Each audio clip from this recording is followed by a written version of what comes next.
Well, good evening, everybody. How are we tonight? Hopefully, everybody has had a great day. Happy Tuesday, and we are back. Yeah, we got some stuff that we're going to be getting into tonight. We've got the Alan Wake 2 Lake House DLC. I'm not currently driving home at 80 miles an hour. Good, because we don't want you to get into an accident. We definitely don't want you to get into an accident, Medicine. So, yeah, we definitely don't want that. That's for sure. We do have something that we do have to cover. Actually, a couple of things that we do have to cover, and then we're going to get into the Lake House DLC. So we're going to start with that first. Little bit of news. This comes from GameSpot. A Space Marine 2 sequel is coming, but it won't be a video game. Amazon Prime Video's upcoming video game anthology series, Secret Level, will reveal what happens after the ending of Warhammer 40,000 Space Marine 2. Barring a DLC release, it can often be years before players learn what happens to their favorite characters after a video game story reaches its end. But for Warhammer 40,000 Space Marine 2 players, it's only going to take 3 months before they discover the fate of Titus. That's because Saber Interactive has confirmed that Prime Video's new video game anthology, Secret Level, will feature an episode that is a direct sequel to Space Marine 2.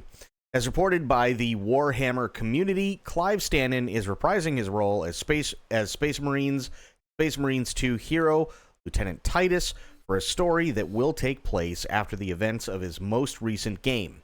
Additionally, that episode was directed by Secret Level executive producer Dave Wilson, who has a long history with Warhammer 40k.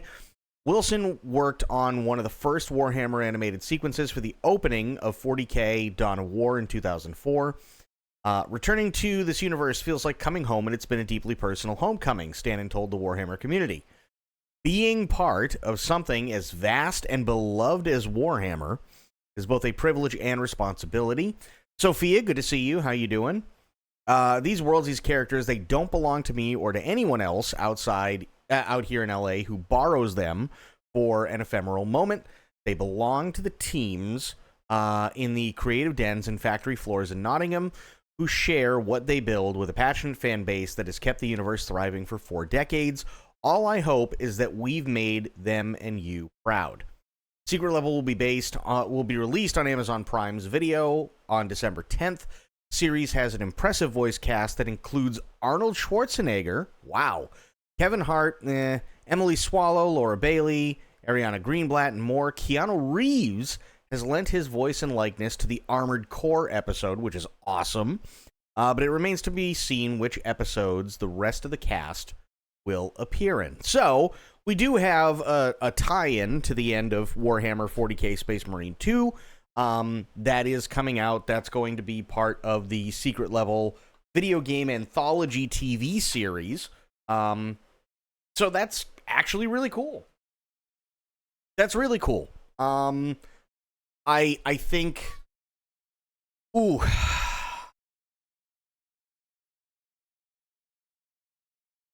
So, I've had some time to digest Warhammer 40k, right? One thing I will say about Warhammer 40k, much as I love Warhammer, is that as much fun as I have with Space Marine 2, and I had and still will absolutely have a lot of fun with Space Marine 2, is... if you go and you listen to any of the audiobooks, or you read any of their books, or you buy any of their codices, or anything like that, right? There's a lot of really, really rich lore and everything like that, and fantastic stories that deal with a lot of really heavy, heavy themes. And to be honest, yes, there is a lot of blood and gore and viscera and everything like that, but typically the stories are pretty dark. Pretty dark. They're usually pretty detailed. Now, granted, there is your typical, Space Marine kills bad guys for a living type stories, which are just, pretty simple and straightforward. But then they also talk about a lot of really in-depth feelings and emotions and everything else, and that's great. Unfortunately, Warhammer 40K video games, not so much. So I'm really, really interested to see where they take this direct sequel to Space Marine 2 in the form of an episode of an anthology series, because we're just kind of left at the end of Space Marine 2, which is par for the course for Games Workshop, but they really do just kind of go, and that's pretty much it. See you later, bye.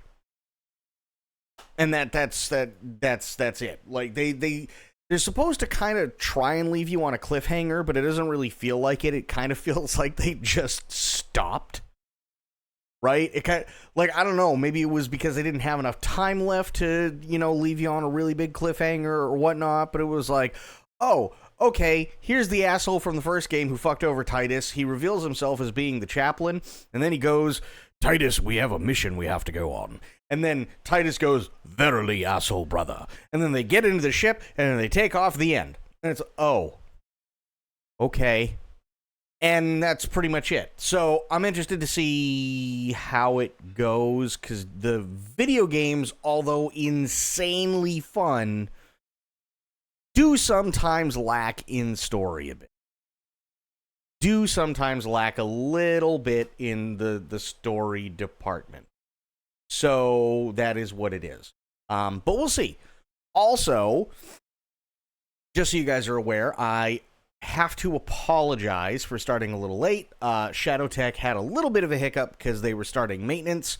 So I was unable to log in for a little bit. So basically the first 10-15 minutes, actually more like 20, was me just sitting here going, okay, OBS is ready. I got the intro music stuff ready. I got everything good to go. Fuck, I can't get back into ShadowTech. And yeah, we kind of need that tonight because holy shit, the Lake House deal. One thing I do want to ask you guys before we get into it, and this one actually does kind of affect everyone, and I'm kind of wondering how you guys feel about it, is what are your thoughts on triggers in video games? What are your thoughts on it? I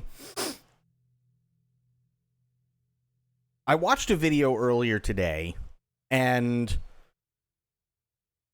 I was actually really, really interested in the topic. What do I mean? So, okay. Emotional triggers, right? Typically things that are, I guess you could say, may trigger someone to have some sort of maybe negative emotional reaction, right?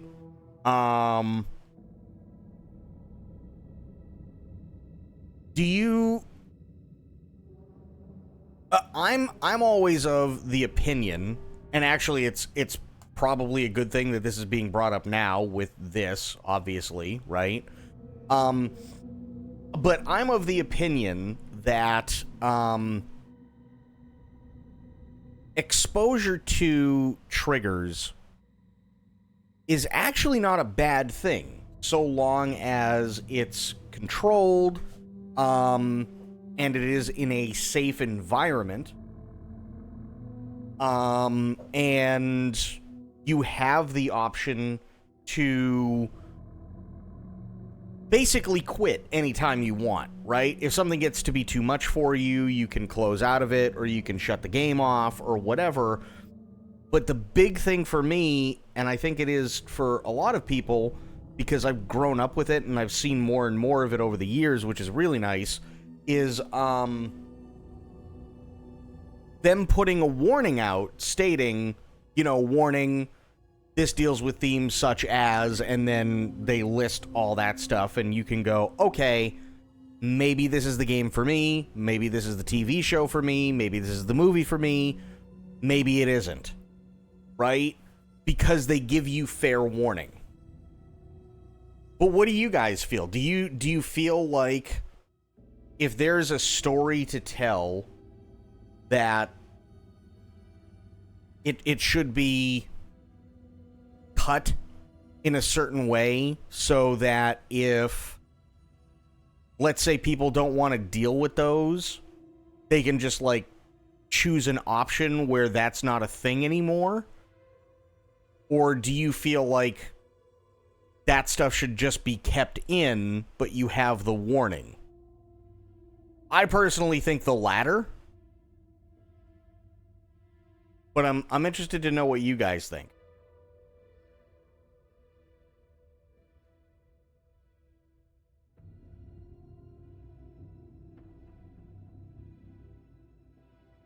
Because my biggest thing is, I think that at the very least it's a developer's responsibility to put an informed warning. I agree, Itzy. I totally agree, and I think it not only is it responsible, but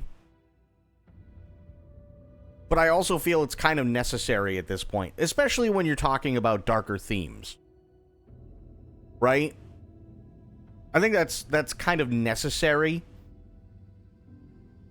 Because, let's face it, everybody's different. We've been, people come from all walks of life and everything like that.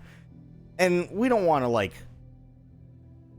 It sounds dumb, but you don't want to, like, upset people because they're having a really, really good day, but maybe they're a victim of a certain thing, and you're like, oh, hey, this new game came out and this, that, and the other thing. Nobody has any idea. And then that person, who unfortunately is a victim of a very specific thing, now is being thrown into the fucking middle of it, Well, two minds on this one, Shadow. First, let me tell you, I cried for an hour because I was triggered by something. However, I had a former therapist who said that in a safe place, triggers can be a good thing because a 2-hour crying jag is a good way to release an emotional reservoir. Fair. As a person who's had a fair bit of trauma in their life, I generally appreciate the warning. Fair. But I totally agree with Itzy as long as a person is warned ahead of time. Yeah, I think that's fair.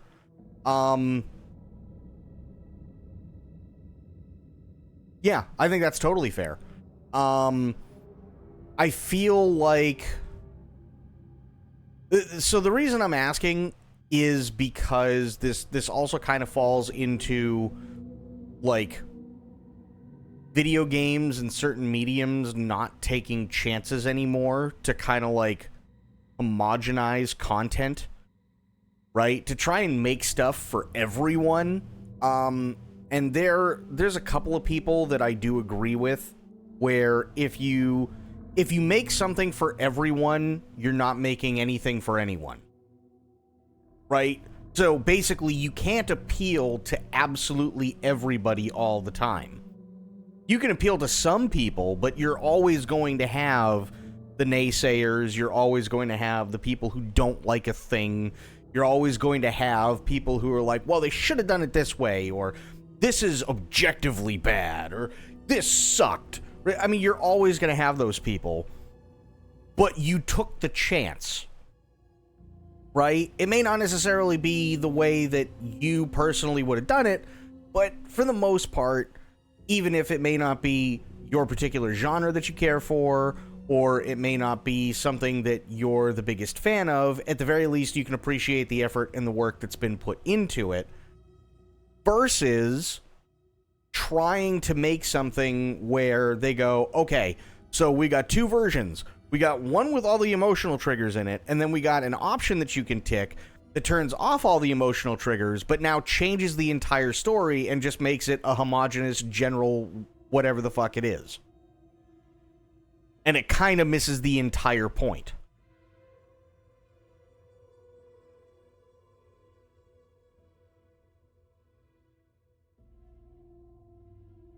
It would be nice if there was some sort of escape clause other than just turning off a game, but I'm realistic about the fact that it's not capable in most instances. Yeah. Well, okay, so here's the thing, right? Like, perfect example. Alan Wake, right? Alice, his wife, in the first game was insane. She had a massive, massive, massive phobia of the dark. So when she was taken by the dark entity, I mean, it's literally the worst thing in the universe that could have happened to her, and all of her nightmares are coming true, and this, that, and the other thing. In Alan Wake 2, we find out that she believes that Alan got out, but it's not really Alan, it's Mr. Scratch, but he's been harassing and abusing her. Right? That could absolutely be a trigger for some people who have been in an emotionally or physically abusive relationship. And I understand that. Now, they don't show anything. She talks about it briefly. But if that wasn't in there, it would also cheapen the story. You know what I mean? I wouldn't sacrifice a great story to some sort of dumbing down. Yeah. There's always going to be people triggered by something. I get triggered by TV commercials. Well, fair. That's also partly why I don't watch TV anymore. I hate TV commercials. If I have to hear that fucking... Oh, what commercial is it? Oh, that Jardians commercial again? I swear to God, I'm going to put something through a TV.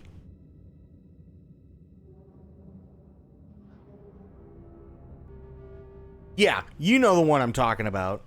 The little pill with the big story to tell. I fucking hate that so much. I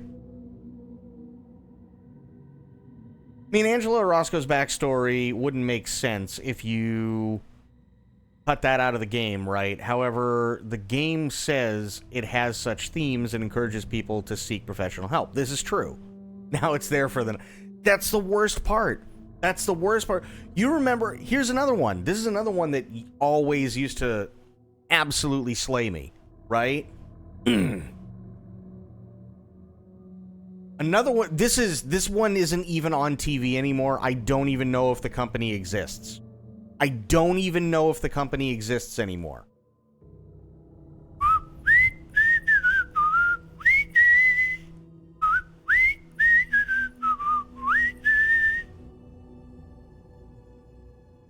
We all know that one.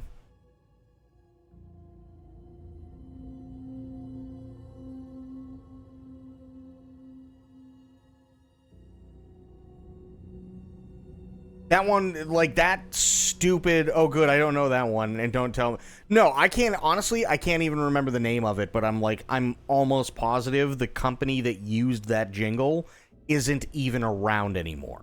I don't even remember what it was, right? But, and there was another one, and I think it was like a Cialis commercial or something like that way back in the day. That was really, really annoying. Oh, and then there was the one... Does anybody remember Smilin' Bob?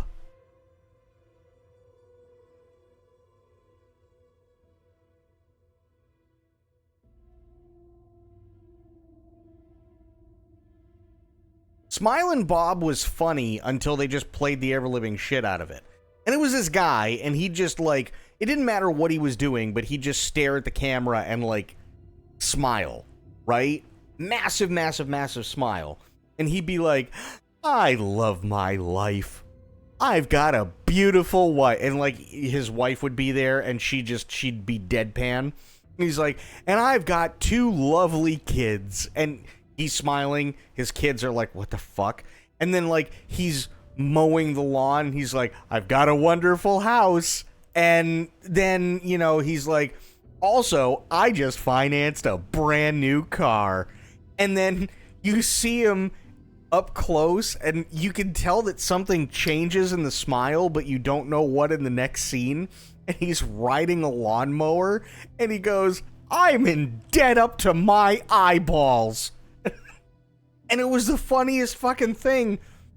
And then they started playing the shit out of it, and it just got really dumb and really stupid really quick.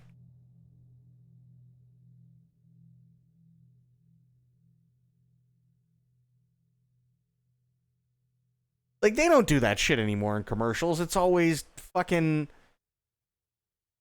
Jardian because I'm lowering my A1C. Who cares? I don't need a parade.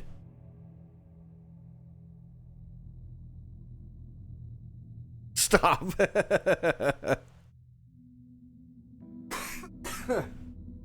Pretty okay, okay. All right, Lake House DLC.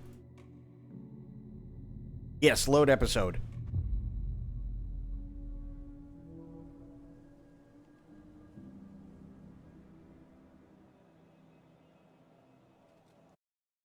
Oh, the audio dumb thing. This isn't the Bureau's first time in Bright Falls. 1970, 76, 8. Last one was in 2010. It's not exactly clockwork, but this town sees way more altered world events than most. We knew it was just a matter of time before the lake acted up again.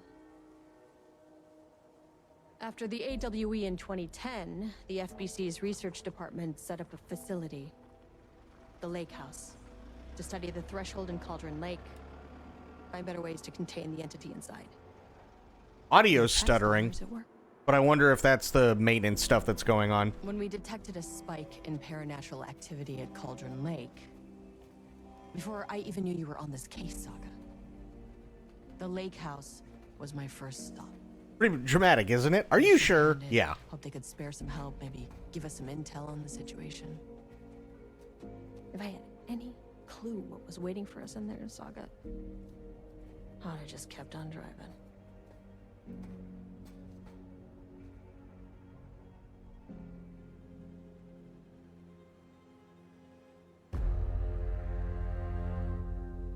Okay, so it's just the voice acting that's stuttering. I wonder if maybe that's a problem with the DLC itself. Music's fine. This is Agent Kieran Estevez responding to an AWE alert in the vicinity. I need to speak with the Marmons.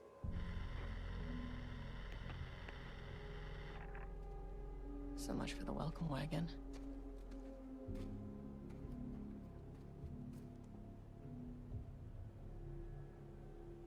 You all set up the perimeter. We're on the Threshold's doorstep, so keep your eyes peeled. Yes, ma'am.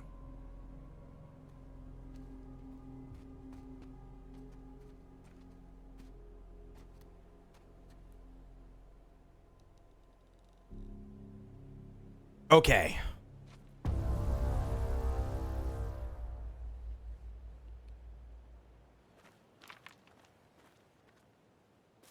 Speak to Dr. Marmont and Dr. Marmont and enter the lake house. Okay.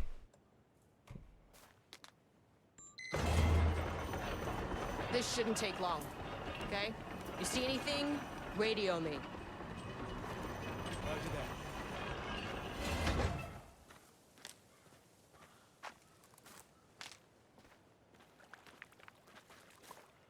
The lake house was run by the research department. Research and investigations don't really see eye to eye. What they call science, I call a violation of Bureau protocol and human decency. Classic interdepartmental drama. Your FBI saga, you know how it goes. Now, in retrospect, my low opinion of the research department may have clouded my judgment. Okay, so I'm trying to picture this. Is she... I kind of feel like she's talking to Saga after the events of Alan Wake re-entering the Dark Place. Right? I either that or she's talking to Saga before the very end events where Saga... Well, no, it would have to be. So she's talking to Saga before Saga gets sucked into the Dark Place. She would have to. Because we don't really know what happened to Saga after she and Alan teamed up. We assume that she got out, but that doesn't mean she did.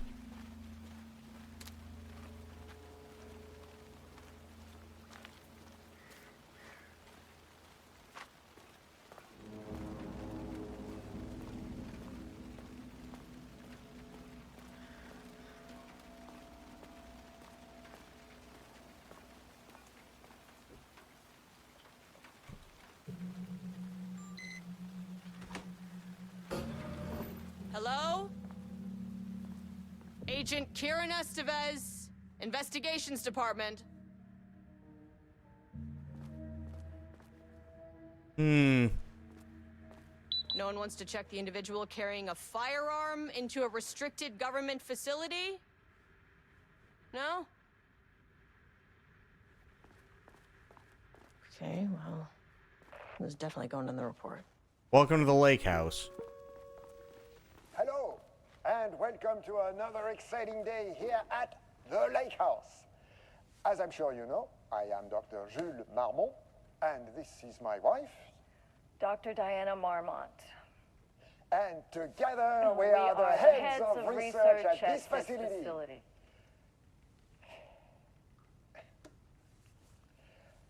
We want to thank you all for helping us break new ground in our study of Cauldron Lake. That's right, Jules. But don't let our exciting work in threshold regulation and dimensional coupling keep you from observing the proper safety protocols. You said it, Diana. We run a tight ship here at the Lake House. So, always remember the 3 S's. Safety, security, and censorship. That's the C. C. It's a C. Yeah, that is the joke, Diana. Well, it's a stupid Wonderful joke, Jules. We'll see you down there. Nice. Yeah, that seems healthy.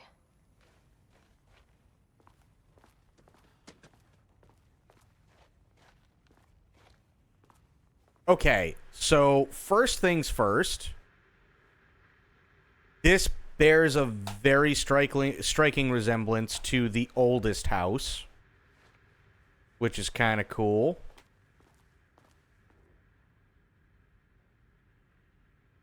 From Ava Romani to FBC personnel, subject status update, RE oldest house. Oh, there you go. To all staff. On-site observation teams report that the oldest house is still under active lockdown. Okay. Status of Director Trench, management team, and all other personnel inside the oldest house at the time of the lockdown's initialization remains known.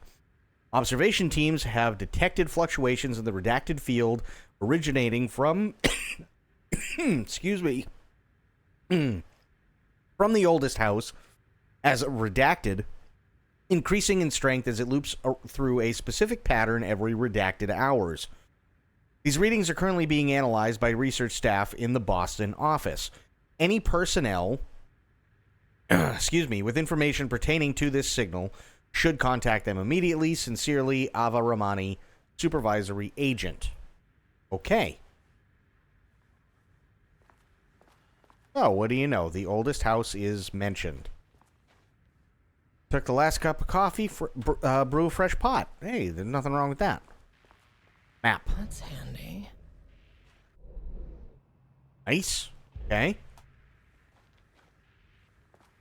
An experiment. That bodes well.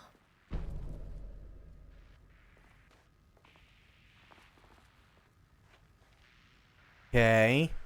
Experiment in progress.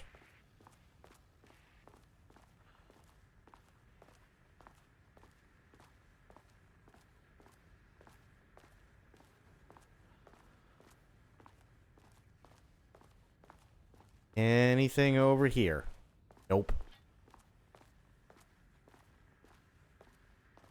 God, I want to play Quantum Break now. Ooh, wait. There's something. There we go. I haven't played Quantum Break in forever.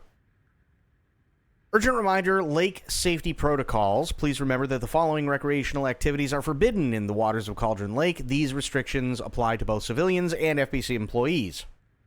Fishing. Redacted. Swimming, boating, applies to canoes, kayaks, motorized boats, etc. Using the water for redacted purposes. Water skiing, redacted in the water. Paddle birding. These activities can result in redacted in an estimated redacted % of cases. If you are unclear about any of the restrictions listed above, please speak with redacted. Nice. Security report, RE local rumors. Background. Recent security operation was performed among the citizens of Bright Falls and Watery. The goal of this operation was to ascertain public knowledge and opinion of the lake house and its operations. Summary. The following information was gained through covert listening and informal questioning. The local public appeared to view this area around the lake house with fear. This is, of course, the intended reaction, as the Bureau has publicly marked the area as dangerous due to volcanic gases. However, there is a specific rumor among the public regarding a government facility in the woods run by mad scientists taking people for experimentation. This rumor seems particularly popular among the local youth, and its proximity to the truth is cause for concern. Worst case outcome would be an increase in curiosity or possibly even aggression. It is possible this is even the reason for the lake house's security breach back in Redacted. Action to be taken. Security personnel will continue to monitor youth chatter. If the rumors continue, disseminating a cover story may be required, perhaps even fabricated signage for an American Volcano Commission type institution. No pooping in the water. Got it. Yeah, you really don't want, like, demon poop. That would be bad.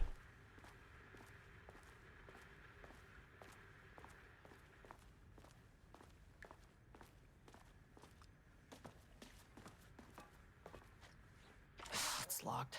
Of course it is. Damn it. Ooh, wait. Does that seismograph work? No. Okay.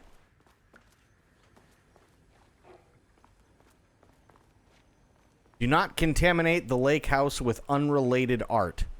Figurines, ornaments, decorations, and other trinkets are forbidden on employee desks. Totally fair, actually. Did the same thing in the oldest house. Romnus, daily, stand up, no doodling. Got it. The dangers of doodling. Self-defense courses. Kayak for sale. Boating and safety regulations. Coffee inventory. Power core transport and handling techniques. Level-wide lockdown protocol procedures. Gotta hate the dangers of doodling. Really do. Ooh. Stuff. The Lake House Daily. Good news. HQ still dark. Pie was good. More pie for the rest of us. We have coffee. Deerfest this week. Bad news. HQ still dark. Nut allergy bad. No Alma beer. It's good. Tried it. I really want to try Alma beer. The artist is illegible. Someone stole the black whiteboard marker and all vacation time canceled. Okay. Fair.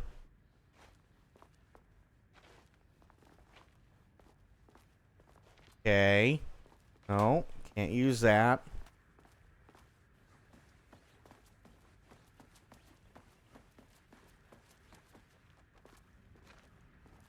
Dr. Marmont's not here. Nobody is? I'll have to check downstairs. Oh, we will. Replacement keycard request form. Please fill out the fields before delivering the form to security. A new keycard will be issued to you once your request is processed. Name, Jules Marmont. Position, co-head of research. Required clearance, the highest one. I forget what it's called.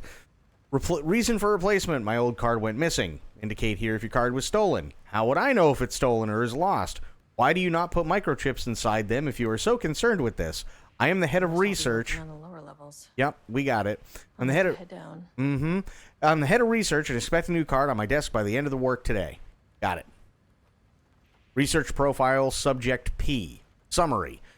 Through extensive testing, the subject has been confirmed to possess an intrinsic paranatural ability that manifests exclusively during the act of painting. The paintings feature scenes of events he would have no knowledge of, even sometimes painting an event before it occurs. This effect has been proven multiple times and has an estimated 40 to 100% success rate. Note the lack of precision in this range is due to the team's inability to prove that a painting's content will not be realized at some point in the eventual future. Researchers asked to read. Feels like this place is run by 12-year-olds. Oh, that's one thing I love about Control, and I love about this game, is that it shows you quite literally how serious the government takes itself, but how dumb absolutely everything is simultaneously with all the bureaucracy. Researchers asked to reiterate their hesitance to publish any concrete statements surrounding the subject and his ability at this time, as the nature of the paintings and their paranatural effect have been exceptionally difficult to measure and quantify. Conclusion. The subject is suspected to be a Class 2 para-utilitarian, though additional testing will be required to confirm this. At this time, his ability is not believed to be a direct threat to himself or others and can be controlled. The nature of his ability is to show current or future events via the art he creates, but the extent of his forecasting cannot be determined by researchers with any high level of precision. Unlike the art created by Alan Wake, there is no evidence the subject's art is directly manipulating manipulating reality via the shadow's energies. Okay.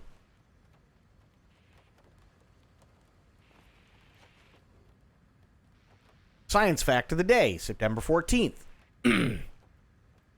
Though most famous for acting, Hedy Lamarr also invented in her free time.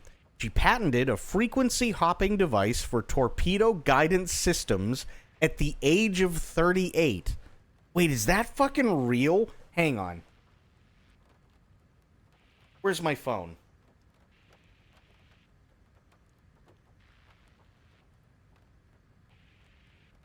Also, we're not talking about Hedy Lamarr. Hedy Lamarr. Torpedo guidance. Okay.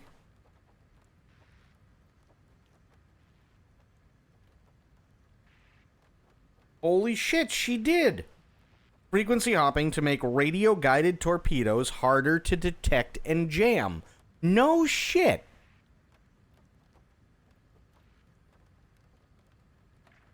That's actually really badass. Changing passwords, huh? Security and Technical Support Division to all departments. Update to computer password reset policy effective September 13th. Hey, that's my birthday. All computer passwords must be reset daily to address security concerns. Fair. We are aware this may be an inconvenient change and lead to difficulty remembering your password. We recommend using a permanent set of digits at the beginning of the password, followed by numbers that change and lead to difficulty remembering your password. We recommend using try that again. Numbers that change daily. Okay. Try using significant personal dates, coordinates, etc. Do not use birthdays, the current date, phone numbers, etc. Please also remember that for the time being, passwords are not to exceed 6 digits. Thank you for your patience. I really like this Hedy Lamarr fact. That's actually really cool. But it's not Hedy Lamarr. Oh, no. Okay. Well, I'm gonna need the password that I currently don't have.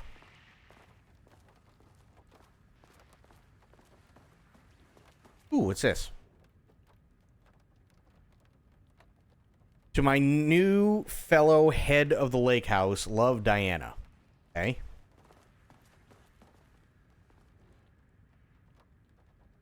Barrows University, on the recommendation of the faculty and by the virtue of the authority vested in them, the trustees of Barrows University have conferred on Jules Francois Marmont the degree of Doctor of Applied Science and is entitled to all the rights and privileges pertaining thereto.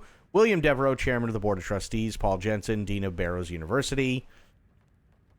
Federal Bureau of Control Special Service Certificate. This exceptional contribution certificate is awarded to Jules Francois Marmont in grateful recognition of his outstanding contributions to the Bureau's scientific endeavors. Casper Darling, Head of Research.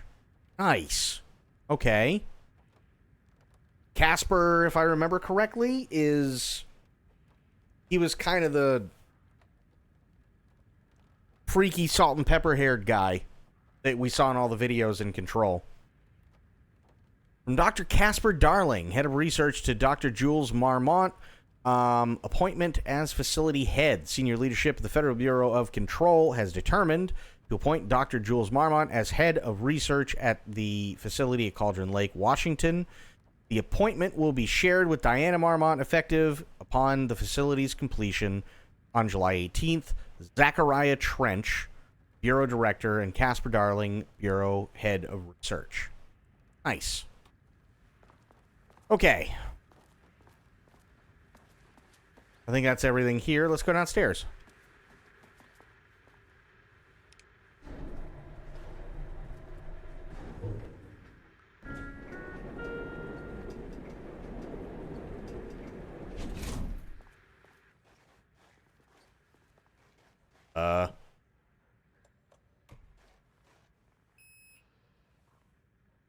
Oh, no.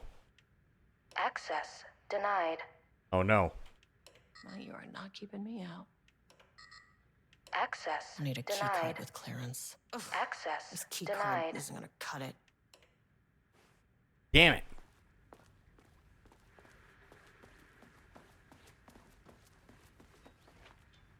No. I'm gonna need a key card, huh?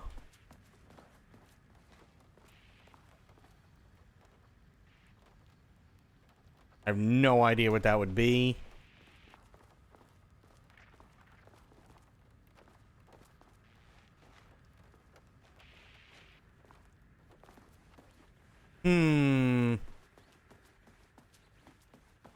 Well, the only place I can go, I can't go. Something in here, maybe? Oh.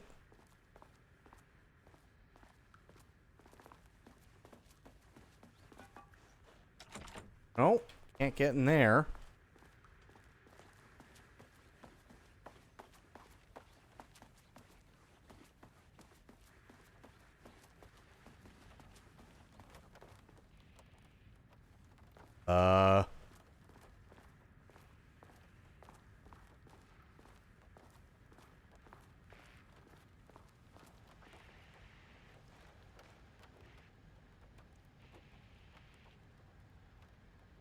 On my desk by the end of the workday.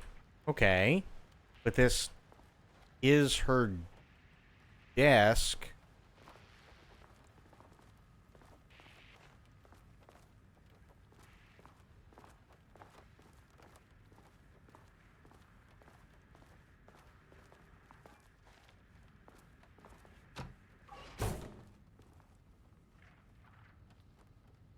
No.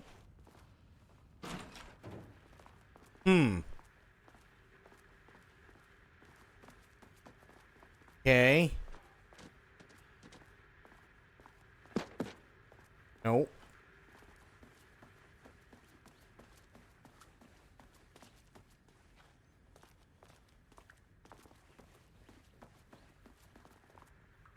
No. Now to find a key card.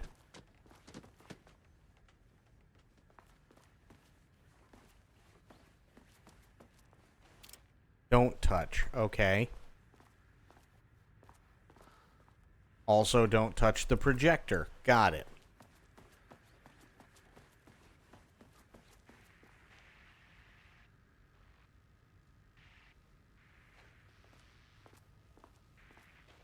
Why is there a giant circle?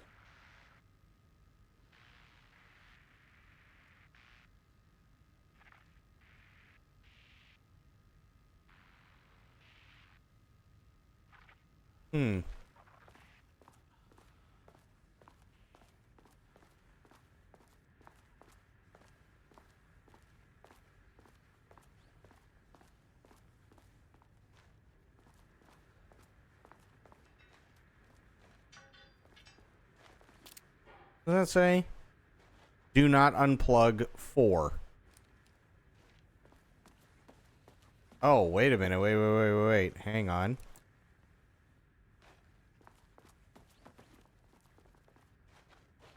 Don't touch. Copy.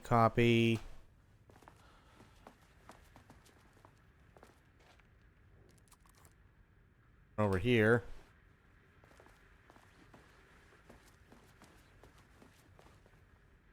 Three.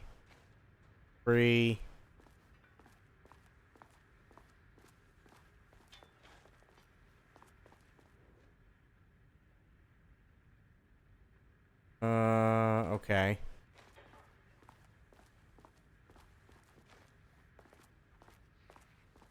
Huh.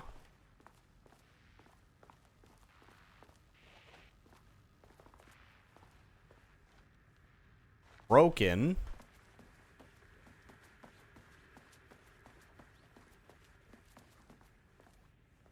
Nope.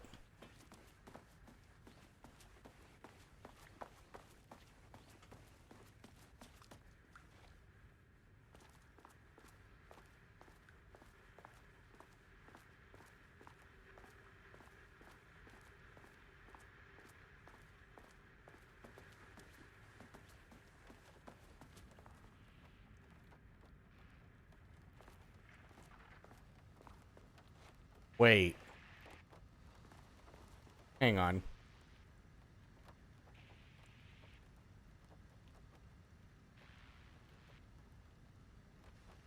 I wonder.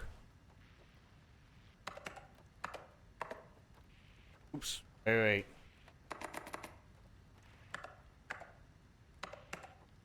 Damn it. Had to try.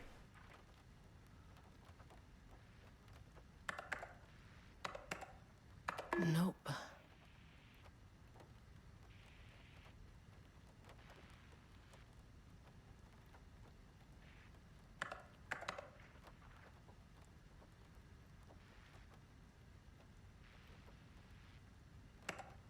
That's not right. Nope.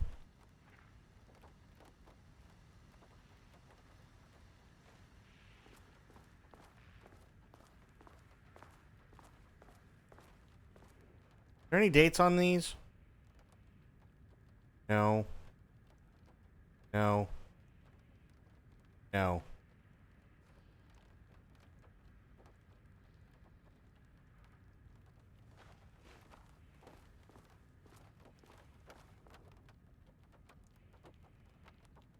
Nothing there.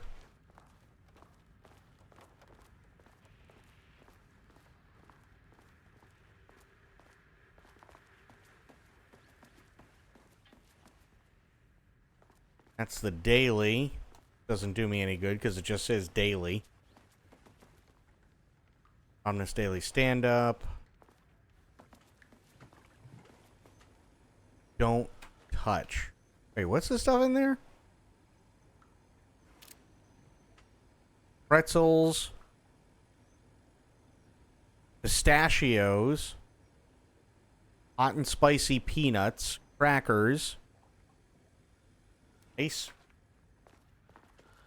There was a date? Well, I remember they're saying... I remember saying they had September 13th and September 14th. But neither of those were working. Because it's supposed to be a 6-digit code, and I was hoping maybe that was it, but... July 18th. What was the note for July 18th? Ooh.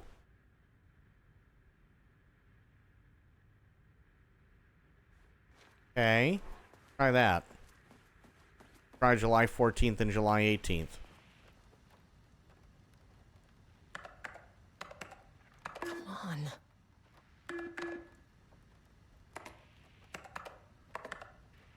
Damn it. Oops, that's not what I wanted. Nope. Nope.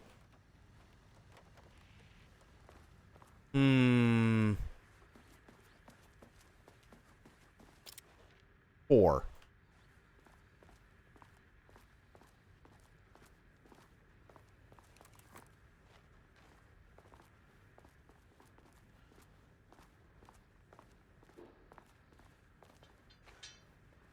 There's a bunch of donuts in a circle.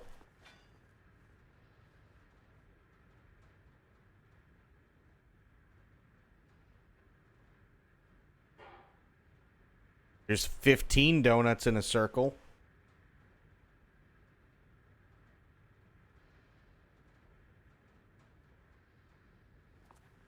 Just for laughs. I wonder.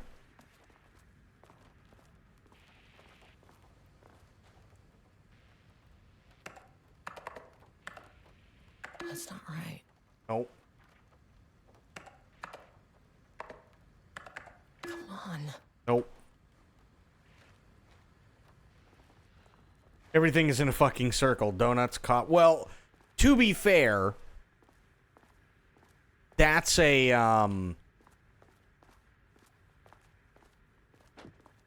Twin Peaks reference. The donuts and a coffee and coffee stuff. I mean, they can have different meanings in this game too, but that's how it started out, is they were supposed to be Twin Peaks references. Ooh, wait a minute. Hang on. 1, 2, 3, 4, 5, 6, 7.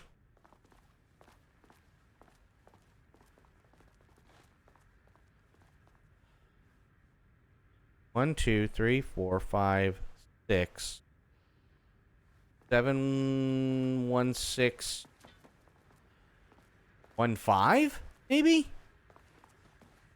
That's all the stuff that was in a circle.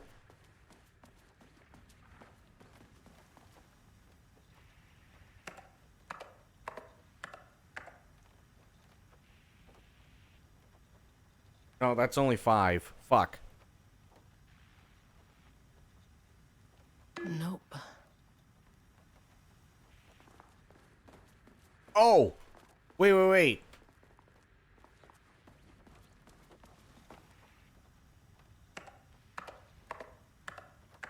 Damn it.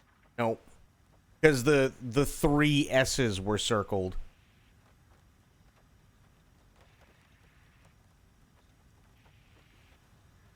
So, wait, hang on. Maybe...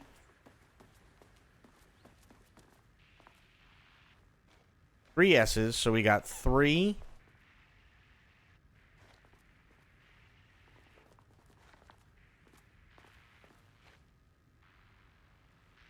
Yeah, the posters are circled. Yep.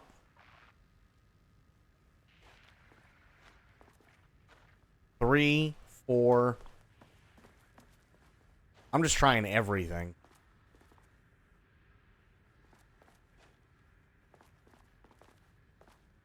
Nothing here. Oh, shit. 1, 2, 3, 5, 6, 7, 8, 9, 10, 11, 12, 13, 14, 15, 16, 17, 18. Either 18 or 19. 3, 4, 18. 15. Too many numbers at this point. 6. Then I think 5 over here. Something like that. Because, yeah, everything is in a circle. 7. Okay. That doesn't do me any good, though. That's way too many numbers. Because we got 3, 4, 18, 15, 6, 7. That's too many digits for a passcode.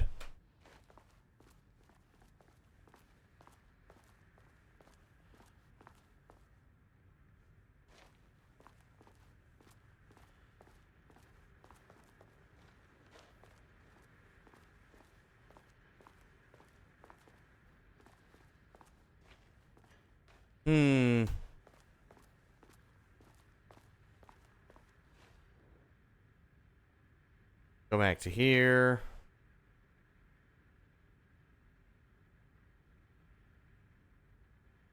Nope.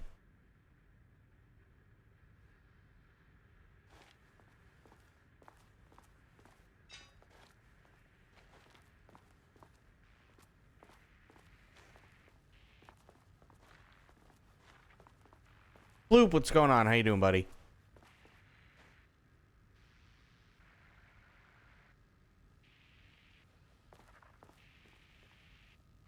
Let's go poop in the lake. No, we're not pooping in the lake.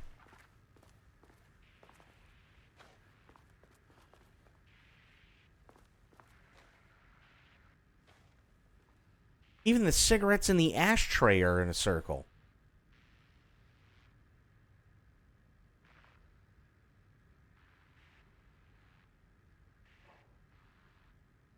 Huh.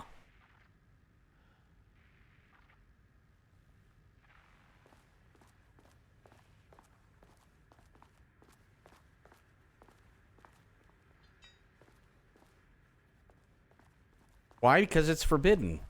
Oh, and there's a coffee stain. Well, can't call it a coffee stain, but there's definitely a stain on the table here that's in a circle.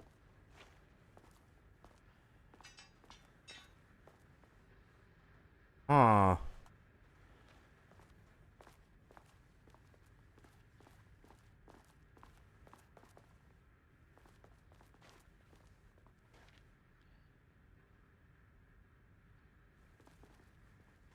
Hates us and won't let us happen. You don't want to poop in the lake. That would be bad.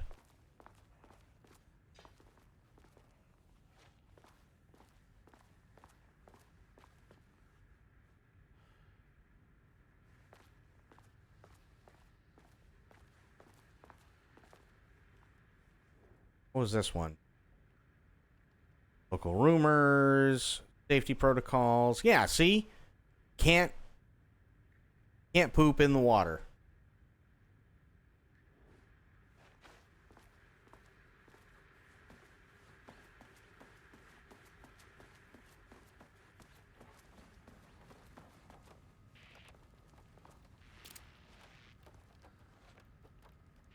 That just says copy.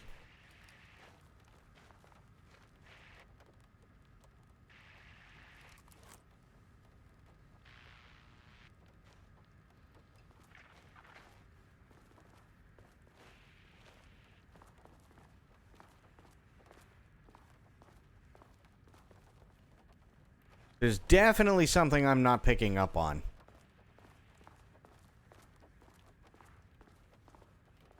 That's for damn sure.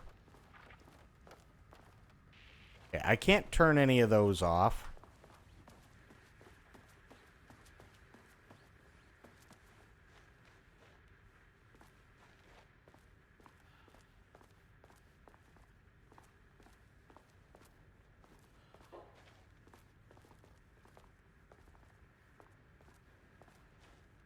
Oh, this is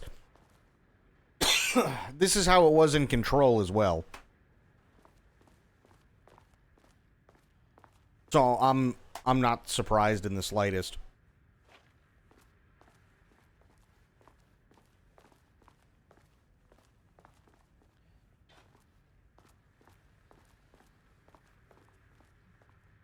One.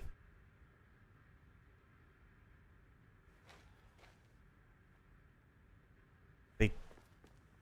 What? One...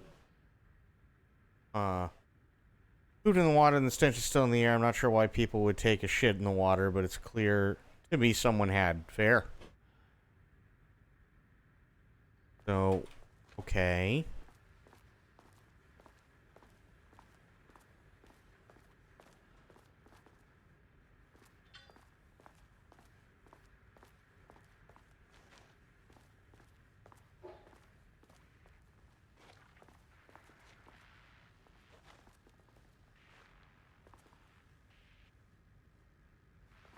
So...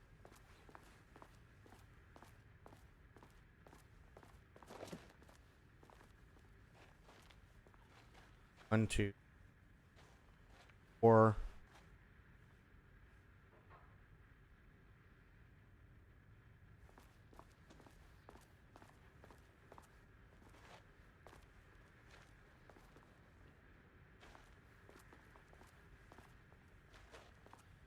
One, four, three.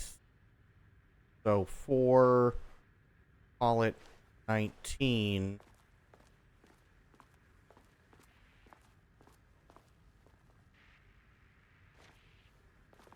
At 5? I don't know.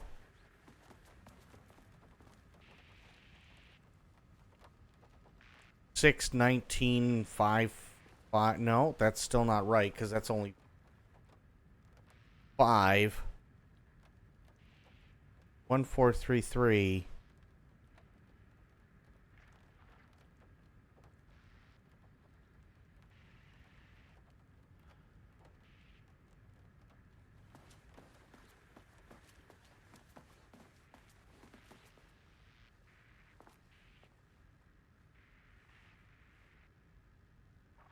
$319.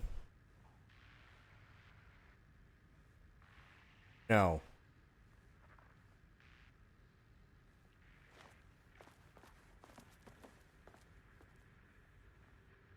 Yeah, see, that doesn't make any sense. Shit.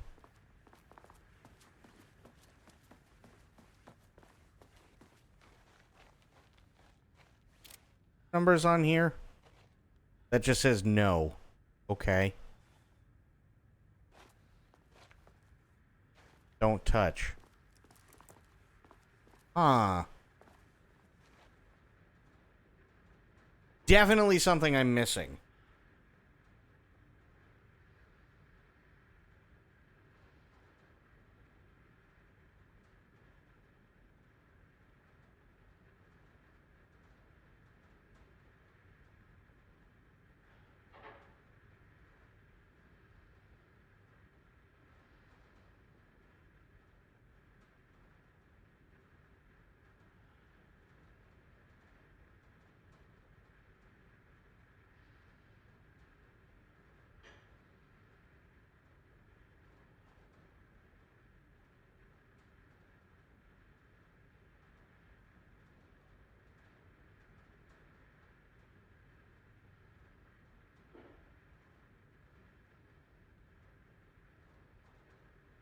Hmm.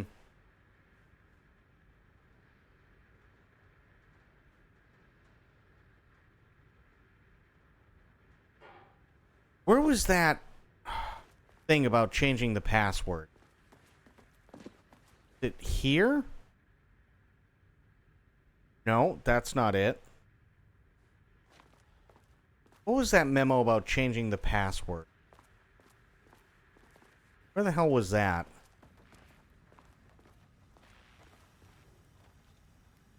No. No. That's 418. Where's that July 18 one?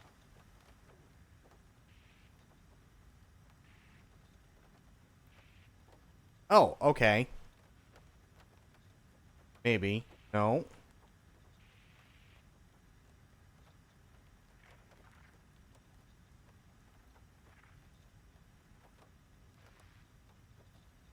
September 14th, 2023. Also, I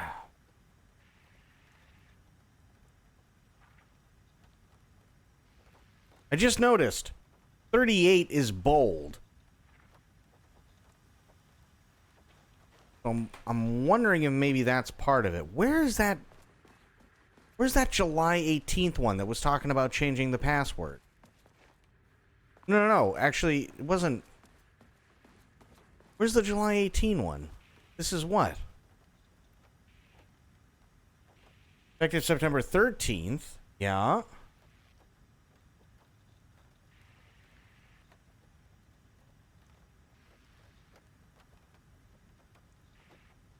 On the wall.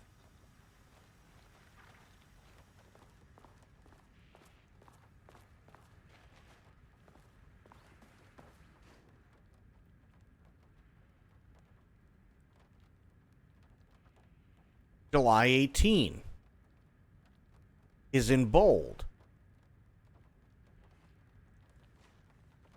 Oh, Jesus Christ. Did I really? Hang on.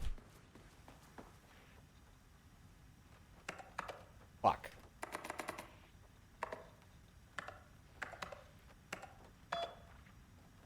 God damn it.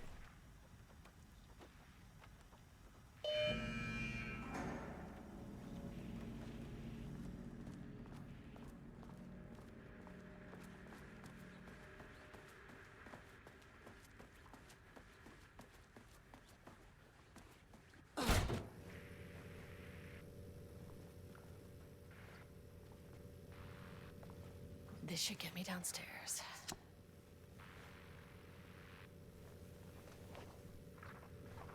Okay, is there anything else around here? Service hatch.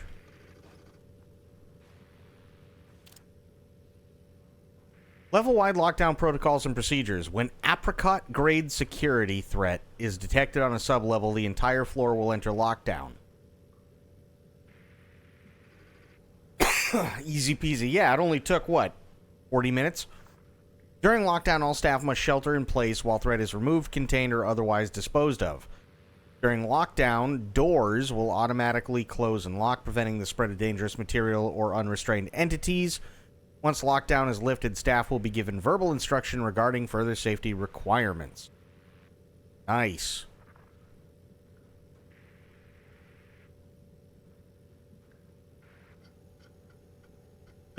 I want to be able to read the dangers of doodling.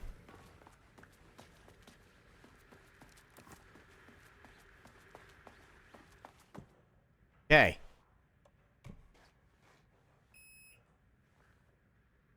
Ah. As soon as I got in that elevator, my bad news detector started going nuts. Estevesta team, something's going on in the lake house. I want all nearby agents to... Oh, shit! What's going on?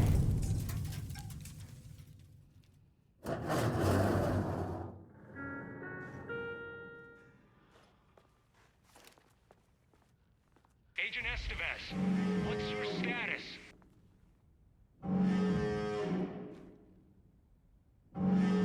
Breach detected on sublevel 5. Oh, shit. Seek shelter immediately. We have a situation in the lake house. All agents converge on the facility now.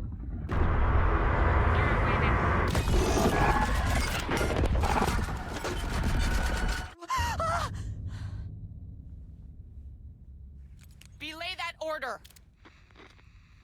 Shit. A threshold event had hit the lake house.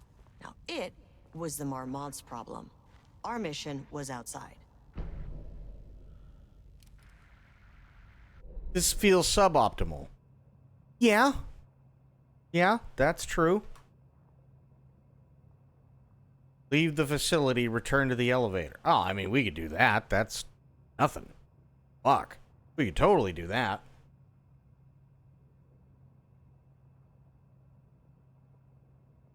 But we have to investigate. I need to get back to the elevator. But, Where's the fucking elevator? oh. Okay. Okay. Priority 1, get the lights on. Painting Standing production. around in the dark near Cauldron Lake. They're not smart.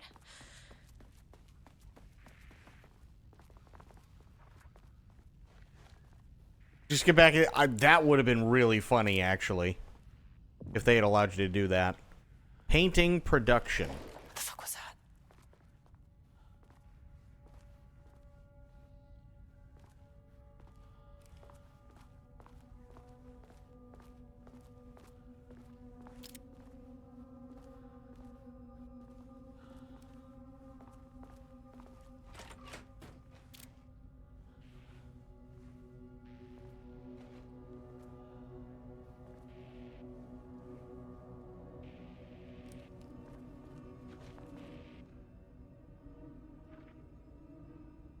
Threshold linking experiment progress report. The work to create a stable link between our reality and that of the redacted continues. Progress is good, with all teams reporting high confidence that a successful connection will soon be possible. Oh boy. Recent efforts in utilizing the paintings produced by Subject P to adjust reality in such a way that achieves our goals were unsuccessful. However, this result allowed us to discard that avenue of research and focus solely on a much more viable one. Our new hypothesis states that the threshold's energies, and thus its reality-altering effect, are drawn to pieces of art that contain significant level of emotion. Great. This is supported by a clear trend in the data we have gathered over the years. If we can identify and quantify the emotion of an art piece, our work will speed up considerably. Work has already proceeded with an immediate focus on developing devices capable of measuring the level of emotion in any given piece of art. For now, our research will continue to focus solely on the art produced by Subject P, while no pieces of his have yielded successful results outside of their assistance in discovering redacted pages. Proven status as a para-utilitarian makes his work the most suitable research material. For to file F215-3821 for a full report. Research orders. The Lake House continues to make progress toward its goal. Various avenues of research are being pursued. Recently, one such avenue has yielded unexpected results. The research into nursery rhymes, directed by Dr. and Dr. Marmont, led by Dr. Campbell, as an art form, has shown viability in its ability to connect with the Cauldron Lake threshold.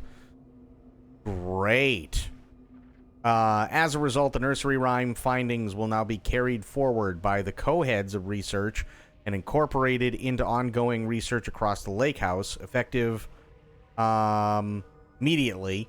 Research teams will be briefed on how to... God damn it. Research team will be briefed on how to utilize the effective elements of something. Elements of the nursery rhymes into their work. No, Dr. Campbell and his team are being reassigned. They will continue to develop their work on nursery rhymes outside the Lake House. Any exposure risks related to performing confidential work outside the facility's premises have been acknowledged and accepted by the co-heads of research. Signed, Dr. and Dr. Marmont. Oh boy.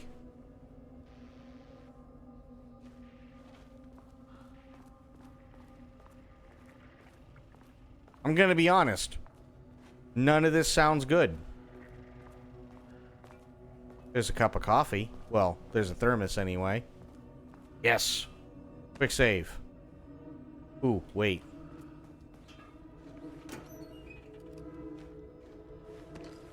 Nice. Manual save. Nice.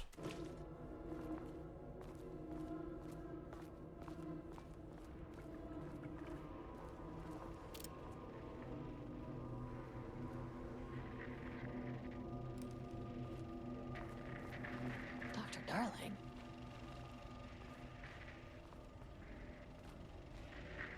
AWE.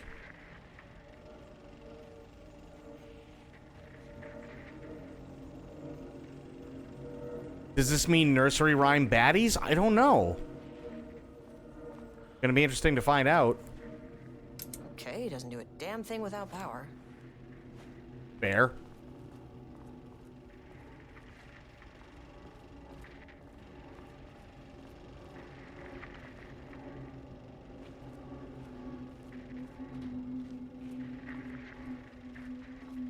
I just heard a door close.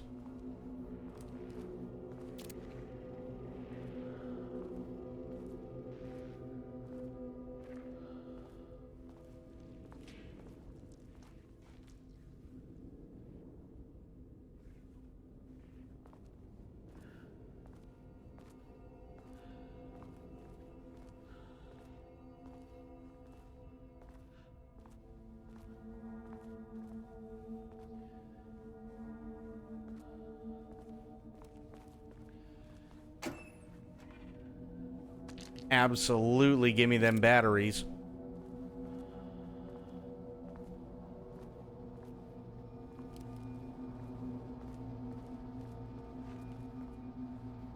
Okay. Power core receiver. Plugging a core in should get the lights on. Pick up power core, align power core with receiving socket, insert power core.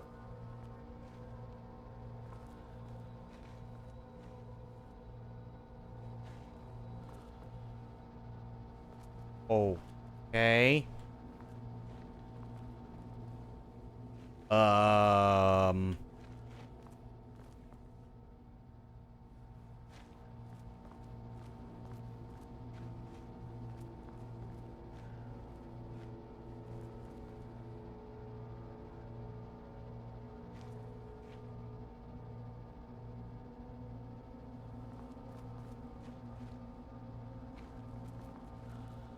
I don't know what they want me to do with this.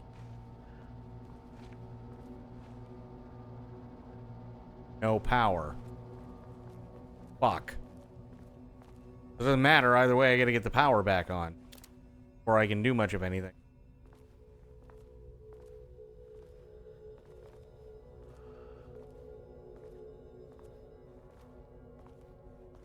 Poop in it. Oh.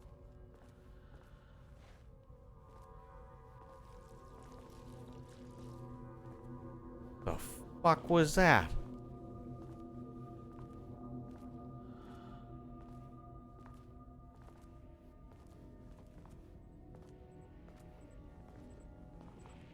Here, a beepy. That is not a regulation FBC weapon. What isn't? What's not a regulation FBC weapon? I need it. Oh no.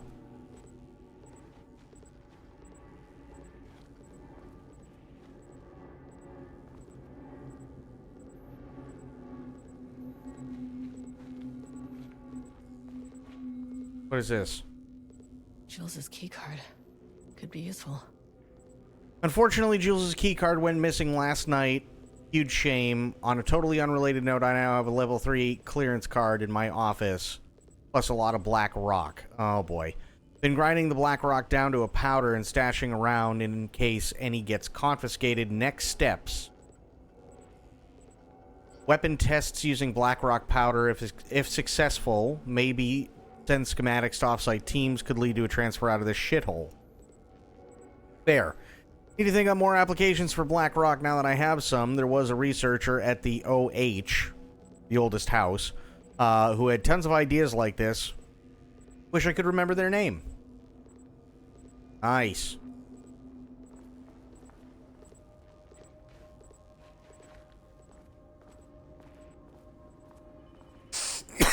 Can't open it from the side.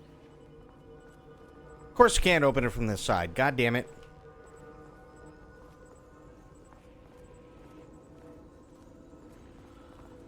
And I can't get in there. Ooh, that's what she meant. Nice. Okay. Alright. I wish they'd make these things lighter. And now I am defenseless. The way I saw it, there was only one way out. Identify the source of the event and contain or eliminate it. Now, good news, I just had to keep going down. Bad news, the elevator liked to disappear. That is bad news. I hear scary things and I don't like any of them.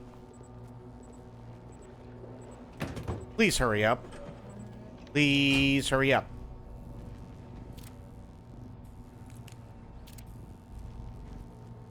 Gotta turn the receiver on.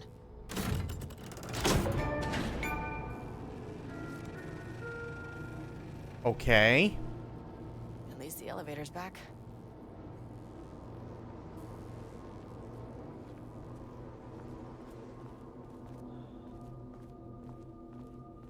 Okay, let's go check the projector. Ooh, I don't like any of these sounds. In the fuck? I'm hearing some shit.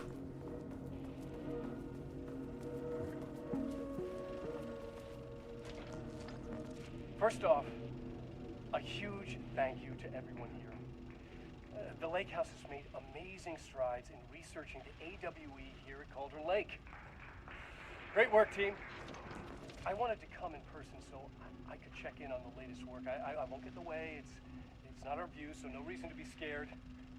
Do you hear that, Doctors Marmot? While I'm here, I want to focus on the relationship between the shadow and the AWE site below the lake. The theory that the shadow even originates from the dimension this threshold is tapping into is compelling. Eventually, I want to understand how this dimension manages to convert subjective elements like art into objective reality. What are the constraints of this phenomenon? Can it, say, create altered items or even objects of power simply by manifesting them via a piece of art? These are the things we need to know to accurately classify the shadow. I mean, that name is not very scientific. I mean, came up with that? Shadow. What the fuck, dude? So, any and all proposals are welcome. Anything testing art's effect on reality by using the shadow's energy is preferred. To find answers, we'll first need a lot of data. No wrong answers. And when I return to the oldest house, I'll take back anything we end up with to run against a classified project called Hedron to build a comparative data set. I wish I could tell you more. It's very, very exciting. Non-physical forces impact. No, sorry, I really can't. It is. You know what? Maybe some of you can come visit. We'll have to get you clearance, of course, but maybe that can. You know what? I don't want to take the entire day talking. So, the shadow represents a whole new area of research, and I couldn't be more excited to start digging in. It is a great new world, people.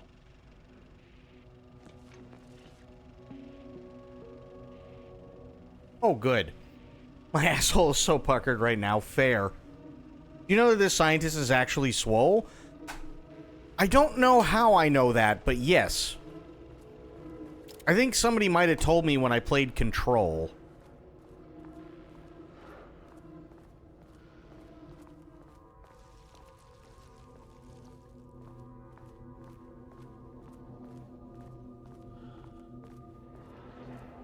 That's the only thing I can think of, is somebody said something to that extent when I played Control, is that actor is like fucking giga swole.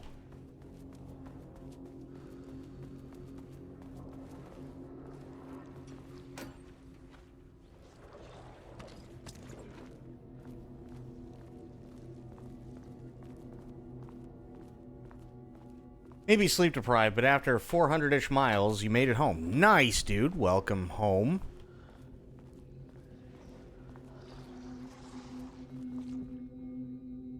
I need a security clearance 2 card. Get nuts.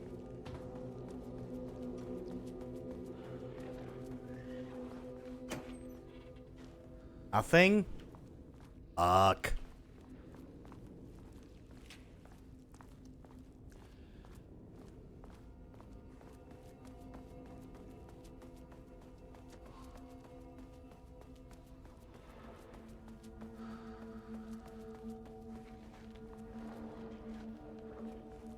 There is shit that I can't see, and I don't like any of it.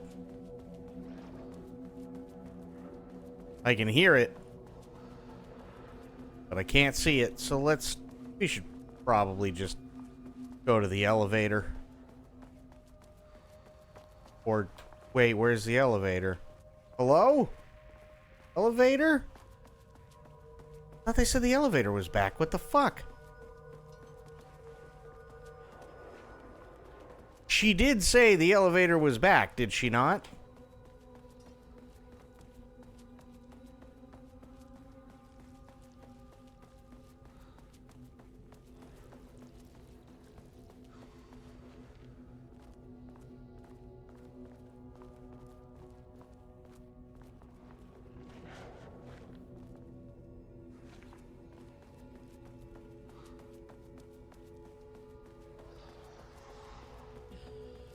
Oh, shit. Wait a minute.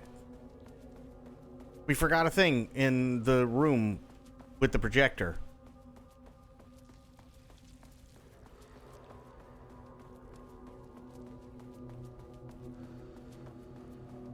Oh, good. The light's on now. That's nice. Nice. Okay. So we'll do manual save, overwrite this. Nice. Quick save. In case I die.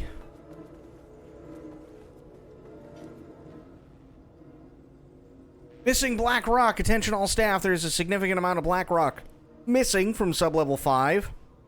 I expect there's a misunderstanding and someone has taken it to another floor by mistake. If you did this, respond to this message and we will fix the problem.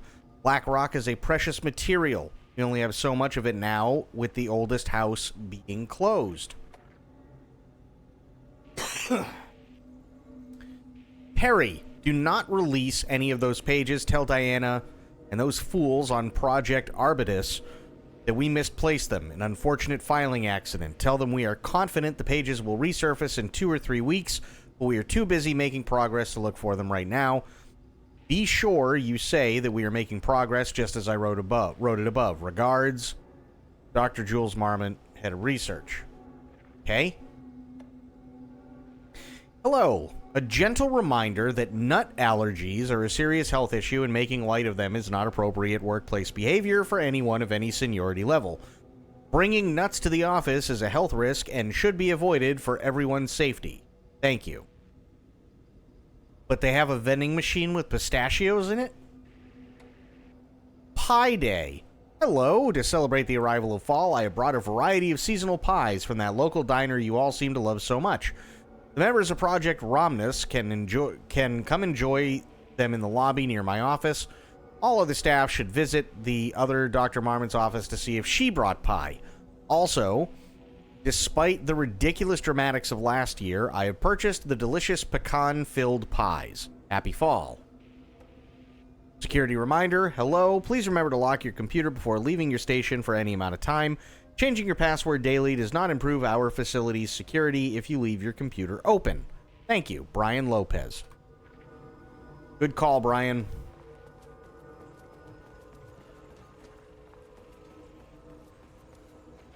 Okay, brown trousers time. Let's do it.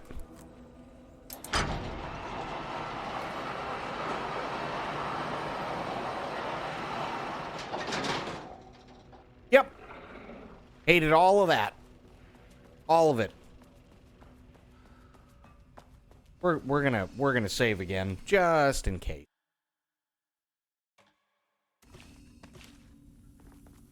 Just 'cause, you know, I feel like maybe that's needed.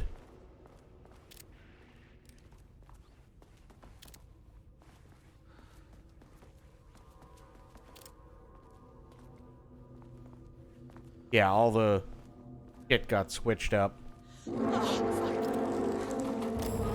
If you can understand me, I am an agent of the Federal Bureau of Control. I Oh, can assist fuck. you if you take no hostile action against me or any action that can be perceived as hostile. Fuck that noise.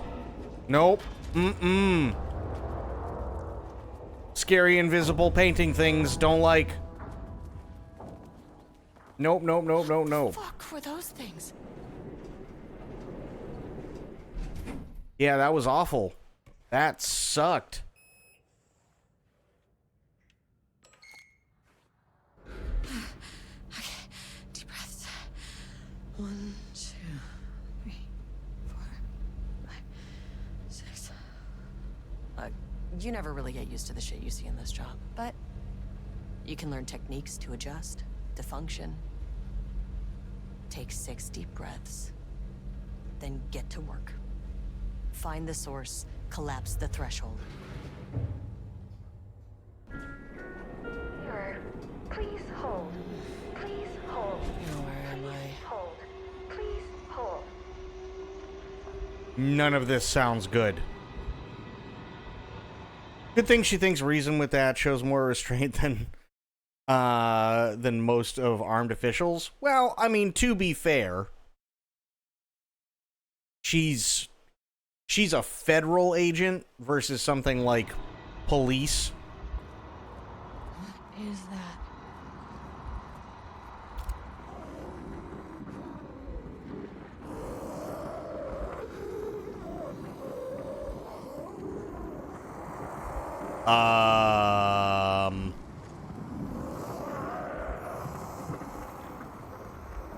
If you can understand me, I'm an agent of the Federal Bureau of Control. I can assist you if you take no hostile action against me or any action that can be perceived as hostile. Do you understand?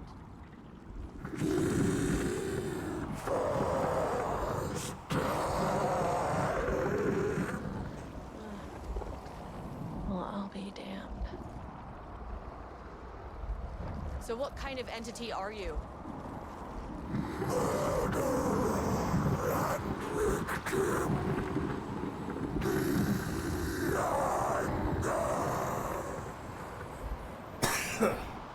You can speak. That means you probably imprinted on a person or retained some of your former self's information. Previously human, maybe? Okay, I can work with that. I just had an unpleasant encounter with some other painted individuals. Any relation?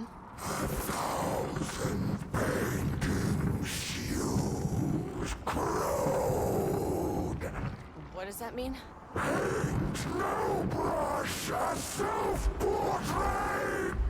Okay, hey, calm down!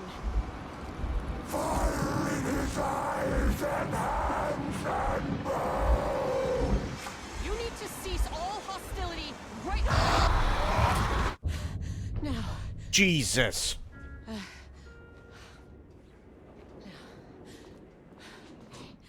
Bad news? That thing is really pissed off. Good news. It didn't try to kill me. Got a point. Baby steps.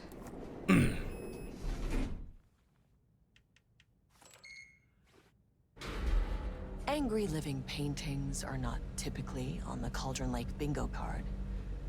But something different was happening at the lake house, and I couldn't let it escape. Bright Falls didn't need this particular cherry on its already shitty sundae. That is true. Sublevel 3. Bright Falls does have a pretty shit Sunday. Page development. Oh boy.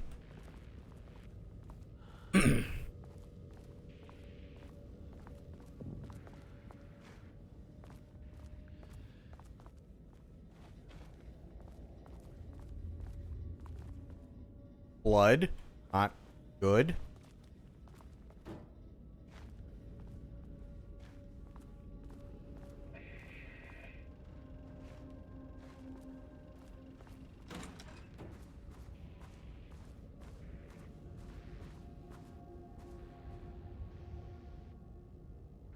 Refinement process, ATD output, and calibration. The automated typing device, or ATD, will produce writing mimicking that of Alan Wake, known para-utilitarian, with the goal of affecting reality with the same consistency as Mr. Wake's writing.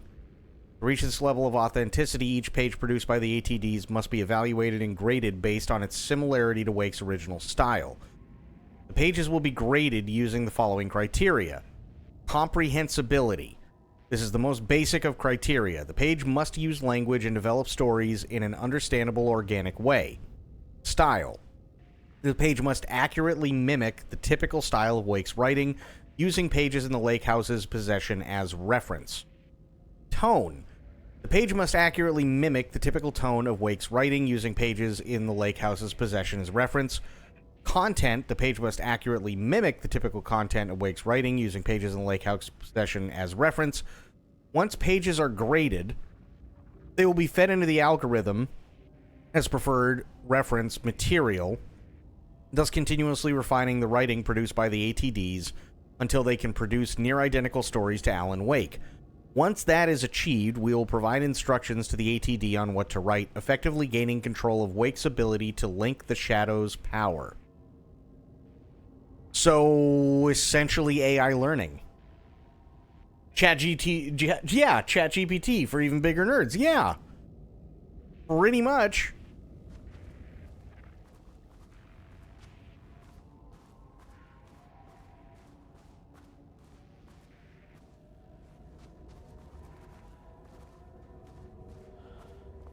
But it's like analog AI learning. Because it's a typing machine.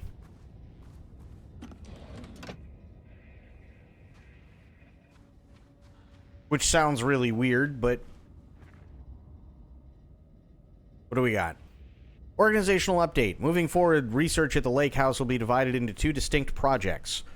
Project X-132AW, codename Arbitus, will focus on studying the writing of Redacted, with Dr. Diana Marmont serving as project director. Project C-43210RL, codename Romnus, will focus on studying Redacted and his work with Dr. Jules Marmont as project director.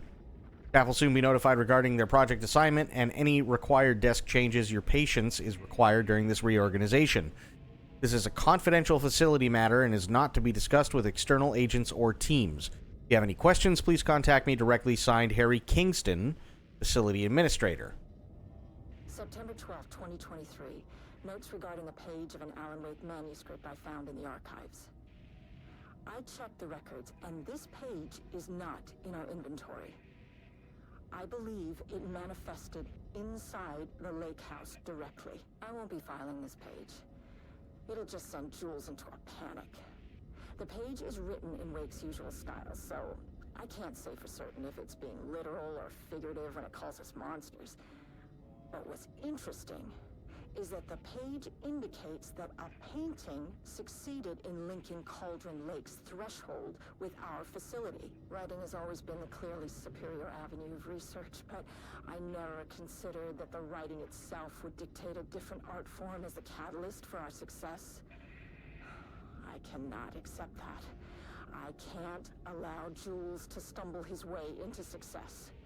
Not after the years of work I put into this research. I got word yesterday that 2 writers are visiting Bright Falls. I will beat Jules to the finish line. Huh. Okay, well, it doesn't seem like they're a very happy couple. Rudolph Lane stood back from the canvas. Whoa. He didn't recognize the piece. Did he paint this? His mind was foggy, unfocused. He knew the Marmonts were putting something in his food. A man in a white coat came to steer Lane back to his cell. He did not resist. He was too tired. He lay on the bed, but the stench in his cell wouldn't let him sleep. An acid stink. The turpentine. The paint. It was all over him. Years of it. 1,000 paintings. 1,000 more to come. A putrid weight he could never wash away. Cold hate simmered below the mist clogging his thoughts. Hatred for the paint. Hatred for the brushes.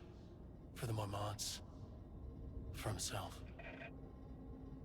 I mean, they seem petty as fuck about the pies. That is true. Words per sentence.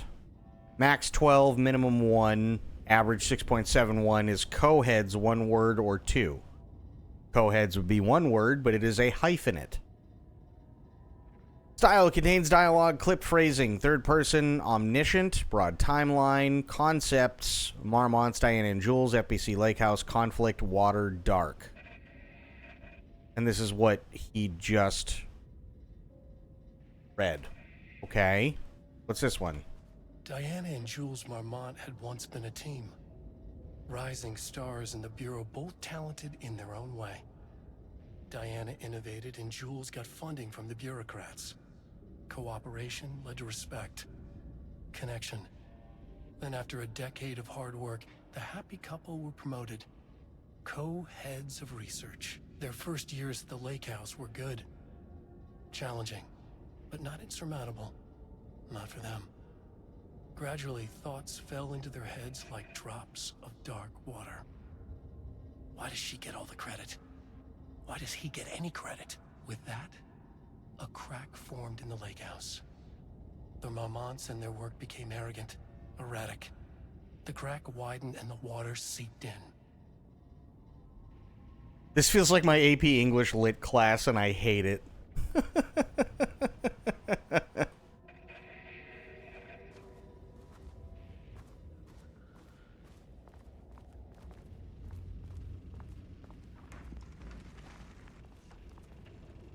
Oh. There was a crack in the lake house. The Marmonts had let the lake in, but the water could not flow. It became trapped, stagnant, went bad. The truth was controlled here. The art was not art, just content for the experiment.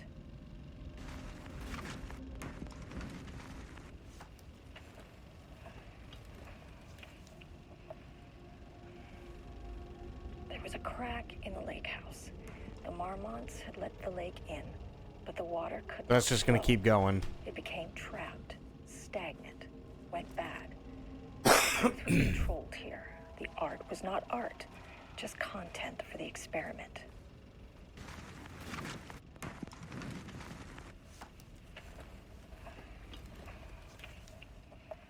Project Arbutus initial findings report Edward Franklin Booker. Born in New York, New York, currently resides in New York, New York. Married to Tamitha Booker, no known children or dependents. No paracriminal affiliations found. Located in Bright Falls, Washington as of September 10th.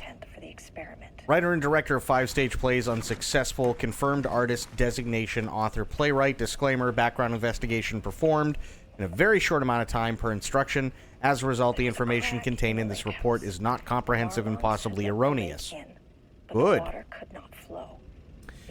Tamitha, born in Atlanta, currently resides in New York, married to Edward. No known children, no paracriminal affiliations found, located in Bright Falls. Author of 3 commercially successful true crime books. First publication was a poetry collection, unsuccessful. Confirmed artist designation, author, poet. Okay, got it. The Marmonts had let the lake in. I can't shut that off, so yeah. It became trapped, stagnant, went bad.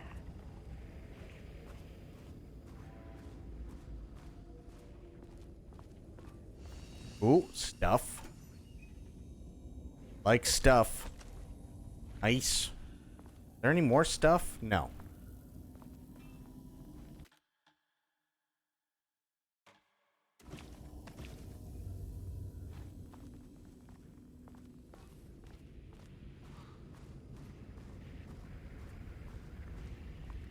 I don't like this.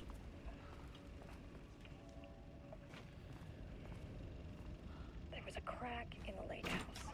The Marmonts had let the lake in, but the water could not flow. Typewriters. Trapped, Please don't let this be what I think it is. the truth was controlled. As you know by now, typewriters and Cauldron Lake do not mix. Yep. And a room full of them all clacking away? 100% bad news. This is basically ChatGPT. There was a crack in the lake house. The Marmonts had let the lake in, but the water could not flow.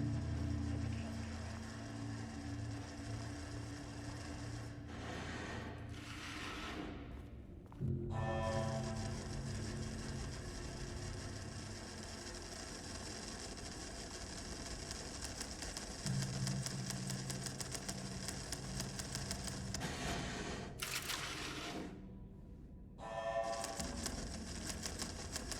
Jesus.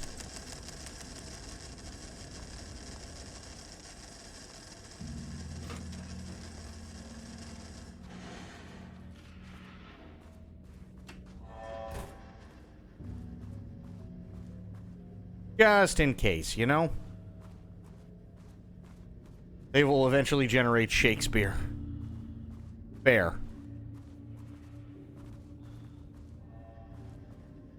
So basically what they're doing is they set up a bunch of typewriters, automated typing devices, right?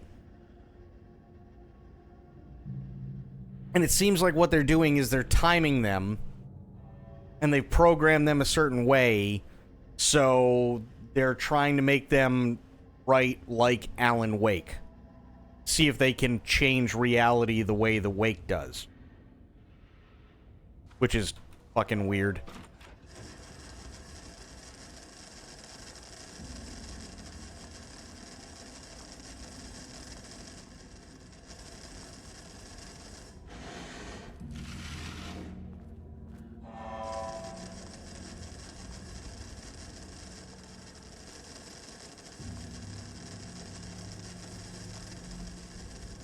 I need a level 2 card, which I don't have.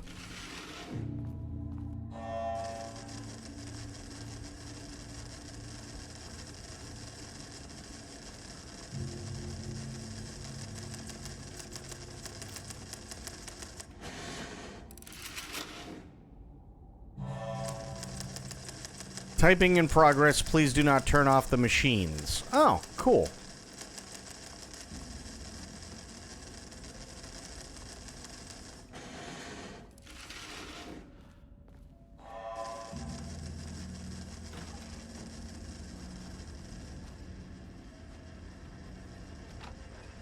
Oh, I see what you mean. I see what you mean, Itzy. It is kind of weird. Research notes, content of Wake manuscript. We have begun to find pages from a manuscript very likely written by Alan Wake, para-utilitarian and suspect in past cases involving the Cauldron Lake AWE. Though I do not like to bring myself or my biases into my work, must do so here to address the matter being examined. Reference for any future readers, I am Dr. Diana Marmont, co-head of research at the Lake House facility.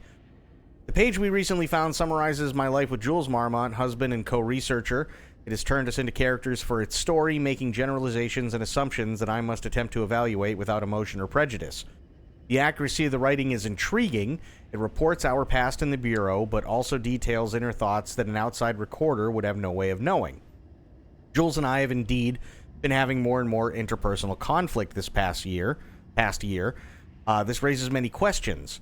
How does Wake... Wait, hang on. I hate when it does this. How does Wake, wherever he is writing this from, get his information? Or was the page itself determining these emotions and events? Damn it.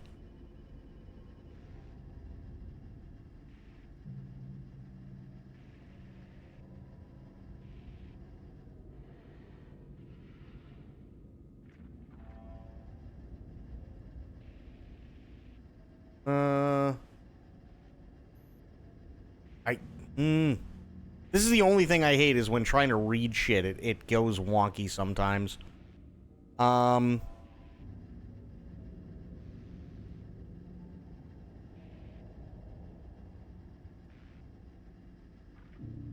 Okay, I cannot believe that the scope of Wake's ability goes so far as to have dictated my entire career at the FBC, and if it did, would it matter? Even if a person knew their life was being driven by an external force, would it change their nature, their behavior, their personality? My disagreements with Jules are not sudden shifts in personality, but rather growing resentment.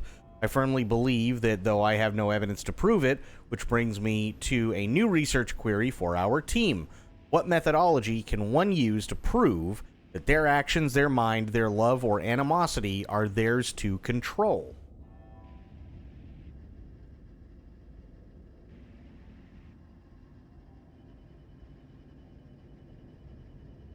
So now we're getting into the really deep shit. So basically, these guys are trying to figure out how Alan Wake's shit comes true and whether this is all shit that's just been cooked up in his head.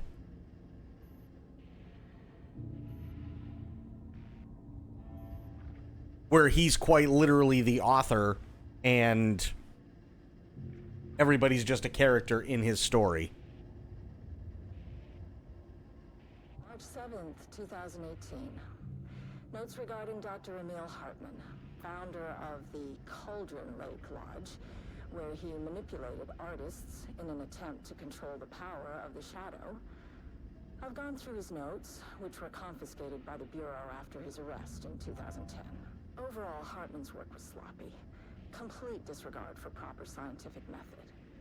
But he was bold enough to try something we haven't. Our procedural writing machines are promising, but we could understand the effects of Cauldron Lake's threshold much better by observing live artists in action. Thanks to Hartman, we even have a list of prospects. Next step is to send Dr. Darling a request to bring some into the lake house for analysis. Right.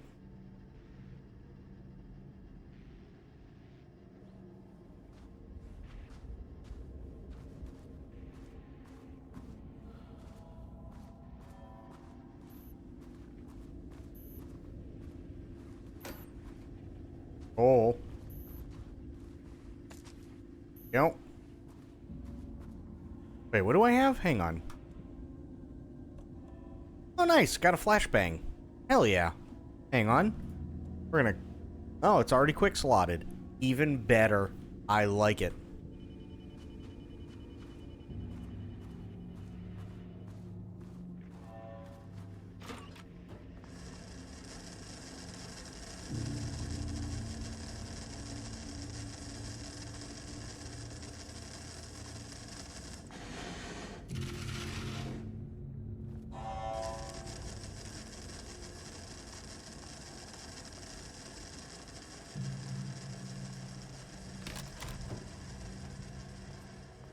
Oh, no.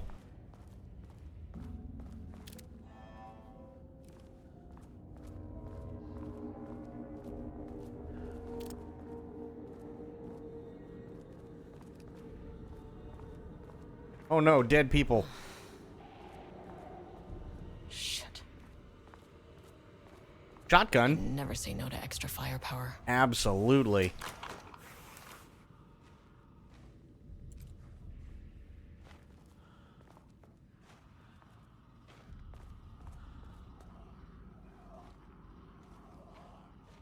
None of that sounds good. Back where I started. Spatial recurrence. Usually observes the law of 3. This contrived overlap rebounded on itself, compressing, compounding, reflecting, and refracting. An urban legend and a murder in constant imbalance. Cause and effect hopelessly tangled. That's new. Arranged wrong, the dream logic flawed, the feedback loop doubled and redoubled out of control. The pressure kept building, looking for release.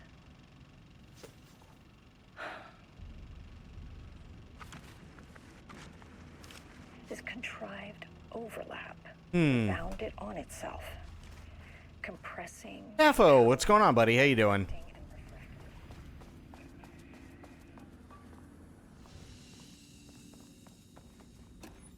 Ooh, stuff. Nice. You like stuff.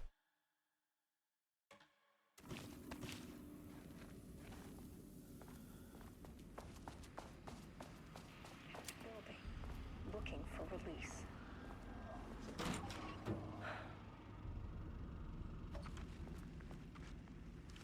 This contrived overlap. Oh shit, here we go. The shadow is here. Good thing I brought a flashlight.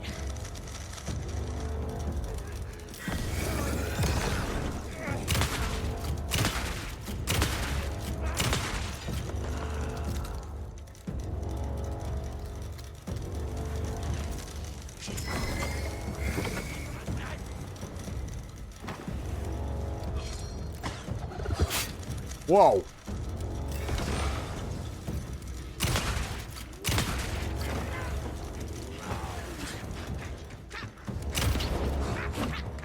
Jesus, lady. Ow.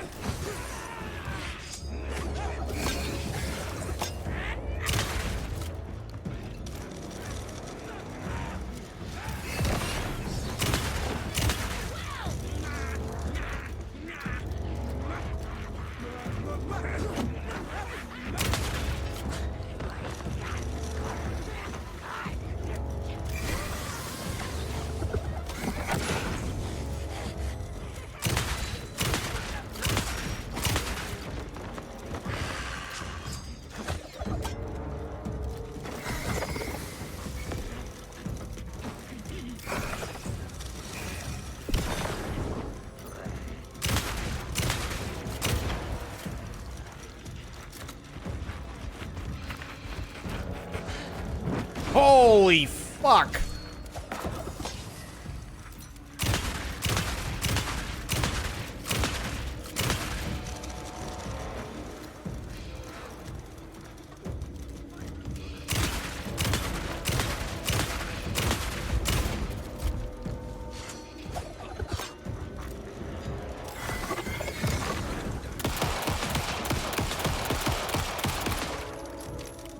Some staff down there had been corrupted. Shit just kept getting worse.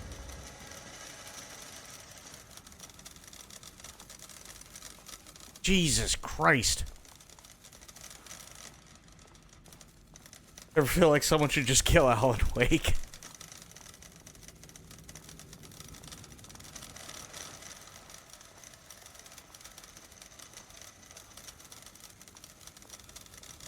Ah, fuck. Okay.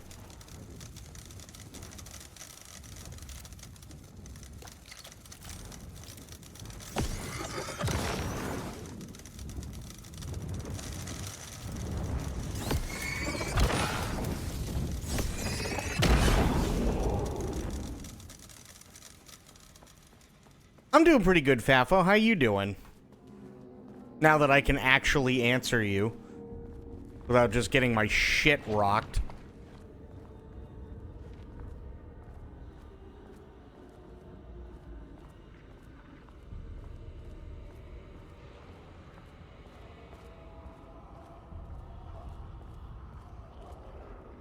Oh, no, no, no, no, no, no, no, no, no, no, no. Mm-mm. Loop 3. Should be the last one. I keep coming back to this page. The author's clearly awake. It's like he's warning us. But about what? I mean, what does it mean? This page scared Jules away from the work on Wake's writing. A coward can't stand risk. But science is risk. For me, this is You're gonna continue into January? Oh my god. I just need Rudolph Lane's paintings to lead to more pages so that hopefully one day we can understand.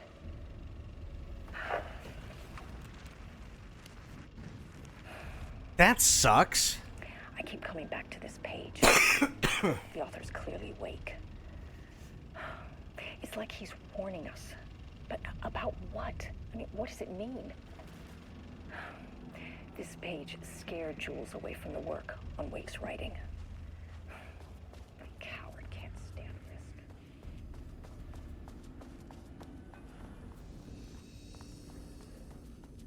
That really sucks, Fafo. I'm sorry to hear that, buddy. Oh, God. Okay. Here.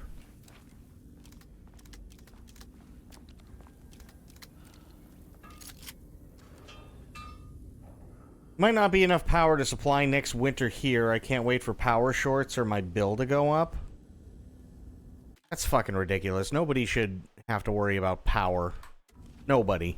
Not in this day and age.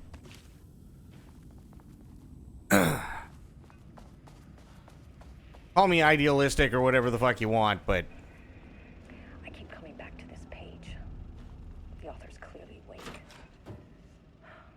It's like he's warning us. But about what? I mean, what does it mean? This page scared Jules away from the work on Wake's writing. Oh, shit.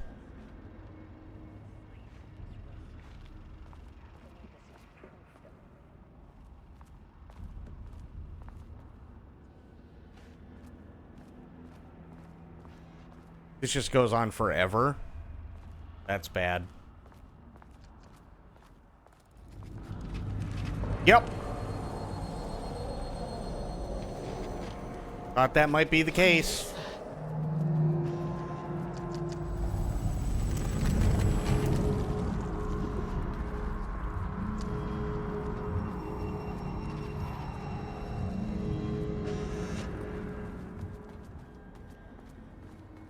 Nope. Nope. Nope. Mm-mm. No, did not like that whatsoever. Nope. Ugh, locked. Maybe there's another way in.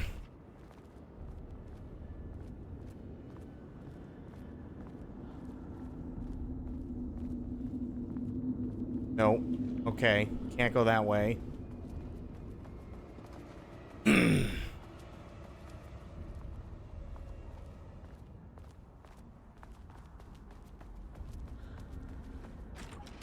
Okay.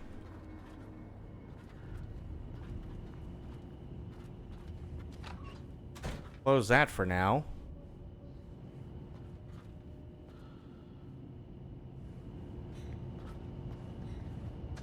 No, that's the wrong thing. There we go.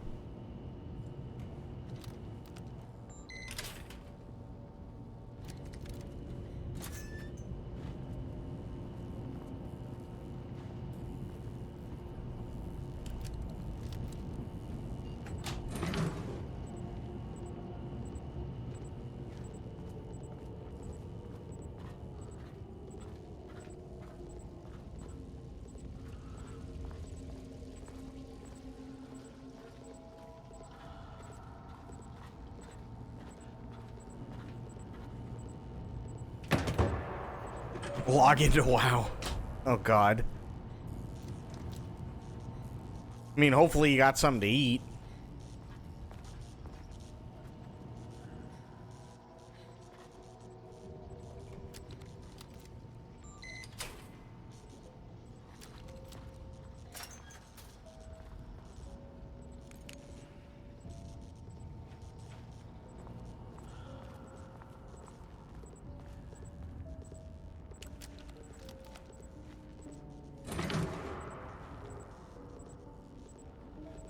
Ramen from last night. Oh. Hopefully you can get something to eat then. I mean, don't get me wrong. Ramen is awesome. But...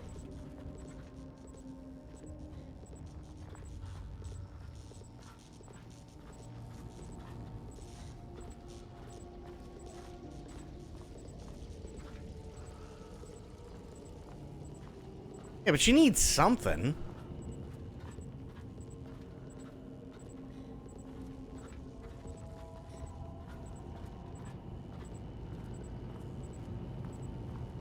What the fuck do they want me to do here? I don't really get it.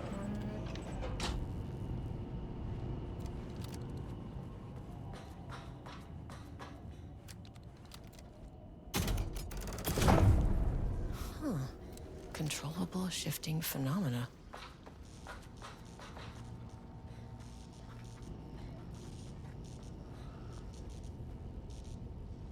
A drink Coke takes away the feel for hunger. That's just me, though. I mean, Coke is definitely filling, but still.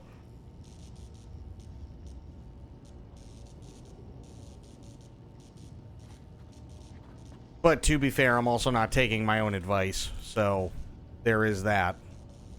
I've had... basically, mostly because I really wasn't all that hungry earlier,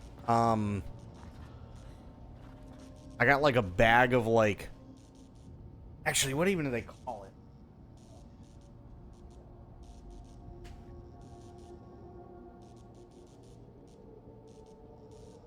It is granola. And it's got cranberries, almonds, pecans, and orange in it.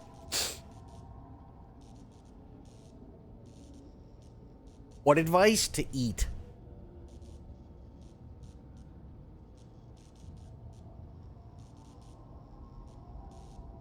How you doing, Myth? How are things?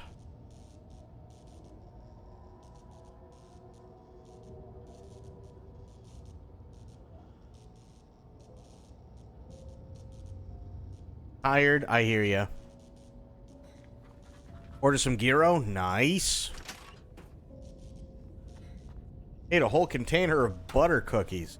I'm glad you said butter cookies because I was really scared you were about to say you ate a whole container of butter.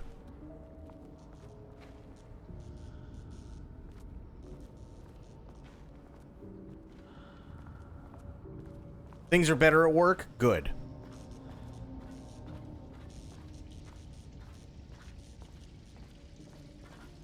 Greek food always good at night? You know, it's really funny that you say that. Really, really funny that you say that, because I was... okay. I'm not the biggest fan of Greek food in general, but I love Turkish food. And I know the two are very, very, very close. The flavors are a little different, but I don't know. I prefer Turkish over Greek.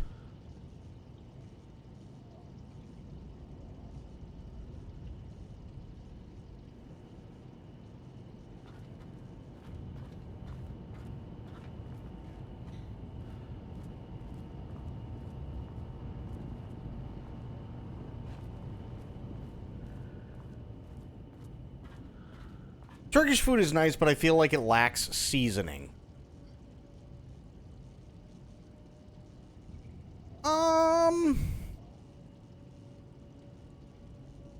I could see that.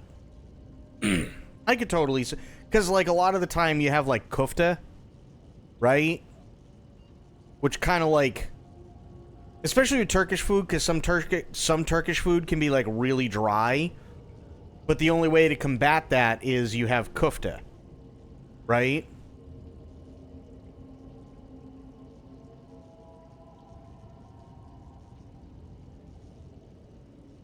Lebanese and Syrian is pretty much Turkish food on steroids.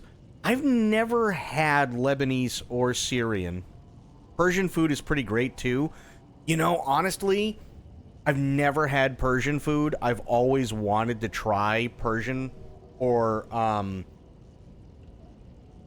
what's also known as Iranian food.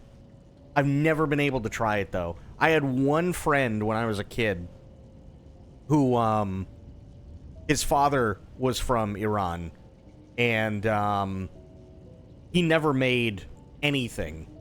His parents were long gone by the time I met the family and everything like that, so it's not like, the grandmother would go out of her way to spend, 48 hours making these lavish meals or anything like that. So yeah, Persian / Iranian food, I've always wanted to try. I've heard it's amazing.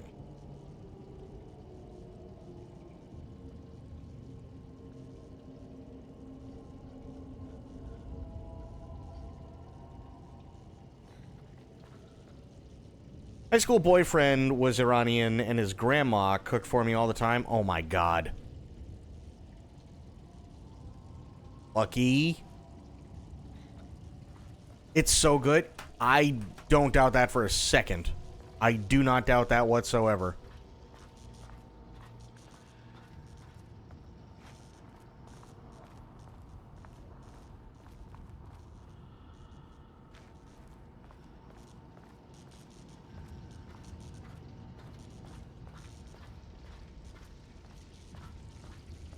Okay, so both of these are working.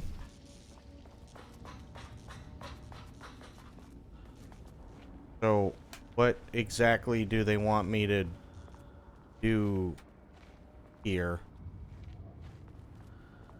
I'm a foodie, so I eat anything meaty. It's seafood that I can't stand. Oh, I love seafood. Absolutely love me some seafood.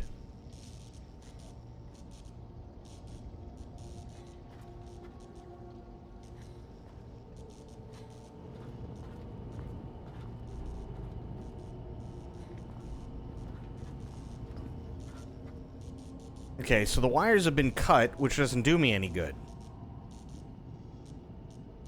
Me unfollows? Dude, I love seafood. Absolutely love it.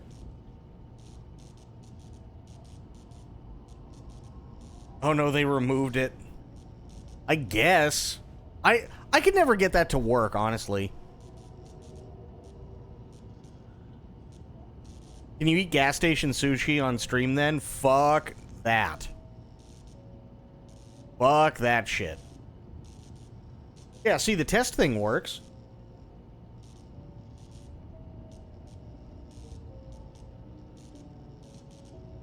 There are two things that you always, always, always stay away from at a gas station. Always. And I'm not talking about, like, if you go to, say, like, a Cumberland Farms, or if you go to, like, one of those, like, really big gas stations, right, that, like, have all the freezers and everything like that. I'm talking, like, your Gulf station. I'm talking about, like, your crappy little Exxon station that's been there for 50 plus years, and they try to upgrade stuff here and there, but it doesn't really work out, right? There are two things that you never touch in those gas stations: egg salad sandwiches and sushi.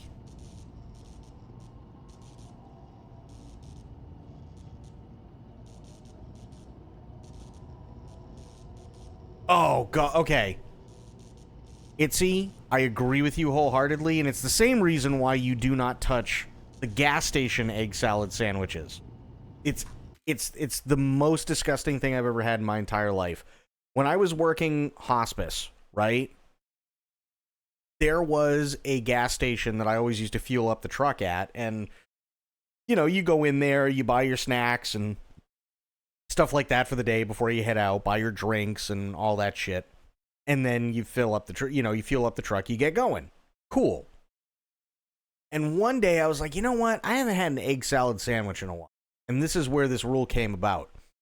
And so I bought an egg salad sandwich, bought a couple of other things, went back out, put them in the truck, fueled up the truck, and got going and went, you know what? It's like almost 12:30 at this point. You know what? Fuck it. Lunchtime, right? Because I didn't start work until like 11. Actually, I didn't start work till like 12. Typically. I'd get in at 10, but, you know how it is when you have to like put shit in a truck and everything like that. So I'm like, it's lunchtime, egg salad it is. So I open this egg salad sandwich and I take a bite and it tastes weird. And I'm going, something ain't right. I take another bite and I finally realize why it tastes weird. It tastes weird because it tastes like a urinal cake. That's the last time I ever bought an egg salad sandwich from a gas station. GPS took me on this really dark and spooky road. If my car broke down, I would have been fucked. Yeah, that was not good. So what you're saying is you did not get brain worms that make you smarter from your sandwich. No, I did not. Nope. Instead, I got urinal cake egg salad sandwich. Like, it literally... If you've ever smelled what, like, the inside of a heavily used public bathroom with all the cleaning supplies, have been previously used, that's essentially what, like, a urinal cake smells like. Because they're really, really, really pungent. So, it literally tasted like somebody made the egg salad sandwich in a public bathroom. What was the longest road trip you did? 2,700 miles, roughly, from New Hampshire to Arizona. So 20, anywhere between 2,500 and 2,600. Somewhere around there.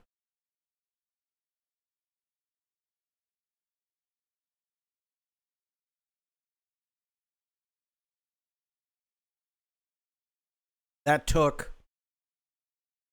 4 days. It was like 4 18 to 19-hour days of driving. More interested in why you know what a urinal cake tastes like? Because your taste buds are connected to your sense of smell. So if you've ever smelled a urinal cake or anything disgusting, then you also know exactly how it tastes.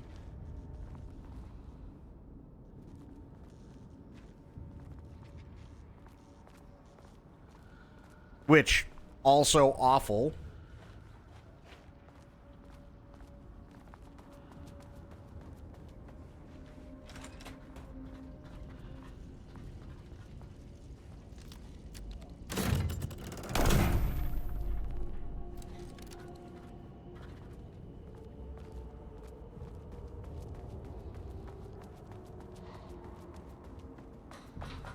Aha. Okay.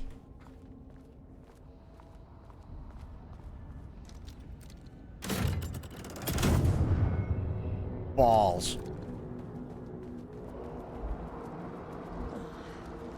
You again.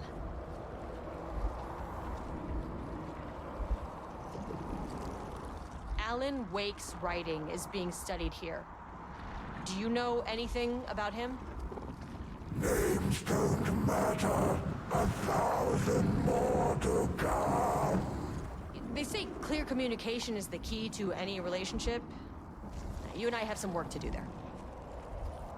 That's fair. What happened to you? Did the people here do this to you? Mormons clogging his head.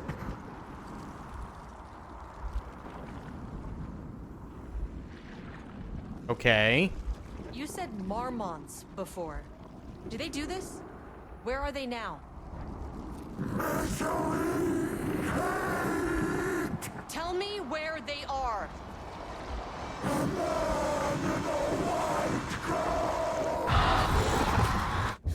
Christ. It's fixated on the Marmonts. What did they do? Is there a Dalek stuck in that painting? It does sound like a Dalek, doesn't it? Exterminate. Mm-hmm. Access denied. Access denied. I can only go to 1 or 2, huh? A threshold is the connection between a foreign reality and our own. Now, they all have their own rules, strange as they are, but the further down I went, the more chaotic this one got. Clearly, this was the Cauldron Lake threshold, but something was wrong. Well, more wrong than usual.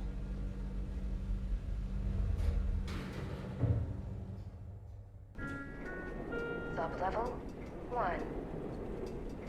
Uh-oh, shit looks fucky again.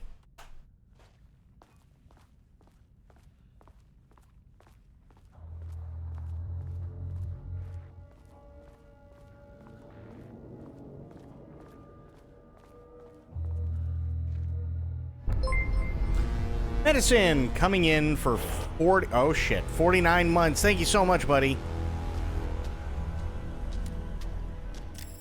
Oh shit. This is working.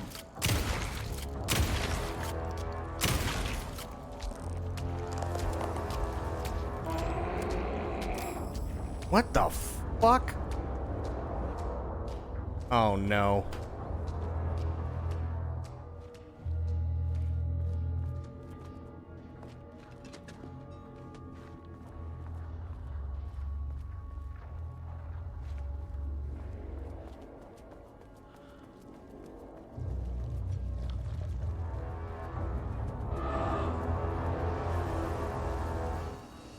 Yeah, well, those things can fuck right off.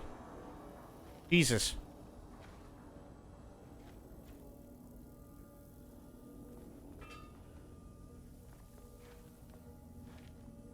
Thank you so much for the 49 months. I appreciate that. God damn, 49 months.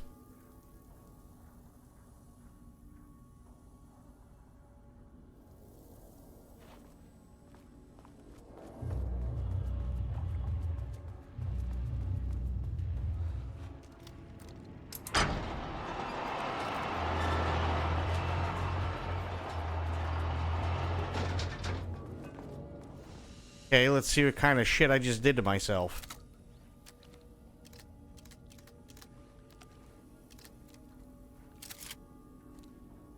Oh shit, she's got paint all over her now? That's definitely no bueno. Right.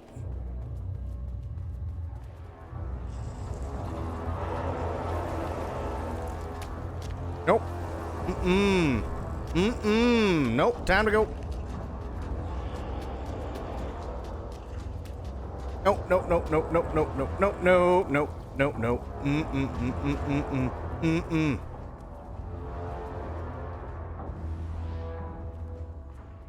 I don't like those things. Inventory management. Oh, the door's open. Actually, no, it's not open. Fuck. At least I don't think it is.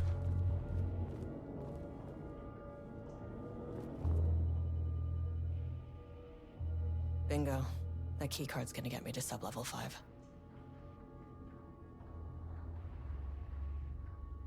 What do you mean?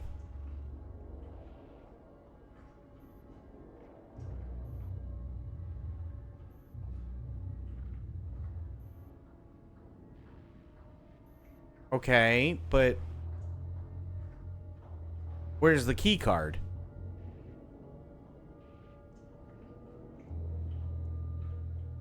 We've already read this.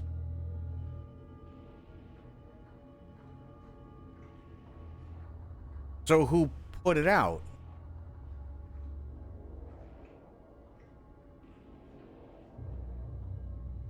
We don't know. Fuck. Keycard's gonna give me to sub-level 5. Yeah, well, guess what? It's not.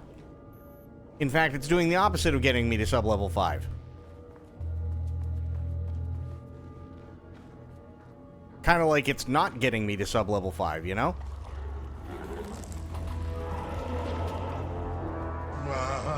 The French.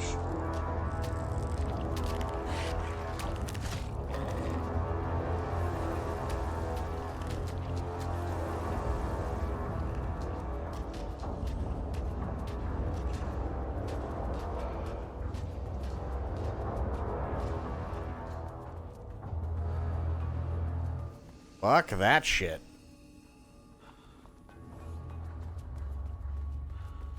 The things I cannot hit.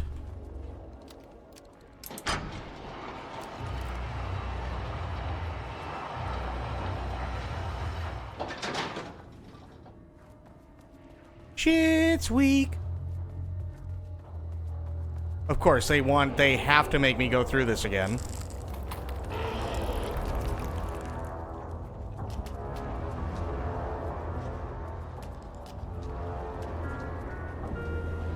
Hurry up.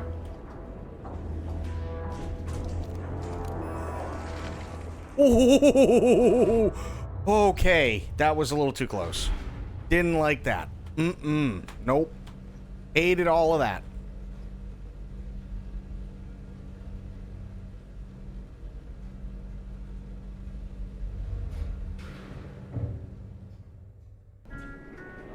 Sublevel 2.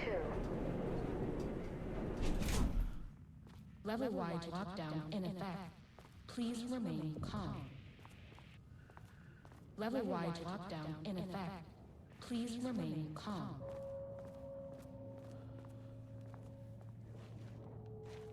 Oh, shit.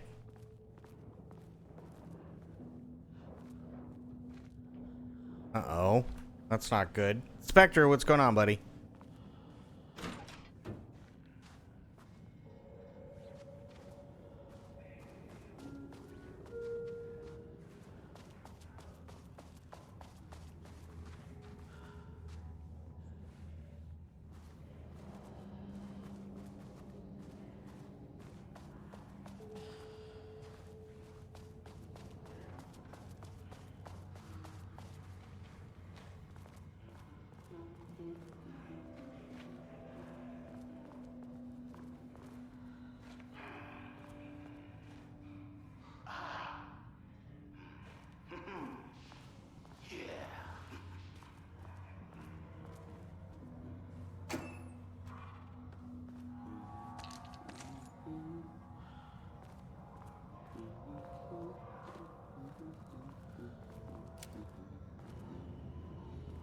Finally, someone who isn't a painting.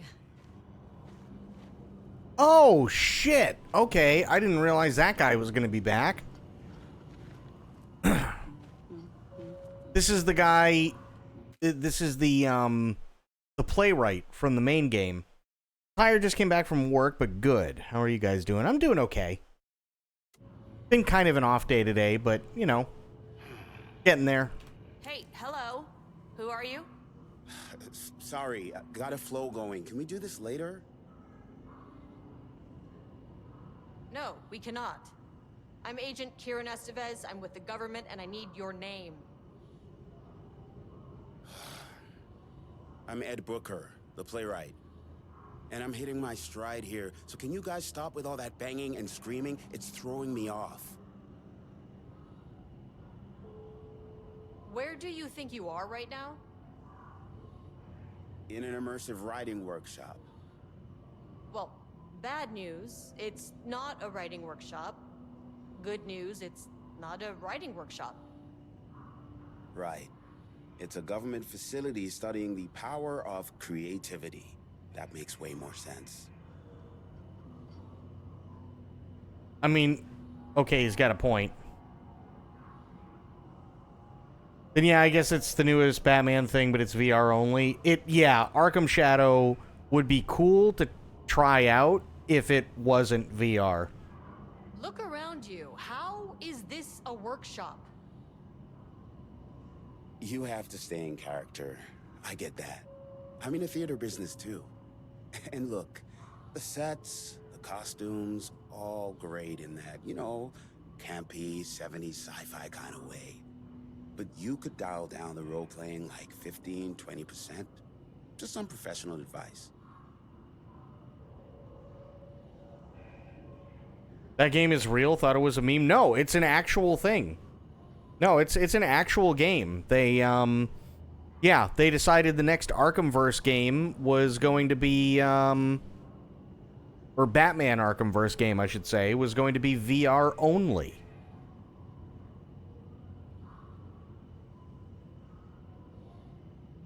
You should sue them for using your name, right? What are you even doing? What are you writing? Well, after you all abducted me in the woods, I've been working on this manuscript you gave me because you need it for some experiment or something. I kind of forget the premise. But, I've had this block lately, and filling in the gaps of this story has really loosened me up. Copying the style is a nice constraint, but I still have lots of room to play. It's a solid creative exercise. GTA San Andreas VR only? Nah, see, here's the thing. I don't like VR. And it's not because I don't like the technology. I don't like VR specifically because it's still not financially viable. Like, if you wanted to play a VR game right now, you would need a computer that could handle it. So, basically, fuck your laptop. Anybody's laptop, fuck your laptop, right? And then, to make matters worse, you still have to pay, on top of getting like a desktop, you still have to pay almost, if not over, $1,000 in order to get the entire setup that's needed to be able to pay another $60 to $70 for a VR game. It's not financially viable. Sir, whether you are aware of it or not, there is a situation here. I need you to stay in your cell until I can resolve the matter, okay? Got it. Hey, no one's been around with food for a while. I could go for some dinner when you have a second. Oh, and can I get my phone back? I want to call my wife. I don't know how Tammy found you guys, but she killed it. 5 stars all around. Yeah, I'll get right on that.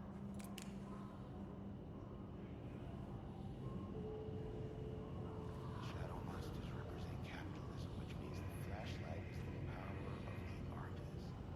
Sheer creativity. A good VR headset is about $1.5 grand. Yeah, that's what I mean. You need like a $2,000 to $3,000 PC plus if you're looking at a headset that A, isn't going to give you motion sickness, right? And B, and more importantly, is going to be able to play everything. You're probably looking at another, anywhere between $1,000 to $1,500. So you're looking at $4,500 before you can even pay anywhere between $40 to $70 for a game. To me, that doesn't make any sense. It just, it's not financially viable.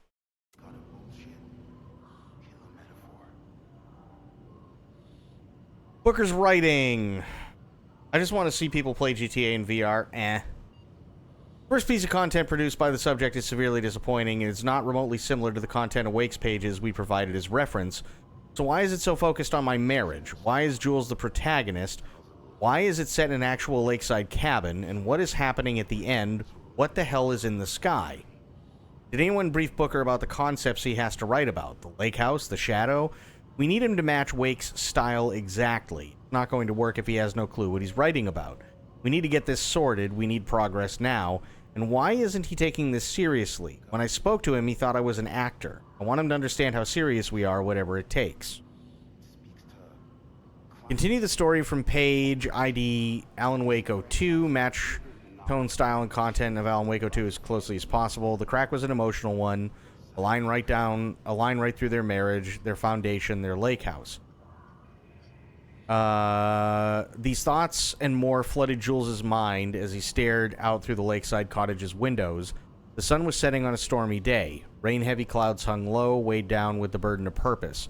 Diana sat in her favorite desk chair, staring out across the lake's rippling surface. He watched the breeze catch her acorn hair, as if sensing his gaze, she turned her head. Jules looked away, flustered, then annoyed with himself for letting her affect him this way. He grabbed the bottle of red wine, poured himself a generous serving. And he kept pouring, his mind distracted by a thought. How did we get here? They'd been at the lab running an experiment. They were here. Why? He remembered thinking that a break from the lab would give them space to reconnect, to mend the crack. But he couldn't remember ever leaving. Wine was flowing over the rim of his cup, though he didn't even notice. He put down the bottle, scanning the lake. Faint shimmer hung in the air on the far side of the lake, like light hitting glass. The sort of thing you only noticed if you were looking for it. He felt like he had seen something like this before, but where? Jules! Diana's cry snapped Jules into the present. He was staring up at the sky in panic. A deep shadow crept across the deck. Jules ran to the door to his wife. Gotcha.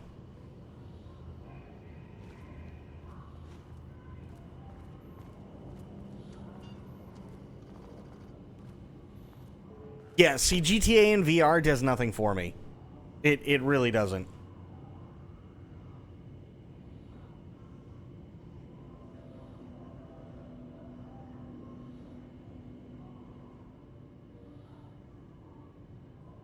Acquisition team is hereby approved to acquire additional research subjects for ongoing study related to Project Arbutus at the Lake House facility. Prioritize outcomes as ordered below. Both subjects brought to the Lake House for study.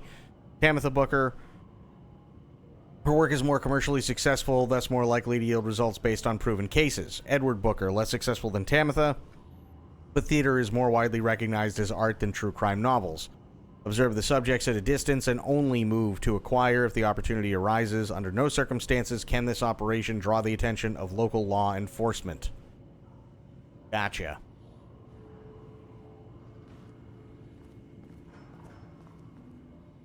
Subject's writing must feature darkness, water, marmots, the lake house, and conflict. Did anyone explain any of this to him? I don't... Either they did, and it didn't work, or they didn't, and it didn't work.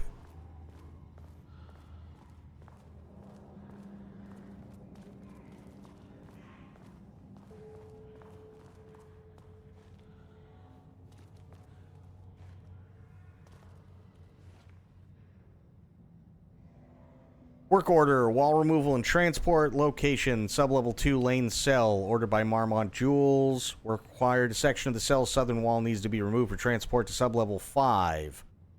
Urgency high, tools required. It is not my job to know which tools you use to cut concrete walls. It is your job.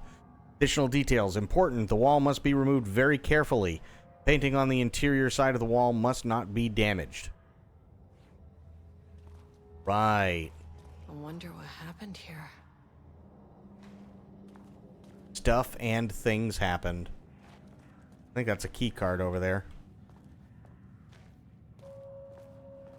Nope, it's not.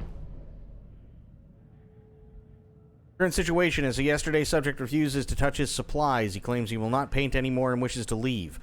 Subject's refusal has effectively halted all research. While the team can continue to run tests on the backlog of paintings, they estimate there is little new information to gain. The subject must continue to paint if work is to proceed.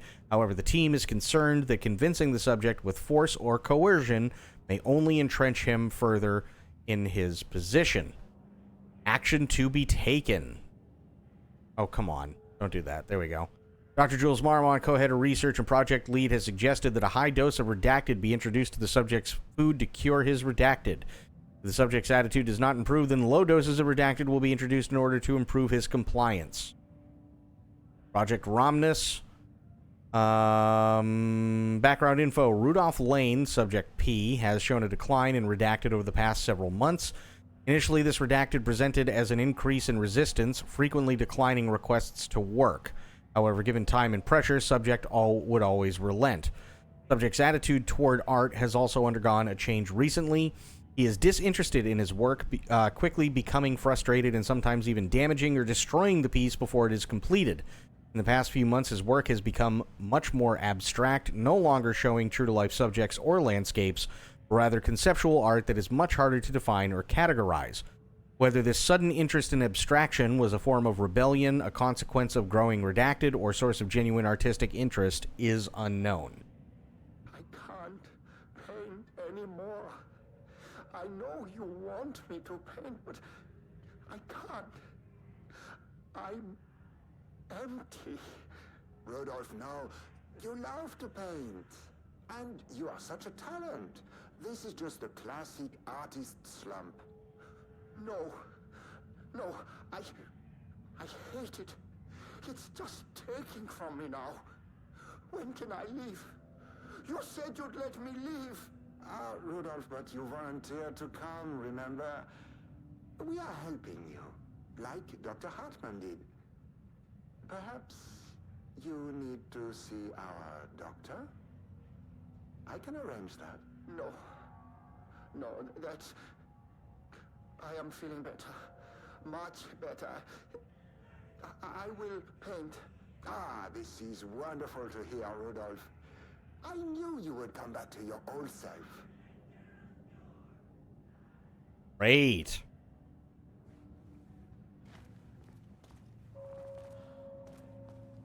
Jules Marmont looked at the painting.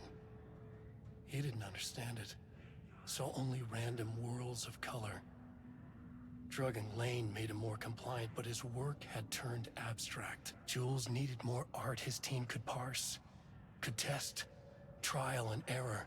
These abstract explosions of color complicated the data. His grip tightened around the letter opener in his hand. The piece of art he needed was hidden inside Lane. If Jules could simply cut the painter open and pull the painting out of him, he would. The overhead lights flickered. Jules would make Lane cooperate. No more drugs. Less carrot, more stick. Jules had to go faster. He wouldn't lose to Diana. Nothing else mattered. Great.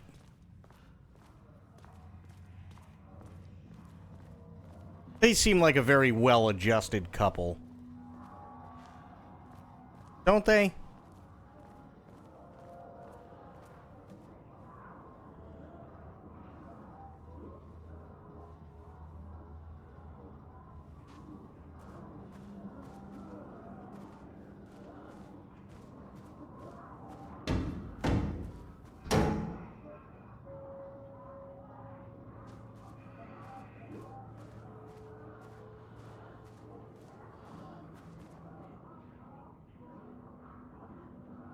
Vandalize text 00% effort.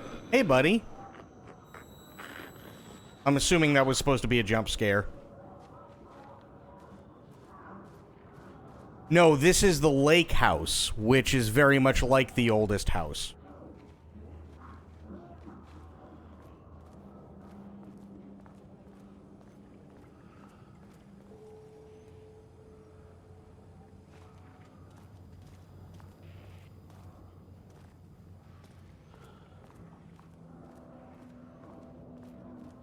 But with the oldest house, right, where the oldest house does investigations, the lake house does research.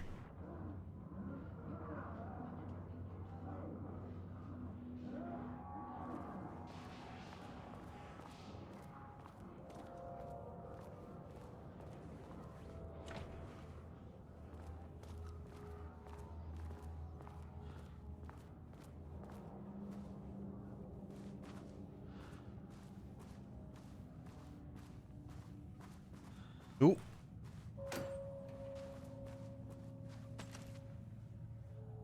Okay, nothing else in there.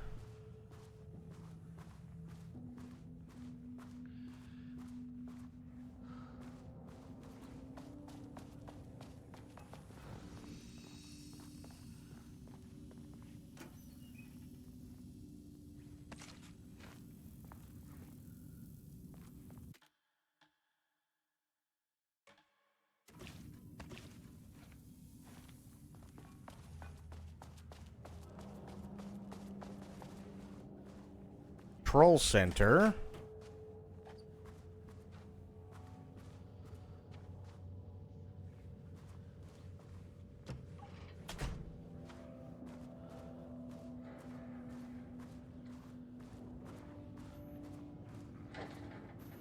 Still don't have a level 2 card. Oh, she did. Hey, look, level 2. Nice. A higher access card. Sorry, but I need this. Oh, what the fuck? Who the fuck was that?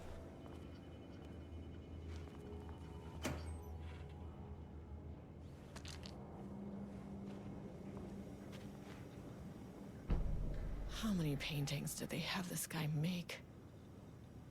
From painting session on redacted. Designation black circular shape among yellow lines. Description uneven circle painted with dark black in the foreground with jagged yellow brown mustard lines behind it. Lines sometimes overlap with each other and or bleed into the black circle. Is that the doctor lady? It might be.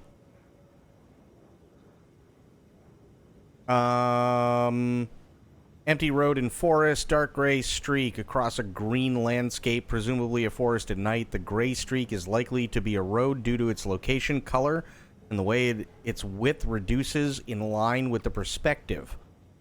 Small white shape in the road could be a page of writing by Alan Wake. Relevant teams have been informed and are searching for this site now to attempt page retrieval. Yellow crescent shape on black canvas, a curved yellow shape and a roughly crescent shape painted onto an otherwise empty canvas, possibly a crescent moon or banana, unfinished piece.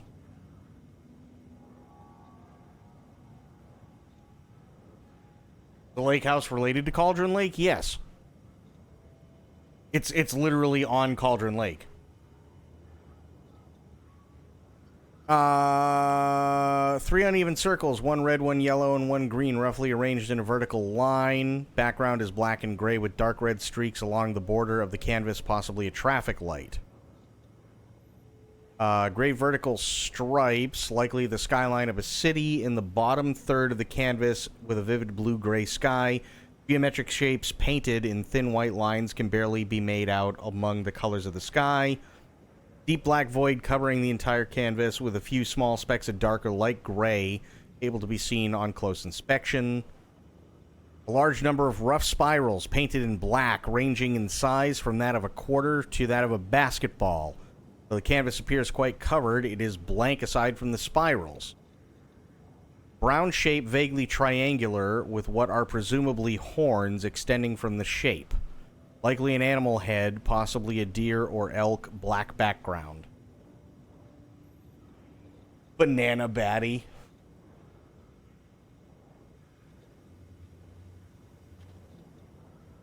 Oh boy. Yeah, I don't know if that's actually... I mean, it could be her, but I'm not really sure.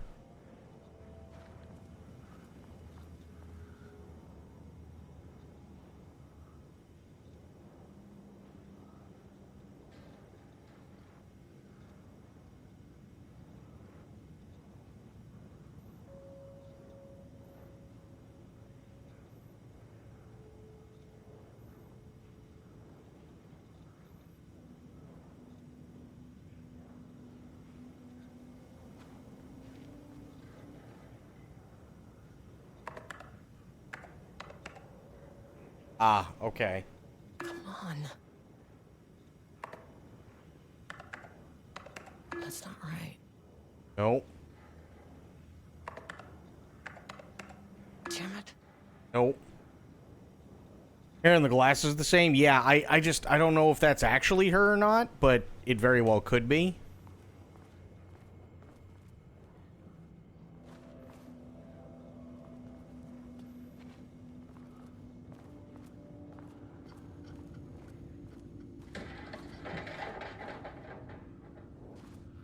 That doesn't sound fun, but we're gonna go and do it anyway.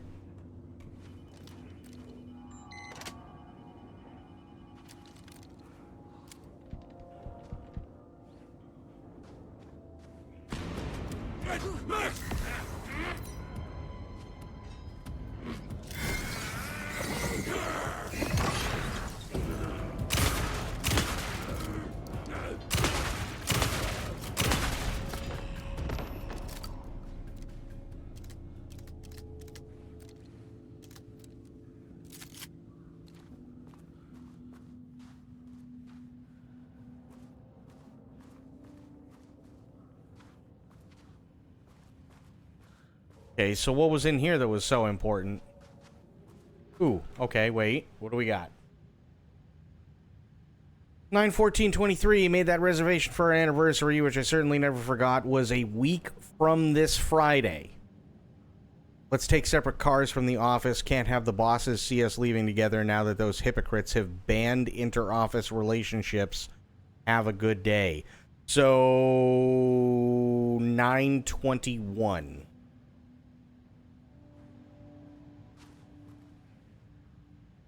Okay. Maintaining seeing a movie together does not begin a relationship. Today's password is the date of our special unforgettable anniversary plus brown shape with horns. What? Special unforgettable anniversary plus brown shape with horns. Okay. 44 is right, yeah, so I guess you're telling me you don't know when our anniversary is. Well, good luck with that. Yeah, the Marms are losing it. Big surprise. I bet Diana set Jules' background as a big old turd or something. Once again, making their shitty marriage everyone else's problem. The password you sent didn't work. Black Void is 44, right? On the list of Lane's paintings, I need to get in, or this is going to be a total waste of a Wednesday. Do you believe this new password policy? The security concerns are... What security concerns are they even talking about? We're a fenced-off government bunker in the middle of nowhere. I think they're getting paranoid. Anyway, I set the security terminal's new password like the memo suggested. Our answer is the base numbers, then Black Void. She had valid concerns. That man is a tyrant. Speaking up about safety is no reason to fire someone. I knew it. She was way too vocal in last week's all-hands meeting.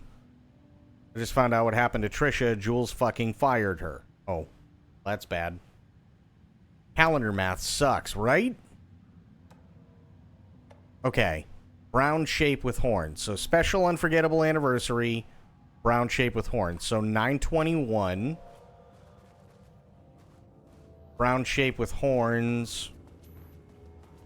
Back here.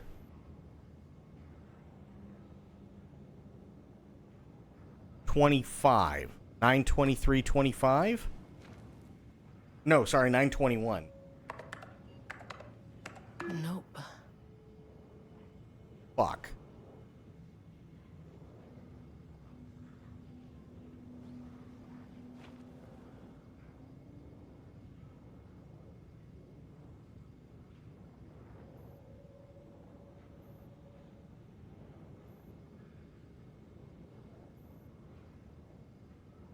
Round shape with horns. Okay.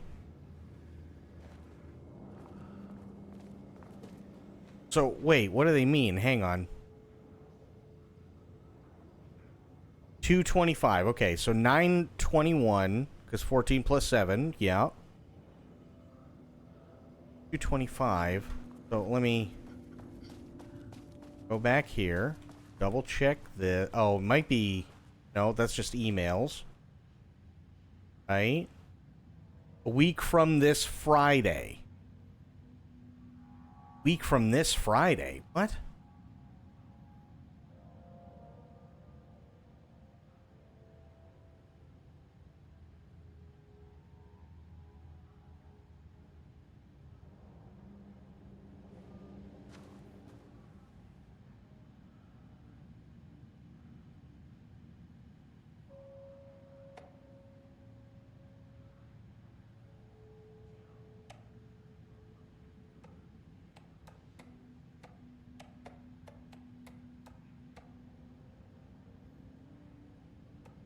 Plus brown shape with horns, which is 225.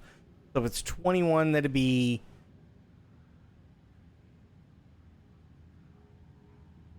Or sorry, if it's 9/21, 23 plus 225, it'd be 9/23 48? Maybe?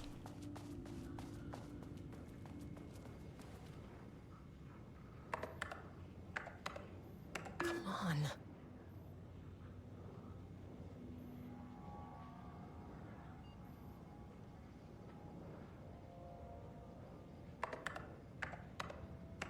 That's not right.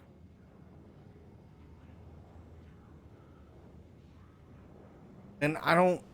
What? What am I missing? Hang on. That brown shape with horns.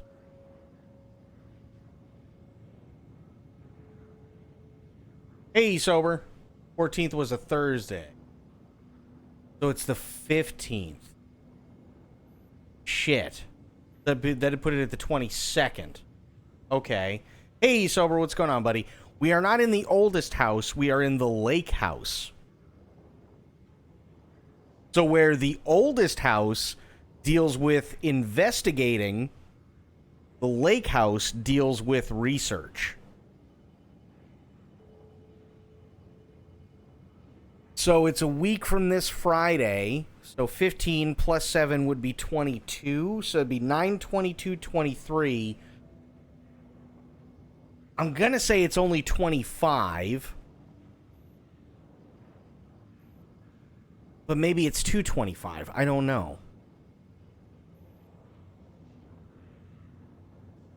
So 9/22. Oh, maybe it's just 9/22/25. That might be it. Hang on. There we go. Oh boy. Lockdown lifted. You are now safe to resume working. Estevez, come in. Facility. Sub-level 1. You copy? No, turn back. Area is extremely hostile. Fucking radios. They're on floor 1. I'll need help. Mm-hmm. They are going to need help. That is true.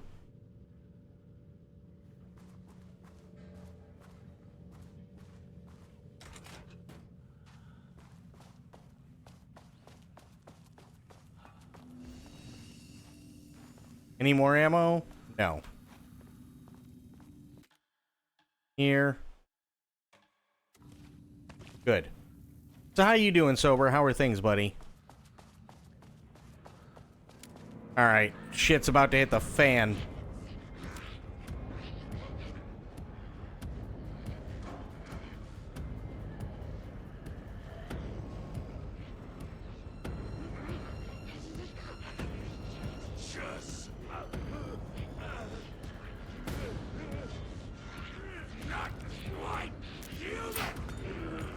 Fuck. Okay, well that didn't go well.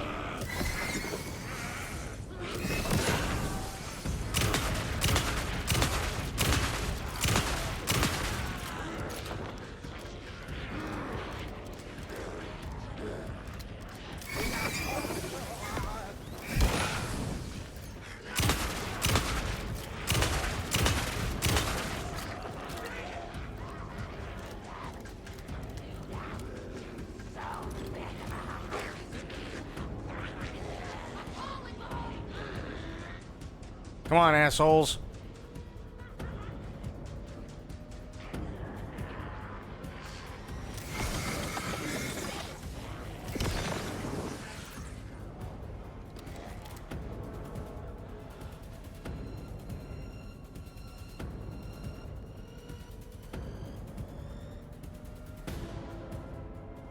You be disbanded the people who made Prince of Persia Lost Crown? Ouch.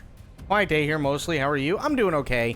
Had an off day, if I'm being honest. Could have been better. Definitely could have been a lot worse, but could have been better.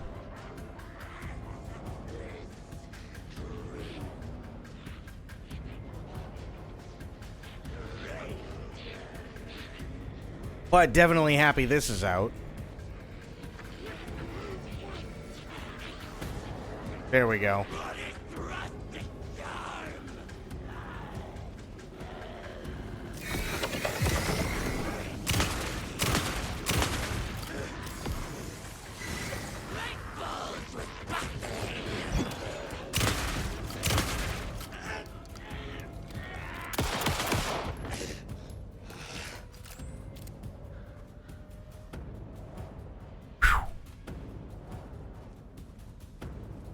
I always feel like I didn't do enough whatever day it is. I was working on shit earlier today, and it just felt like every time I tried to do something, it was just hindered. You know? And it wasn't anybody's fault, it was just... It just was.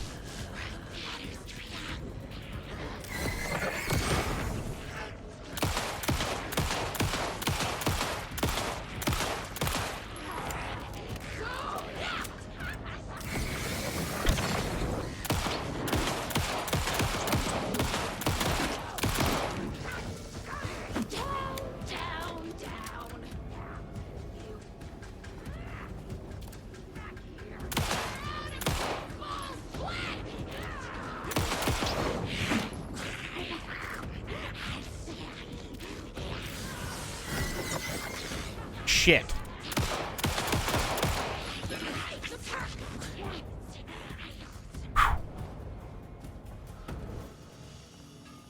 Jesus.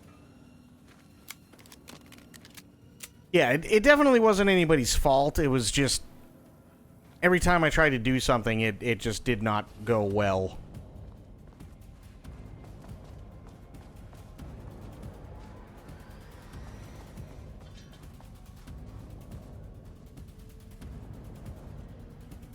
Oh. No, that's still the wrong button. Oh, no, it isn't. Nice. This'll work. I like flares.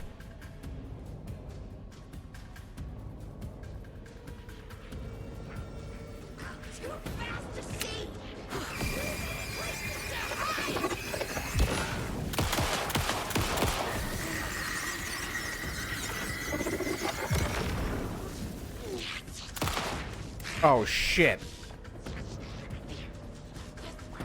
That feeling when you run out of ammo. God damn it. Okay. No ammo is bad. You know what I'm gonna do? Hang on. Let's do a thing.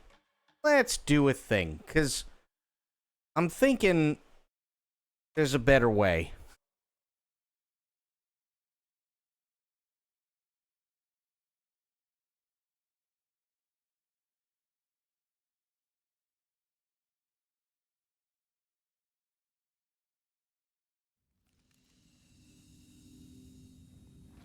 Oh, good.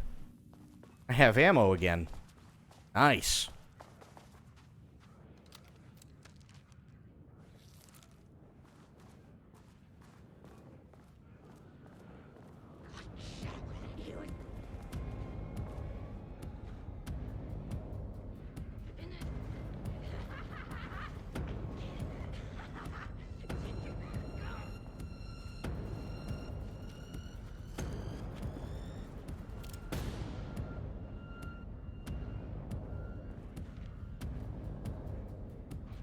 Overcome! They waited!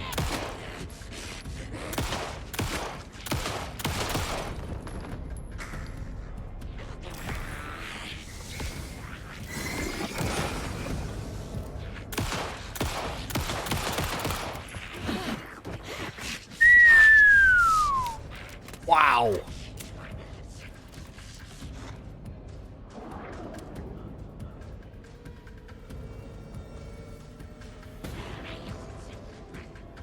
Dodge that fucker.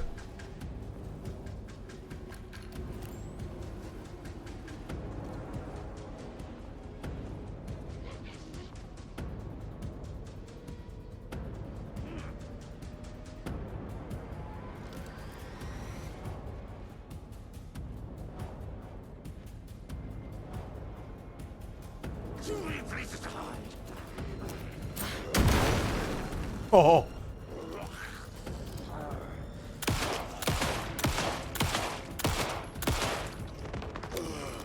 Got his ass.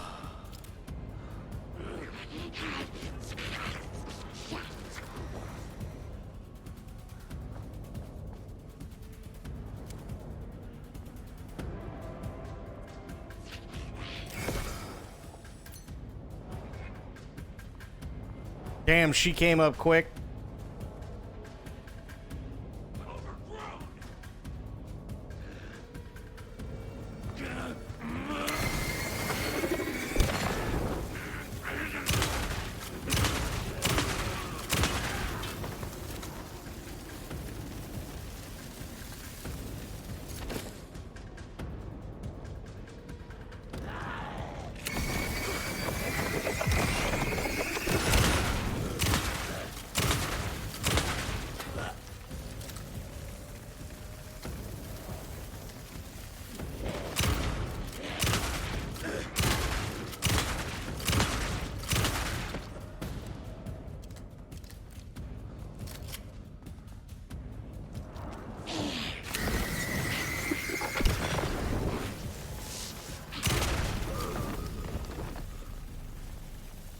There. Much better.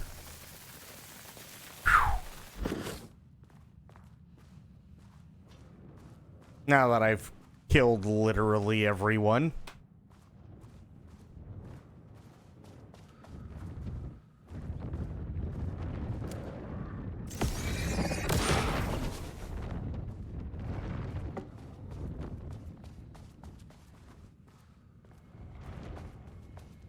Oh, ammo. Yay.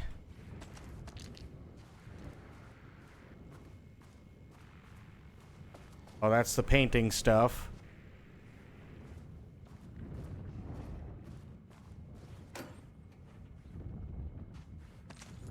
Nice.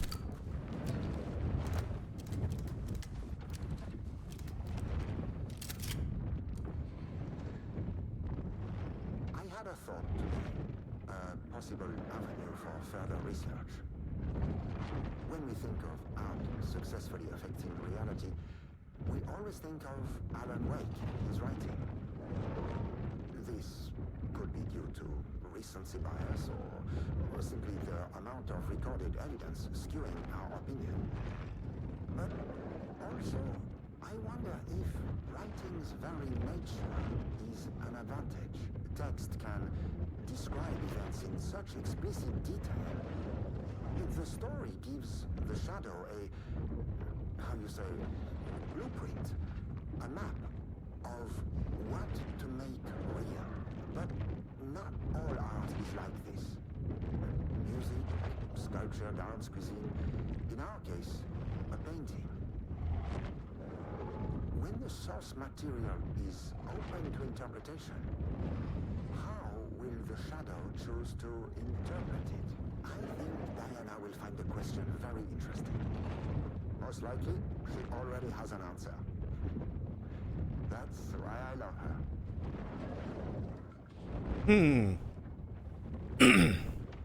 So, a little bit of backstory to catch you up sober. So, this is Estevez. She was in Alan Wake 2. She's the one that deputized both Casey and Saga into the Federal Bureau of Control. She's talking, I believe, to Saga about what happened in the lake house either before she gets sucked into the dark place or after, presumably, she comes out of the dark place after Alan Wake goes back in for her. We don't really know. But she gets to the lake house because the AWE, the Altered World event, happens. So she shows up in the Bright Falls area, and she goes to the lake house to check out what's going on. Nobody answers the intercom. So she and her agents, she goes in, she tells the agents to check out the area. She goes in by herself, and come to find out, the lake house is run by Jules and Diana Marmont. And basically, we get in here and find out that she gets in here and finds out that everybody's dead. We're not entirely sure what's going on currently, as we only know that the Marmonts used to love each other, and now they're basically just kind of at each other's throats the entire time, and they're trying to find a way to create a bridge between or a threshold, I should say, between the shadow reality and our reality, or in Alan Wake's case, he would say the dark place and the real world. Right? And they're doing it with artists. So, for instance, the couple in the beginning of Alan Wake 2, one was a writer of true crime novels, the other one was a playwright. They were brought in, really didn't have much effect. And then there's also another painter whom we haven't seen as of yet, but we have seen some of his work, which turn into basically paint monsters that we can't kill until we get a certain weapon. So, yeah, we're still trying to figure out what exactly is going on. We don't know who the painter is. And we don't exactly know what happened here, but we do know that in trying to create a bridge or a threshold, right, the playwright and the writer that were brought in were made to try and write like Alan. It hasn't really worked.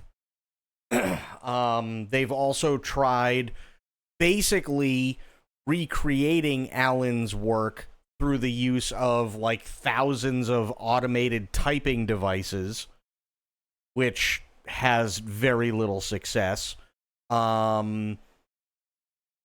But the painter is really the only one with anything promising. If you have Prime, you get Doom Eternal for free, by the way. Check the Prime link. Oh, no shit. That's actually really cool. That's really, really cool. I'll tell you what, though. Give me a second. I'm going to use the bathroom really quick, and then I'll come back, and we will do more. So, yeah. Give me a minute or so. I'll just leave it on here. Actually, I'll just put it on the BRB screen really quick, and then once I get back, we will... No, I gotta. No pee-pee, only game. No, I have to pee. I'll be back.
Okay, I is back. I got up, I stretched a little bit, used the bathroom, all that good stuff. Also, by the way, oh, thank you, medicine. By the way, that video that we watched towards the end of the night last night, I really, really, really want to try that olive burger.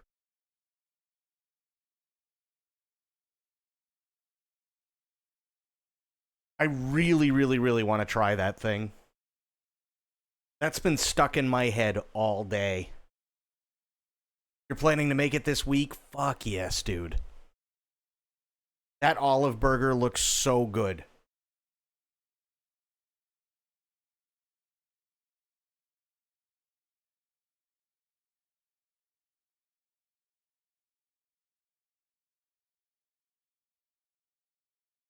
I really want to give that a shot.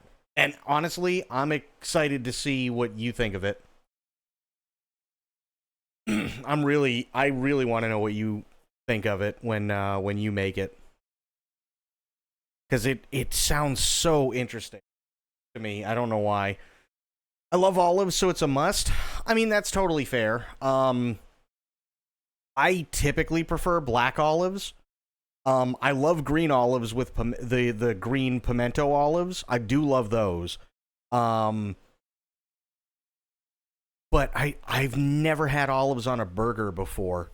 But that combination of mayonnaise, olives, little bit of olive brine, and sugar sounds really, really, really interesting to me. Yeah, so what they do, Medicine, is they make a burger, no cheese, and they make a sauce. But what they do is they chop up green olives, and then they mix the chopped up green olives with mayonnaise, a little bit of the juice, a little bit of the olive juice, and sugar. And then they put it on the burger, and then they put the top bun on, and that's it. And that, believe it or not, is the burger. It's called a Kewpie olive burger. That is the burger that inspired Dave Thomas to create Wendy's. So I'm really, really interested in trying it. I don't like green olives unstuffed. I love them with pimento, garlic, jalapeno stuff. Black olives, or as I call them, blolives, are great on pizza. Yeah, see, I like green olives, but I prefer like the pimento or the jalapeno or the prosciutto or, you know, stuff like that stuffed in them. But this one specifically calls for just unstuffed green olives.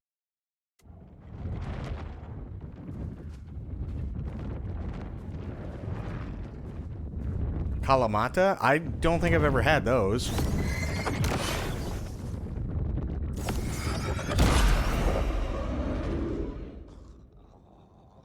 Fuck, there's more of them, I forgot. Sour and salty is my fave. That's totally fair.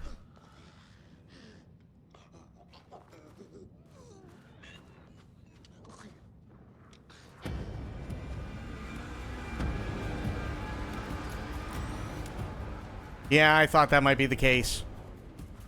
Fuck me running.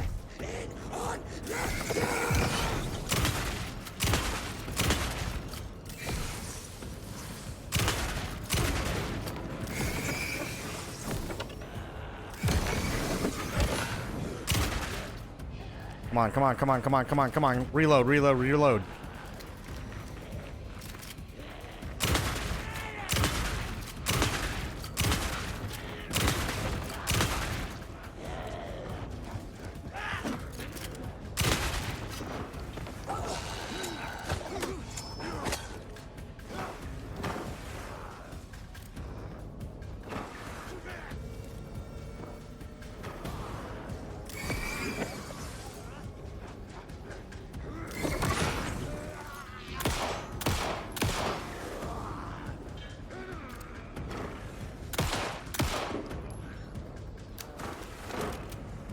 Oh, they're in the alcohol ones. Gotcha.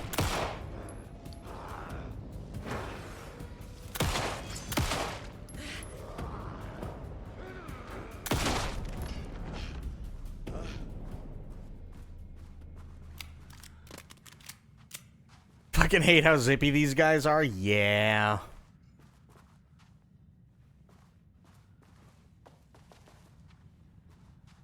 Yeah, the zippy ones are problems. Hope that glass is thick.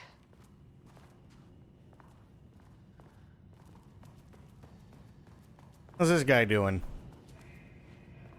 Okay, he's still doing his thing. That's fine. Ooh, ammo. Yes, please. Nice.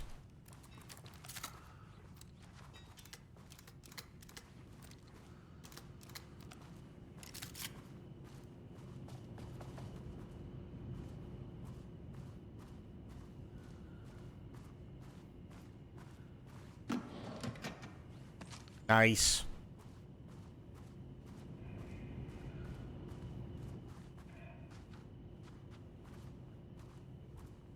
Okay, there's the elevator, but I don't want to go there just yet.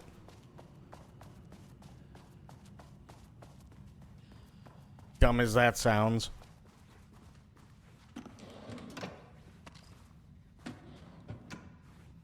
Nice.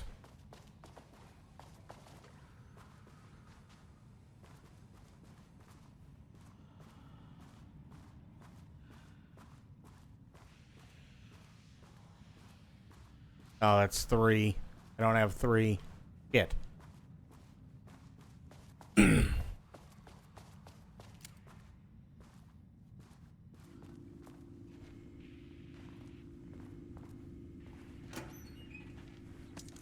Nice. Nice. Readings report threshold activity. Readings collected over the last 48 hours show a rising increase in activity stemming from the Cauldron Lake threshold, likely indicating an imminent AWE scenario. Highest recorded reading exceeded the safety limit, necessitating a general alert and requesting assistance from the assigned AWE response team. However, no alert or contact with external teams has been made per the recent amends to this procedure. As specified, the monitoring team will take no action until sign-off from either Dr. Marmont or Dr. Marmont has been received. Considering the rate of escalation that recent data indicates, the monitoring team strongly recommends that the AWE response team be contacted immediately. Signed, Harris Cruz, lead threshold analyst. Okay, well that's bad. Nice, more ammo. I'll take it.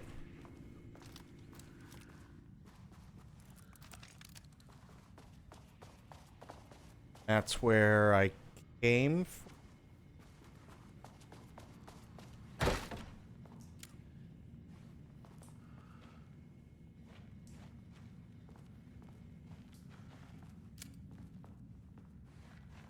Okay, can't go in there. Bet you somebody's pooping.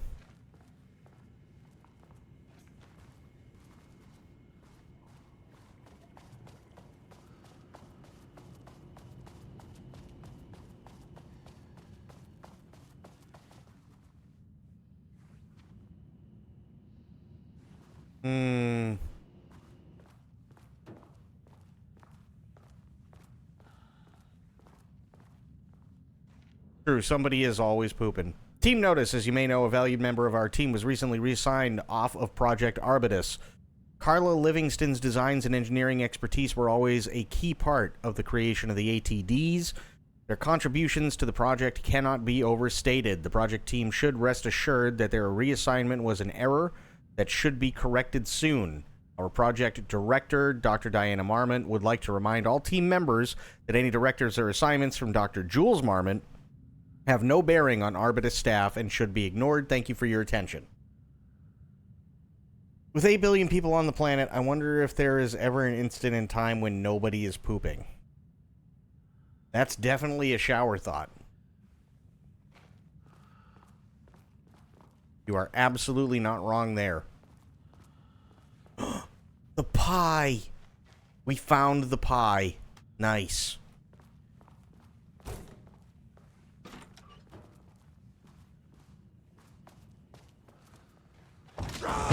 Jesus fucking Christ.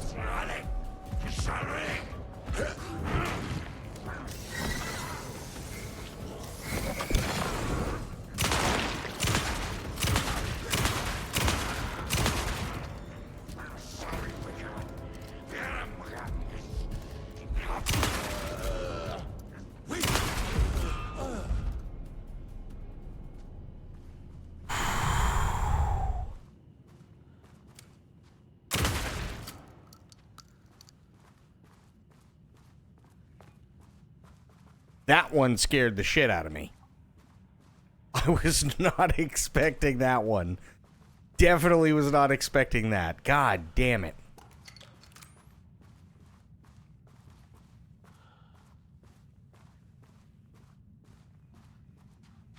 Damn, she just sat down and died.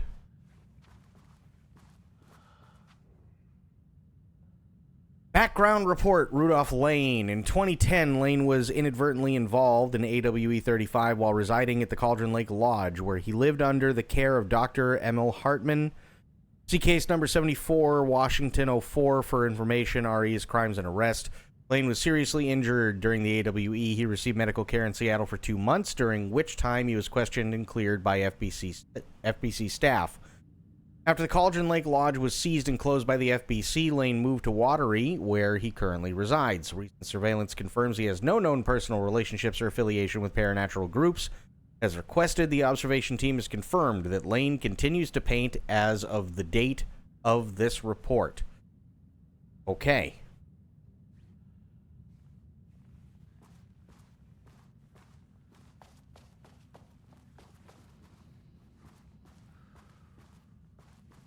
My team was on sublevel 1. I knew they were in danger.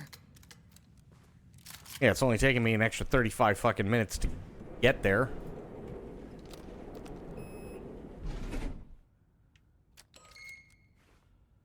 The Marmonts turned innocent people into tools using the FBC's authority.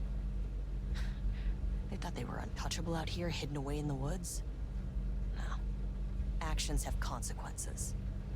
And I'm the consequences. I mean, yeah, but to be fair, I think the Marmonts are already dead.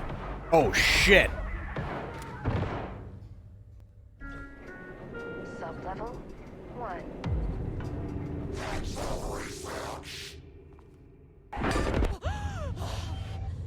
Oh, you fucking bastard! Jules Marmont killed my team. He was taken by the Shadow. I'm sorry. Jesus. Yeah, he was... Get that gun while I'm up here. Yeah, we should totally get that gun. That gun is needed.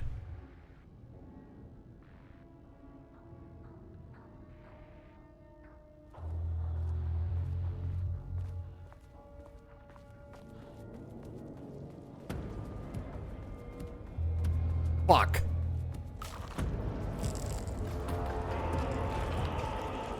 Fucking hated that. Me too.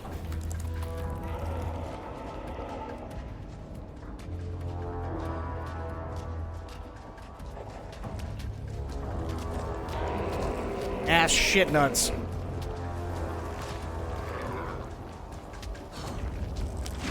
Haha, get fucked. Oh, I gotta go around that way. Shit.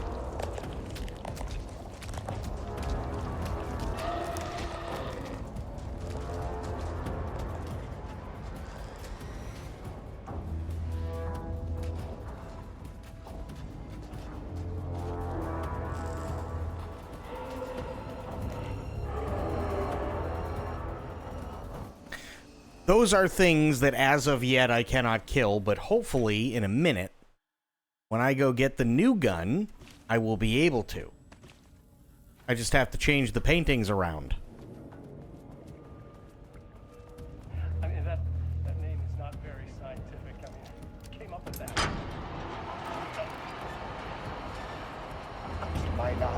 Oh, shit. Kind of assistant? Un putain d'assistant? Moi? I run the lake house. This is my facility. This is new. You cannot just walk in here for 1 week, make some speeches, and then fly back to New York. Espèce de crétin, prétentieux. The jackass thinks he's a fucking rock star. And he made fun of the name.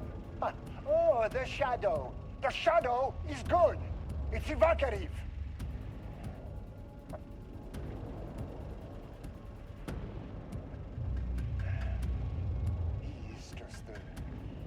Jealous, spoiled little child. And I will make it so everyone can see this. I will make it so no one even remembers his name. You see, ces imbéciles là, hein? They all think I am a pencil pusher. They think I do not have the mind for such work. Eh bien, ils verront. Ils verront! I will take what they think is possible. But I will break it.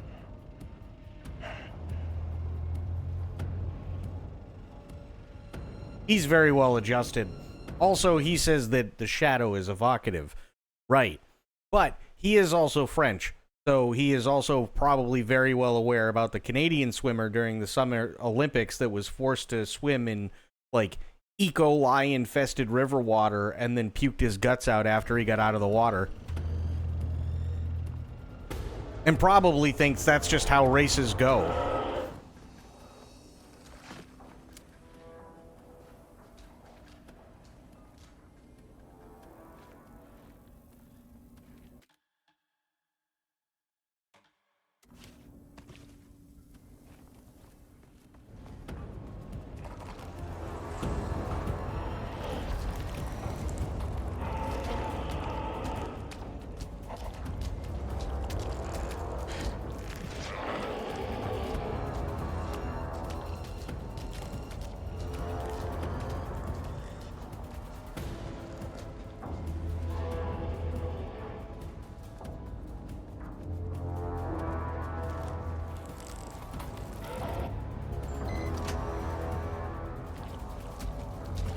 Get me in there.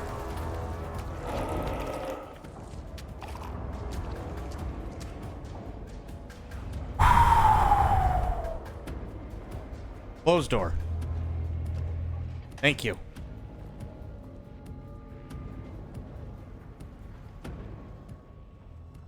Those are very pissed off painting monsters, Sober. Got the firing mechanism working. It's throwing the test projectiles a good distance. Turned out pretty nicely. The fittings between the grenade launcher and custom components are a bit loose. No proper lathe here, but at least it works. Now I need some actual black rock for the tests. I know there's some on sublevel 5, but the acting inventory supervisor doesn't get access to that floor. Next steps, source black rock. Oh. No, turn the light back on.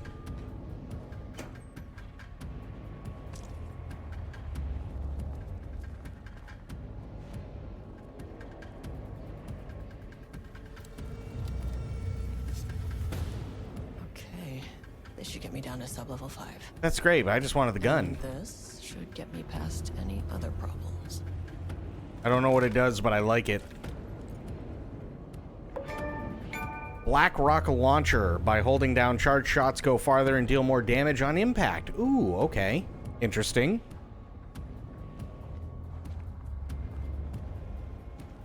There was a crack in the lake house. The Marmonts had let the lake in, but the water could not flow. It became trapped, stagnant, went bad. The truth was controlled here. The art was not art, just content for the experiment. The contrived overlap rebounded on itself, compressing, compounding, reflecting and refracting. An urban legend and a murder in constant imbalance, cause and effect hopelessly entangled. Arranged wrong, the dream logic flawed. The feedback loop doubled and redoubled, out of control. The pressure kept building, looking for a release. Got it. Nice.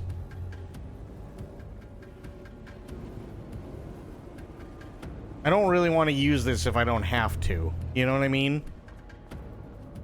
I kind of feel like that's the way to go about it.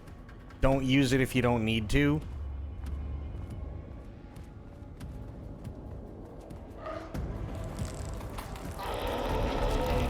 Excuse me.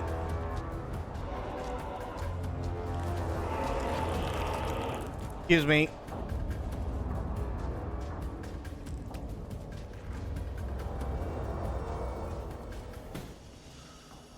Okay, save. Nice. Quick save. Nicer.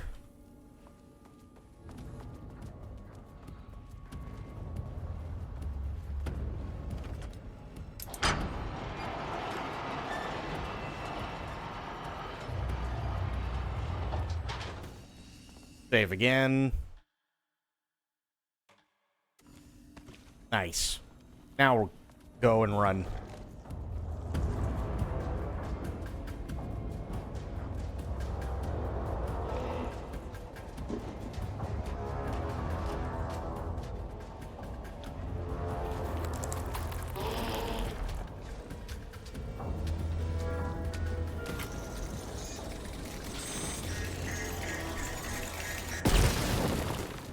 Jesus.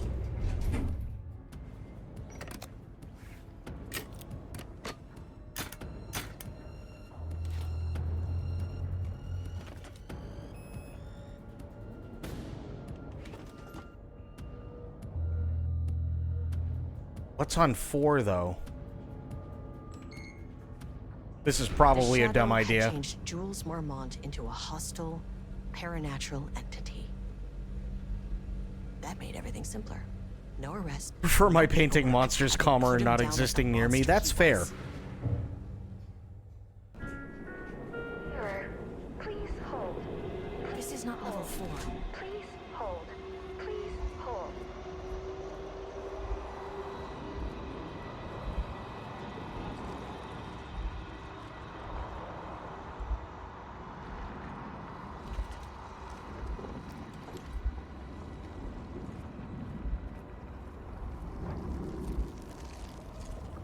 The Marmonts were holding a painter here. Rudolph Lane. Does that ring a bell? The shame of a man. I think you are, or were, Rudolph Lane. Himself, a self-portrait. Make them see. Look, I might be able to help you. But I need information, cooperation. No brush, just himself.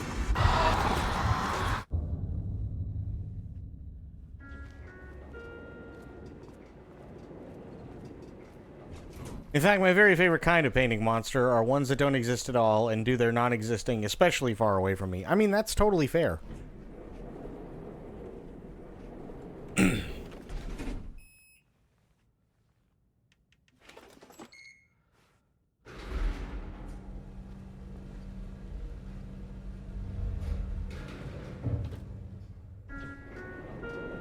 Sublevel 4.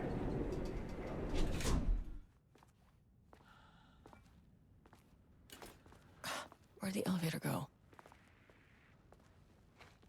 He's one of those kooky blood fluids painters, or is his actual soul in it? I think he is the painting. I missed a thing on the floor? Oh, well. Too late now, it looks like. Damn it.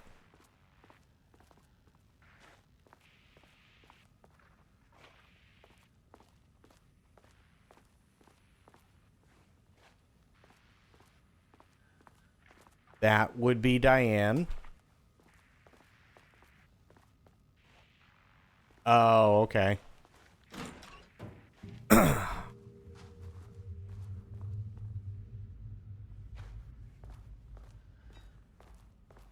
Ooh, nice office. Whoa.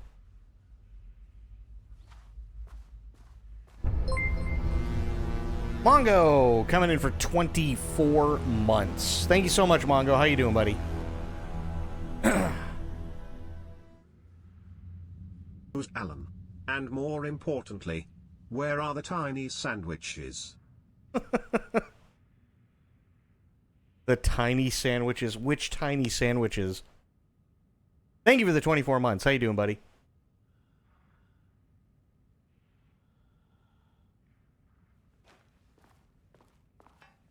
At a way. Oh, God. I'll just leave. As soon as he said it, I was like, oh, fuck.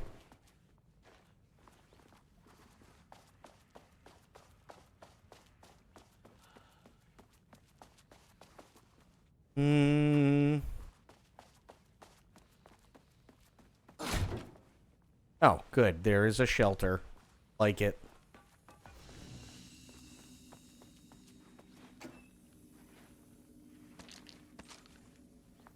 Nice.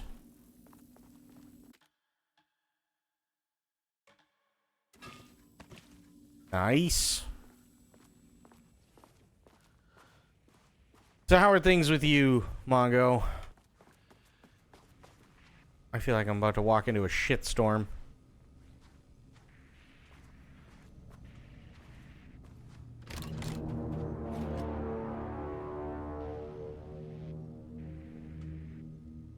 Come on. That's fair.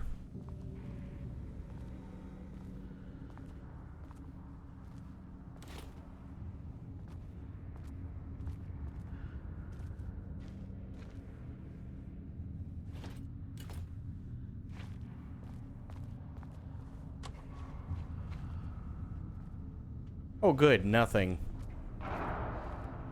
Never been to a wake. The name freaks me out. What if someone does? Yeah, that would be bad.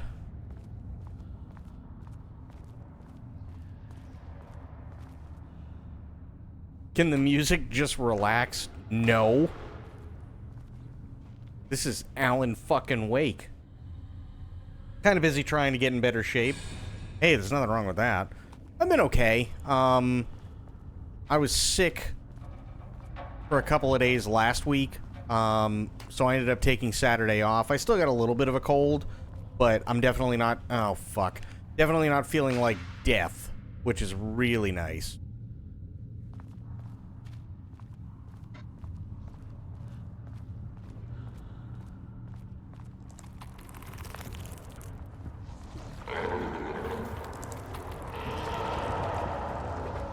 Ate all of that.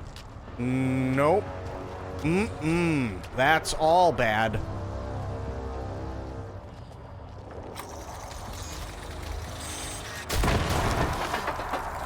Finally!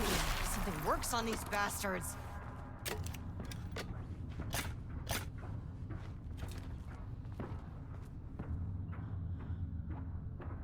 Don't remember the fucking in Alan Wake's title, right?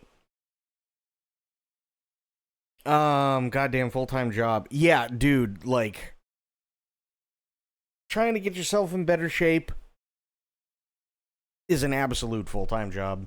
But yeah, I wasn't feeling too good, you know, last week, so, you know, getting better now, which is fine. Today was okay. But I wasn't gonna not stream because I missed Saturday. And I absolutely wanted to stream tonight because the Alan Wake 2 DLC came out. Need to visit the adult section of Blockbuster. That's totally fair.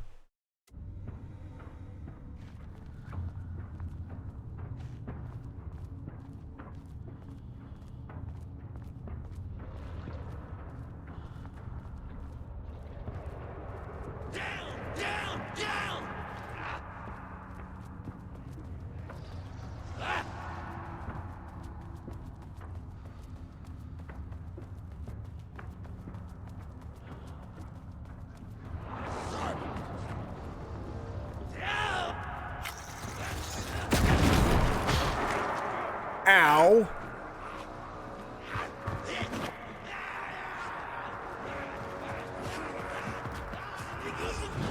Jesus shit nuts fuck.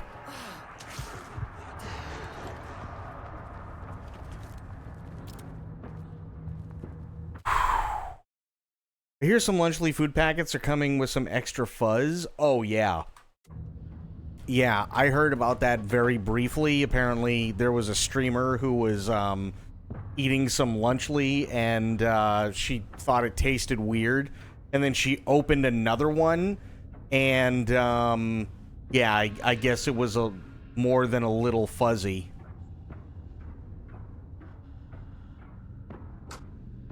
Max, collect the data slates, and I'm all donezo until the new DLC. Fuck yeah, dude.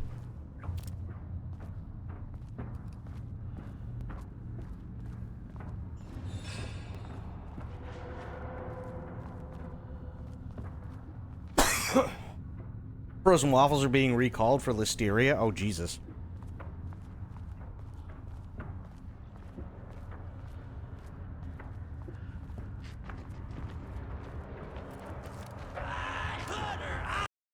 What the fuck? Hello?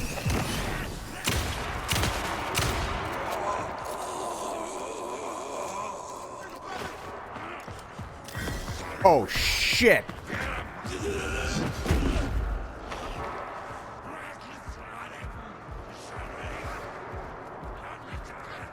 Fuck, fuck, fuck, fuck, fuck, fuck, fuck, fuck, fuck, fuck, fuck, fuck, fuck, shit, shit, shit, shit, shit, shit.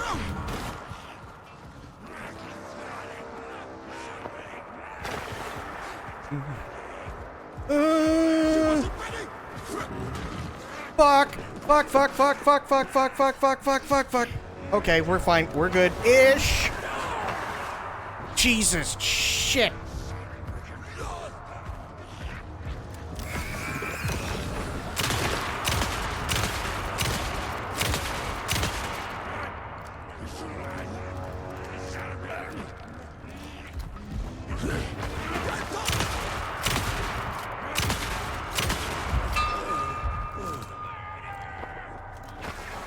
Jesus. Come on, open, open, open, open. Thank you. Hey, black rock powder. Need to keep an eye out for more of these. Reload.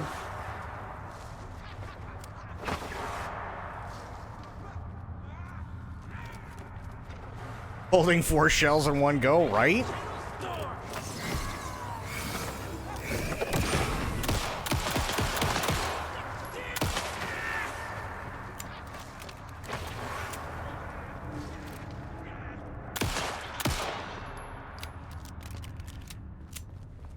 Jesus. Okay. Well, that sucked.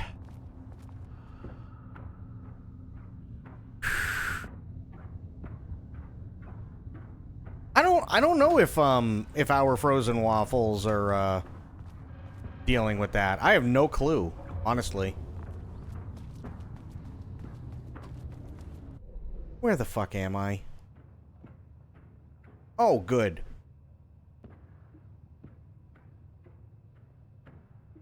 Shifting geometry bullshit. Lovely. I mean, I'm glad they called it what it is. That's nice.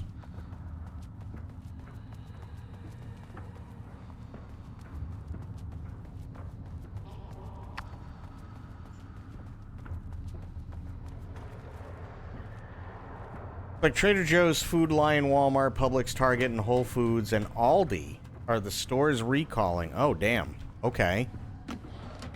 So it very well may be, oh, fuck.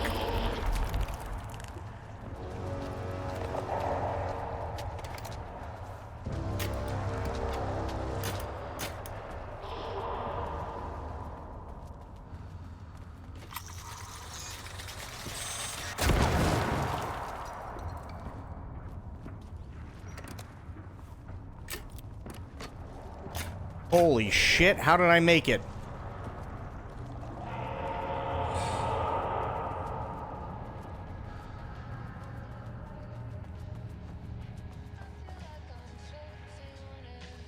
I have no idea how I made it here.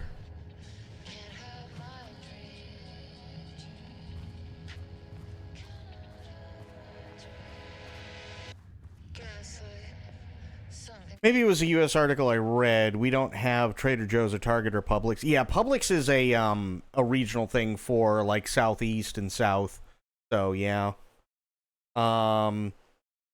Trader Joe's is kind of everywhere, but Trader Joe's is like a naturalist store, I guess would be the best way to put it. And yeah, Target is Target. Nearly 700 products affected. Holy shit, there have been a lot of recalls lately. I don't know what the fuck's going on lately. I really don't.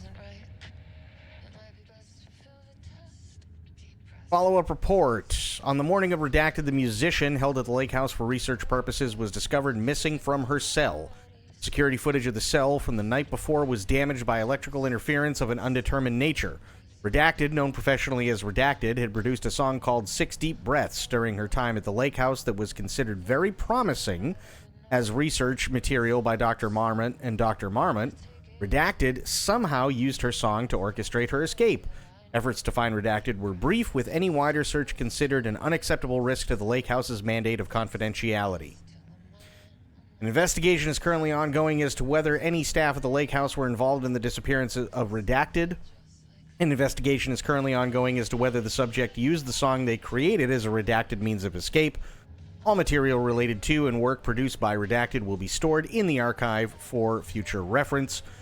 Online checks for the public reappearance of Redacted are to be performed weekly. Known web addresses associated with Redacted in the past, known addresses with para-utilitarian AWE activity, Redacted. This houseofdreams.blogspot.com.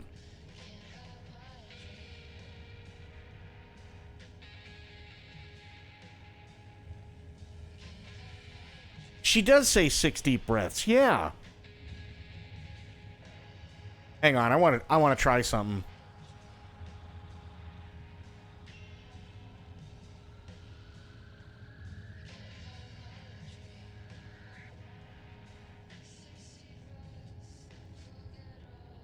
Oops. Wrong thing. God damn it. Can I do this? Yes.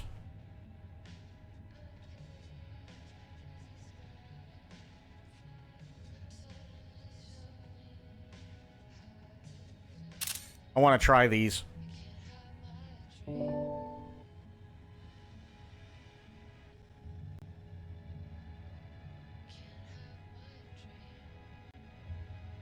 Perfect. Now.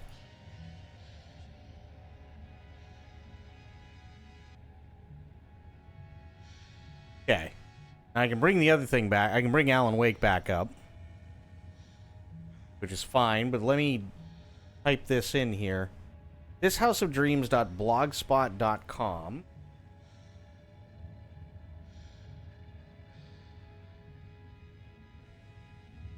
// n equals 1.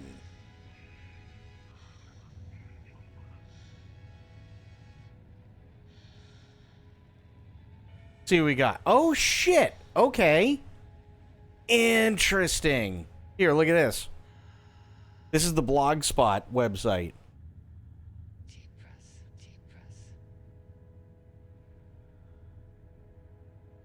I had another strange dream, very different from the previous ones. This was not a nightmare, quite the contrary. The diver in the photos appeared to me. He looked nothing like in the photos, but it was the same man. He was the poet who had written the poems as well. In the dreams, he floated in the air. Oh, wait, hang on, wrong button. God damn it. There. He floated in the air above me in the bedroom, as if we were underwater. He was wearing a strange, heavy diving suit, almost like a spacesuit, and he was shining with a bright light. He told me things that in the dream made perfect sense, but now not so much. I made a habit of keeping a notebook and pen by my nightstand so that I can write down my dreams as soon as I wake up, but even then, I feel that I missed or misunderstood a lot of what he told me, already beginning to forget it while I was writing it down. Also, when I read through my own notes now, some of them make no sense, but afterward and still now, I feel shaken by the powerful emotion I felt in the dream. I'll try to explain the dream as well as I can. This is... sounds like Alan Wake. Hang on. The diver told me that a dark presence had taken over his girlfriend, the woman in the photos. He tried everything he could to think of to banish it from her, but everything had failed. In the end, he finally understood what he had to do, finally understood the true nature of the dark place that was hidden under the waves of the lake where they lived. The lake was an opening to dark place that was much bigger than the lake itself, in fact, much bigger than the whole universe we live in. He wrote one last poem, his masterpiece, a secret poem, a hidden poem, a poem that's not among the poems I found in the shoebox. And he took his girlfriend for one last dive.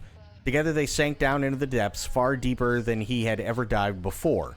In that dream, I was there diving with them. And from the depths, something or some things surged up to meet them. Things of darkness, but bright things of light as well.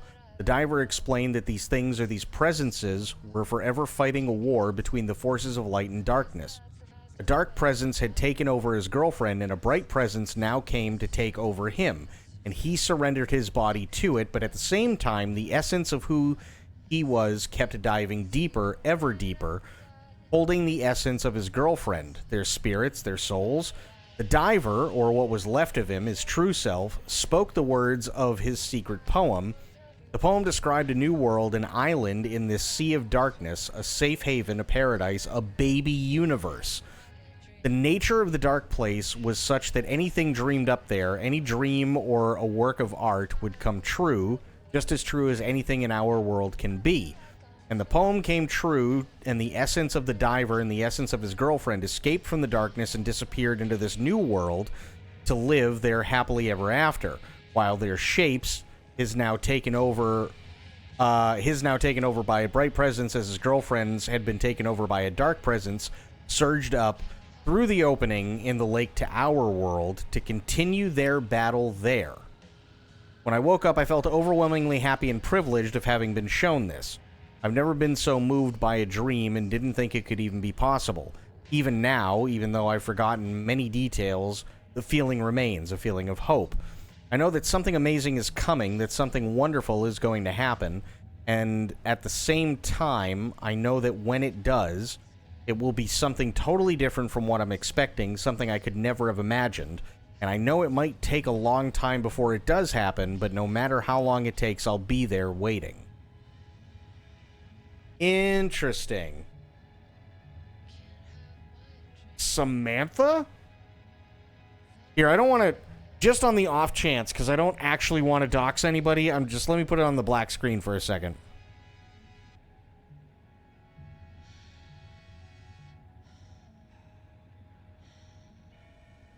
I'd feel really bad if this was... Okay. Interesting. So this is all it comes up with in both. That's it. So her name is Samantha.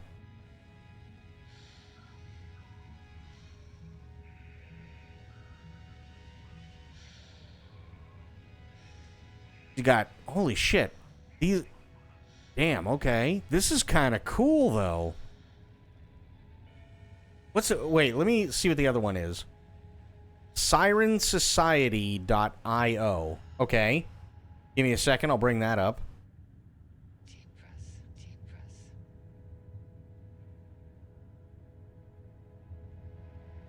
Oh, shit.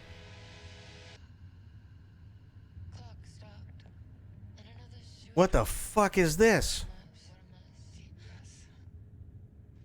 You found your way here. Welcome. How do we reach you? What the fuck is this?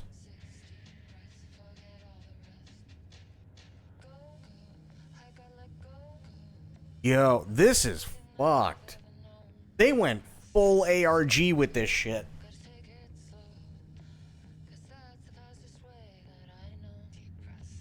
When just across the border, a lot of people here go down for their snacks and shit.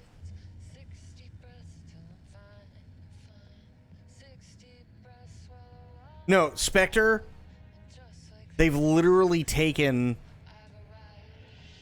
the DLC for Alan Wake 2 and they've turned it into an ARG. Let's join the call. Yeah, but I have to give my phone number.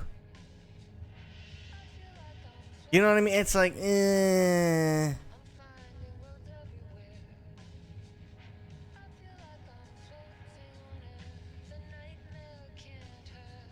No, it's not necessarily. We were just checking it out. What's an ARG? It's an altered reality game.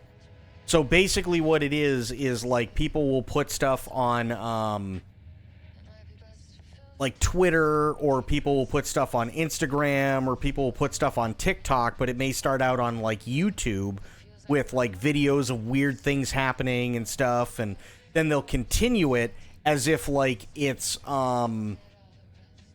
real, basically.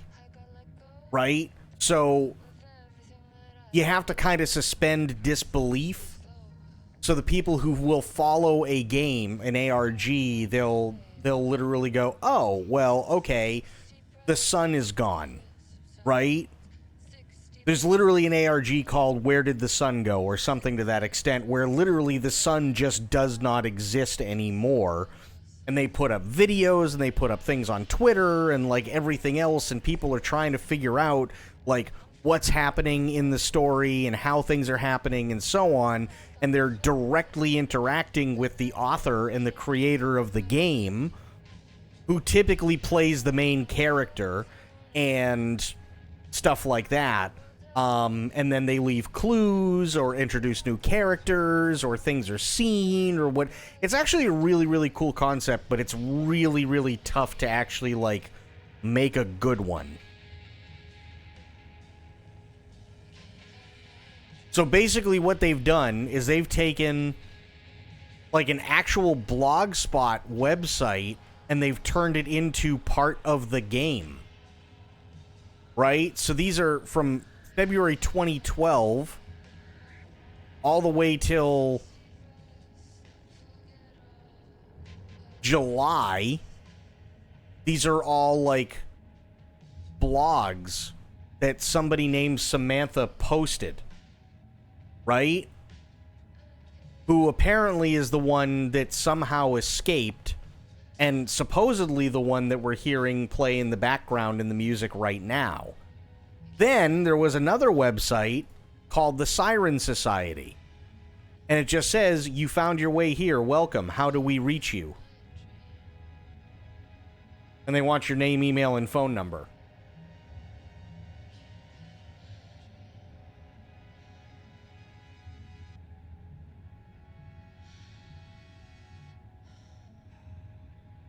So it's like a full-blown ARG, which is actually a really cool concept.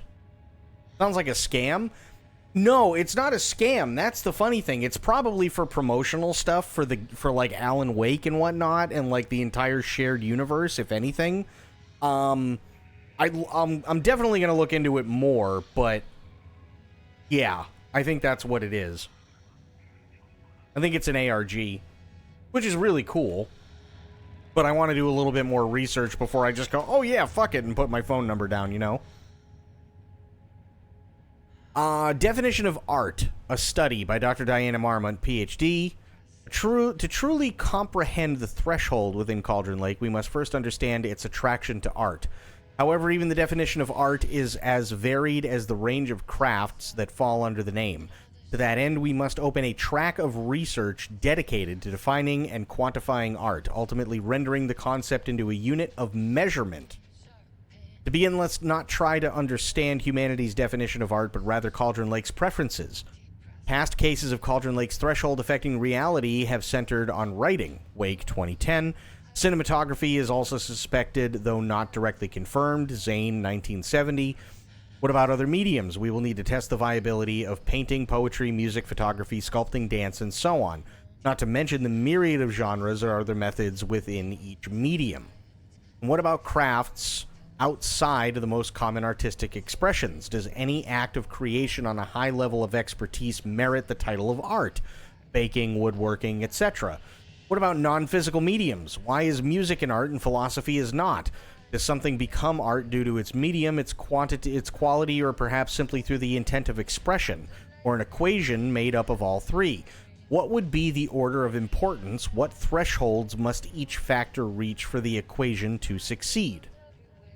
Damn, this shit just got deep. Clearly, there is much to determine. We must begin with developing a methodology using a vast range of arts and general creative endeavors, both physical and mental, then find a way to test their potential connection to Cauldron Lake's threshold. Cauldron Lake is an enigma with many layers to pull away if we are to understand it and ultimately bring it under control. The work will take years.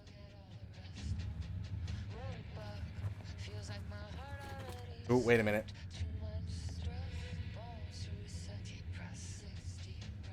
Okay.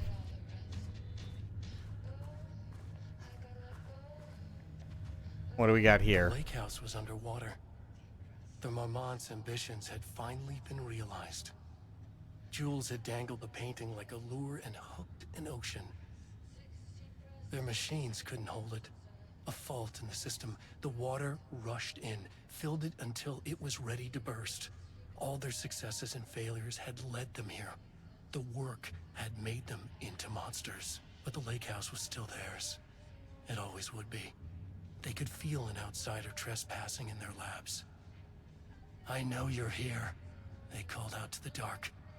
They hunted floor by floor. They wouldn't let the intruders stop their progress. This was their home, their beloved tomb beneath the waves.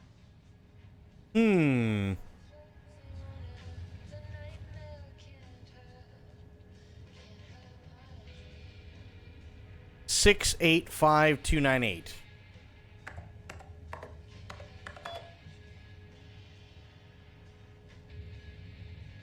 Hello, Dr. Marmon. I received your formal complaint about Jules's behavior. You claim he is maliciously keeping research material away from your team, but he says they have simply been misplaced. I understand you are frustrated, but I recommend giving his team a week or so to find the pages and return them to your team.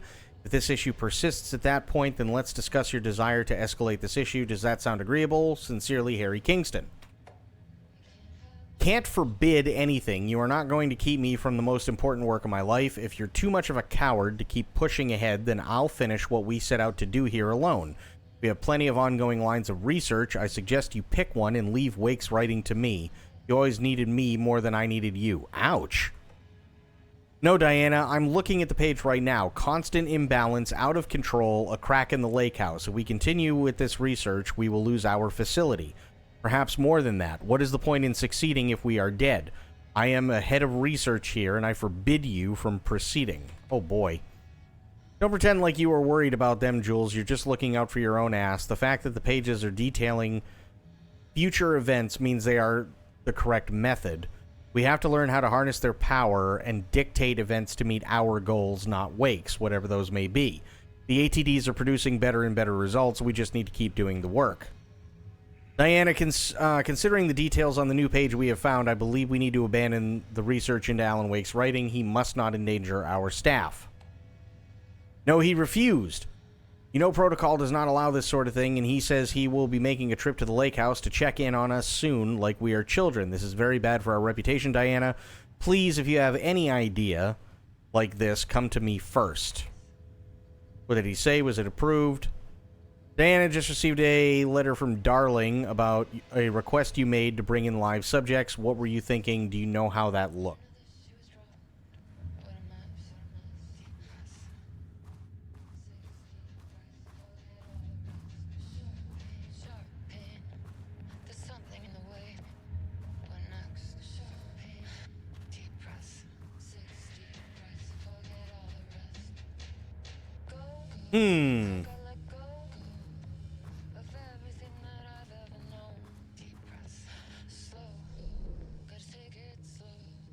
There's still a question mark here.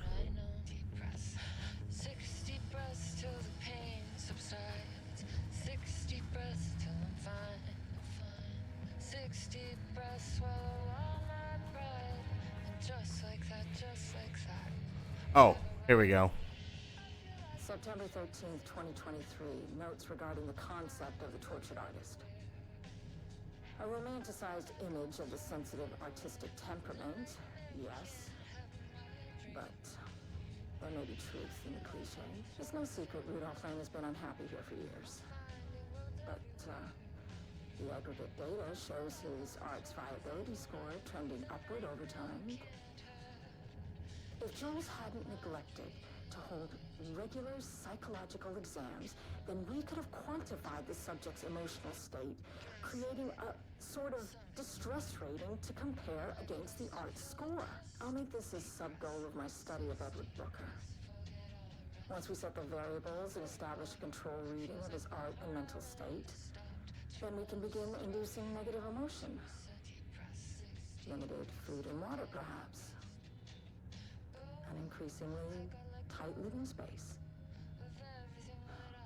This is how Jules lost his subject, though. Need to be careful not to leave any sharp objects in Booker's cell.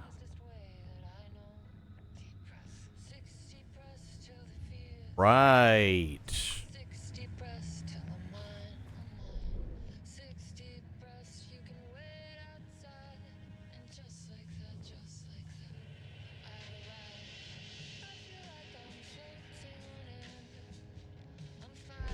There's still a point of interest, it looks like.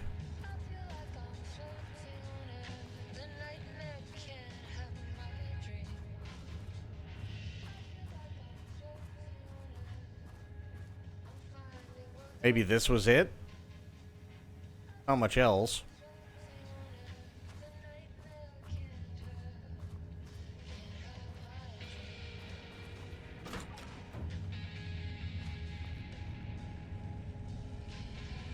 This looks ominous as fuck.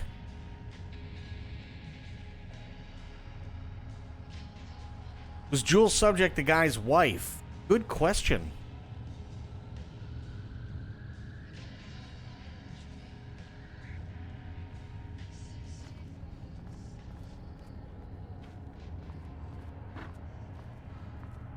Didn't like that. What was that?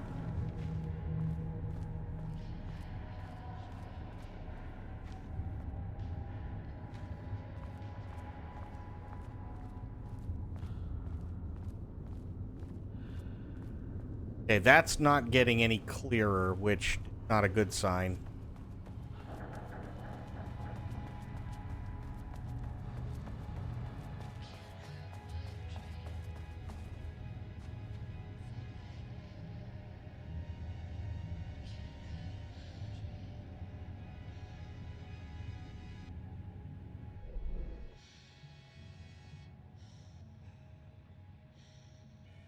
Okay.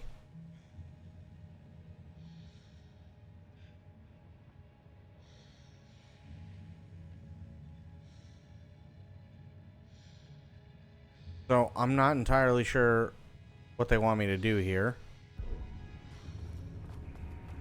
I'm gonna try and book it.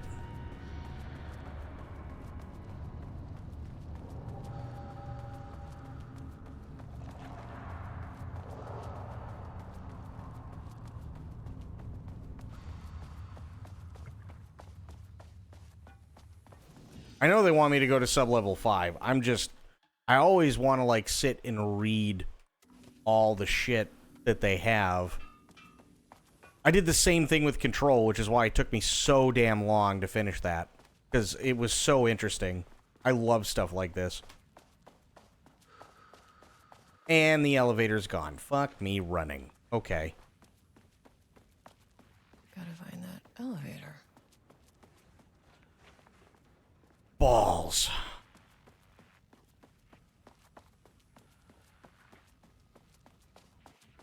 More shifting geometry. Yeah, great. Mm-hmm. Yep, not good.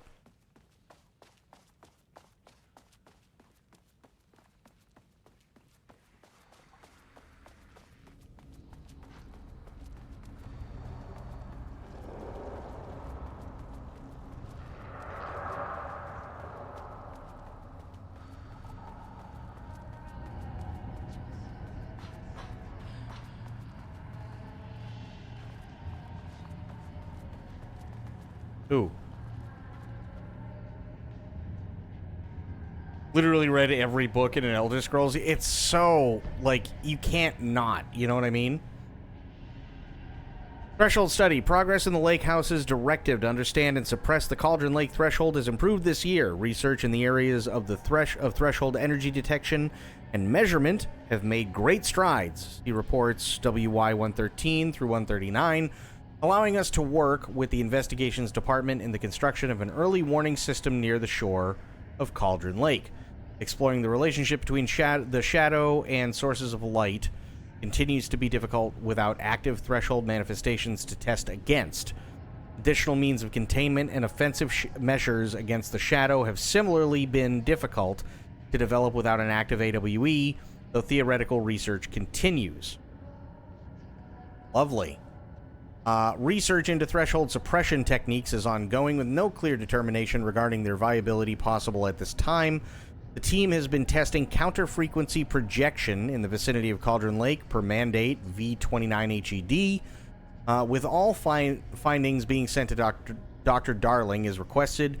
In summary, 2017 has been a successful year with further promising breakthroughs predicted for 2018.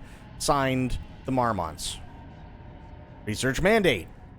Before Dr. Darling was lost in the lockdown of the oldest house, he tasked the lake house with discovering the nature of the shadow and its ability to convert art into reality. During our diligent research into this phenomena, it has become clear that Darling was not dreaming big enough, which leads us to the new goal of the lake house and its talented staff to create a stable connection between the Cauldron Lake threshold and our own dimension.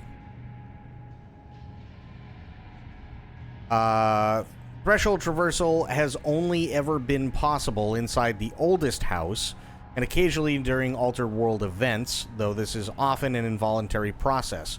The Shadow's known attraction to art provides us the perfect opportunity to create the world's first controlled bridge between dimensions that can be safely traversed in either direction. A laboratory will be built on sub-level 5.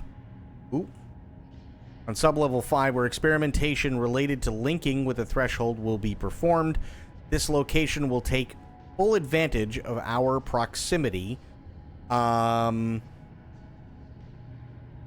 Cauldron Lake. In this laboratory, we will simultaneously develop machinery that can connect with the AWE site in the lake and use art as the focal point to create the bridge. Precise methods are yet to be determined, though teams will soon be formed to explore processes involving art as a dimensional anchor, reality manipulation via art, and machine-assisted coupling. Signed, the Marmonts. Whew. That is a lot of stuff I just read. I don't know what most of it means.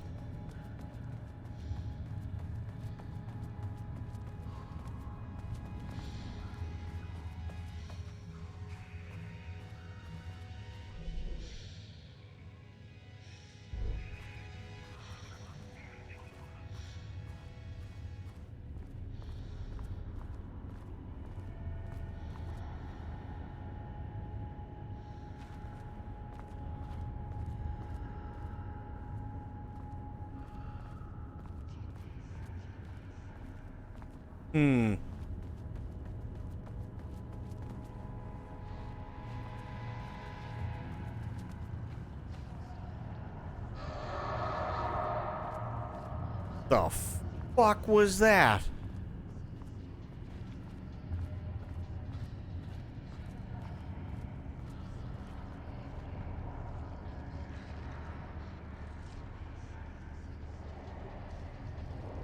Did not like that sound.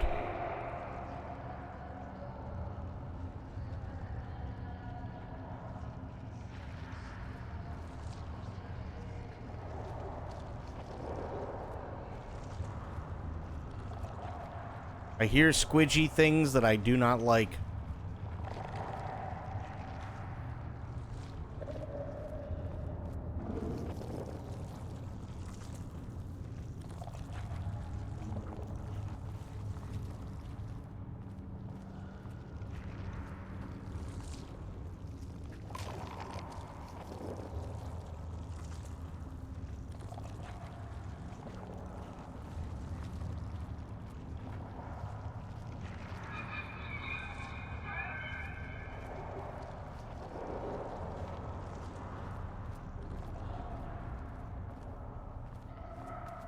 What sucks is I have to do this to find the fucking elevator. Which thoroughly blows.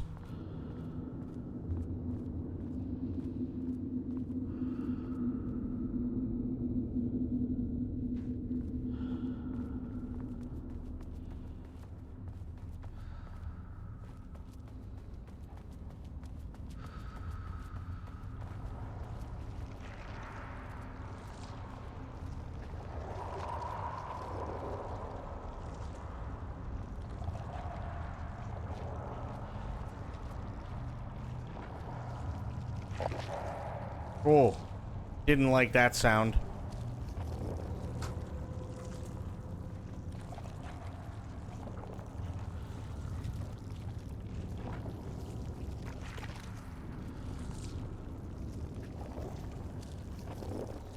Oh.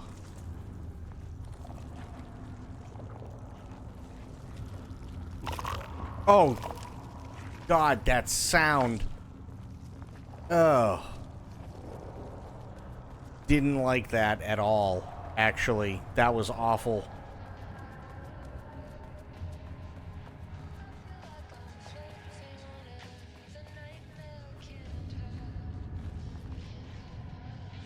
Ugh. Yeah, that sound made me shiver.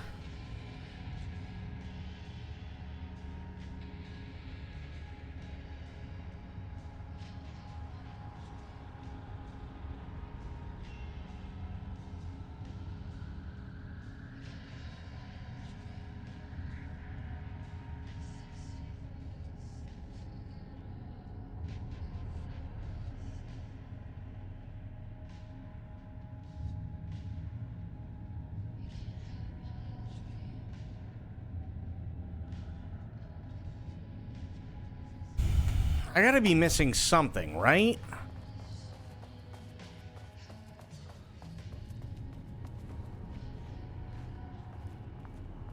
Oh. Was I dumb again? Yes. Yes, I was. What could go wrong?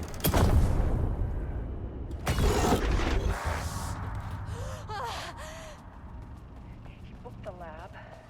Some big experiment tomorrow. I can't find the details anywhere. That bastard is hiding them. All those years, he steals credit for my ideas and my work, and now he's scared of being plagiarized? Oh, that is really fucking rich, Jules. Oh, and he's reportedly misplaced the manuscript pages I need for my work. Suddenly, the exact pages that I need to reference have just vanished. He is actively impeding critical bureau research. I mean, if he can do that, then what is stopping me from going down to that lab? And I don't know, just inverting the amplifiers or misaligning the receivers or both. It's the same thing in principle.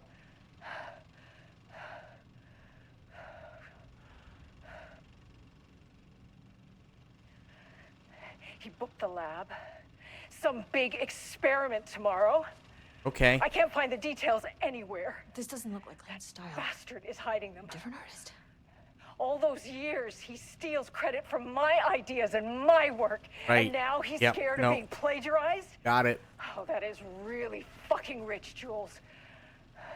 Oh, and he's reportedly misplaced the manuscript pages I need for my work. Suddenly, the exact pages that I need to reference have just vanished. He is actively impeding critical bureau research. I mean, if he can do that, then what is stopping me from going down to that lab? And I don't know, just inverting the amplifiers or misaligning the receivers or both. It's the same thing in principle. Quick lesson on light switch cords. If you find one, pull it 3 times. He booked the lab. Some big experiment tomorrow. Why would I pull it 3 I can't times? find the details anywhere. But what? Bastard is hiding them. All those years, he steals credit for my ideas and That was my 1. work, and now he's scared of being plagiarized? 2. Oh, that is really fucking rich, Jules. Oh, and he's reported... Oh shit, what'd I do? The Ocean View Motel is a dimensional intersection. Oh shit. The doors from the lobby can lead anywhere. But I didn't end up in the lobby this time, which was definitely unusual. The Ocean View is where we, in the Control DLC, realized that Alan Wake and Control were connected.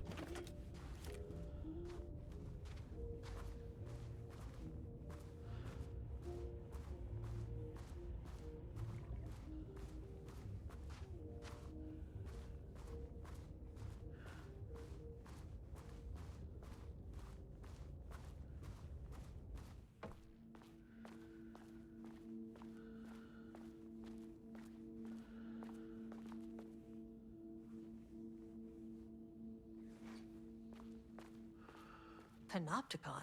Uh-oh. But the Panopticon is at headquarters. Yeah.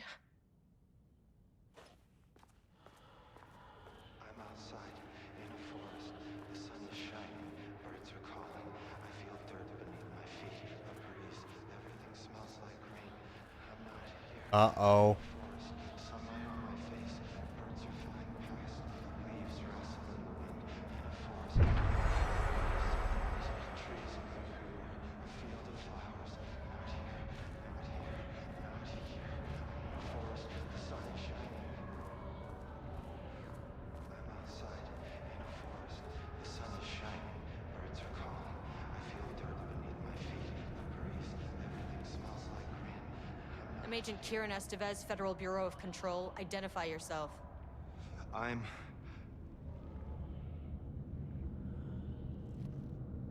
It's quiet. Who are you? It's been a long time since I've seen anyone. Why are you in a cell?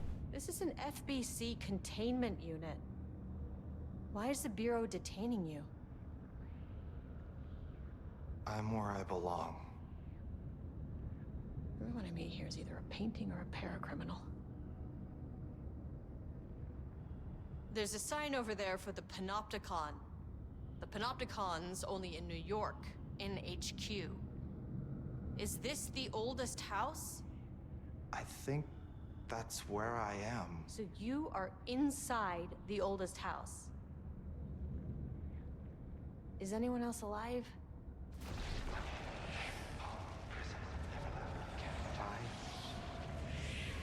Can't.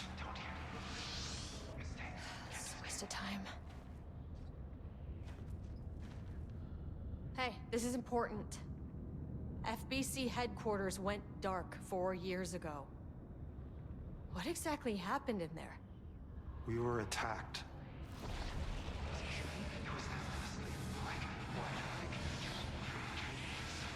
No, no, not again.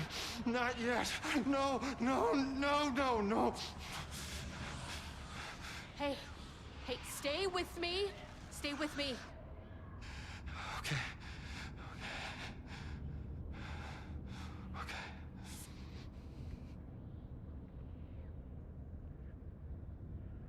Okay, this isn't good. What attacked the oldest house? I need to know. Something's changing. Outside. Can you feel it? I can hear it. It's getting worse. You can't stay, can you? Hold on. For Wellington, I need to know if it...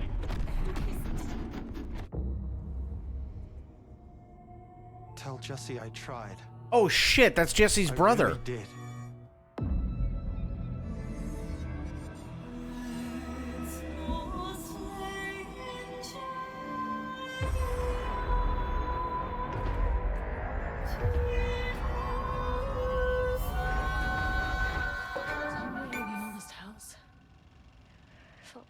He booked the lab. Some big experiment tomorrow. I can't find the details anywhere. That bastard is hiding. Yep, and we should get the fuck out of here.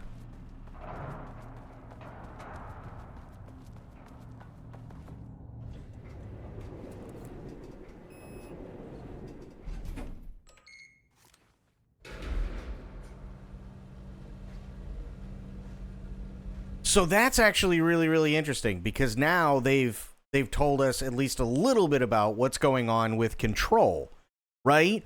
So that means that I'm trying to put this shit in perspective. Alan Wake 1 happens, then X amount of years go by, and Quantum Break happens. And then more time goes by, and Control happens, and then it goes dark. And I'm trying to remember what happens at the end of Control. It's been a while since I played it. I think Jessie finally meets her brother? Something along those lines. But we do know that Ati got out. We don't know what happened with Jesse. But now we know that the oldest house went dark. Then the events of Alan Wake 2 happen. And now this. No. Hang on. I have to retrace. Oh, god damn it. I have to trace that back even more. Oh, Christ. Literally everything's being played out of order at this point. That's what's going on. They're giving us bits and pieces, but it's all out of order.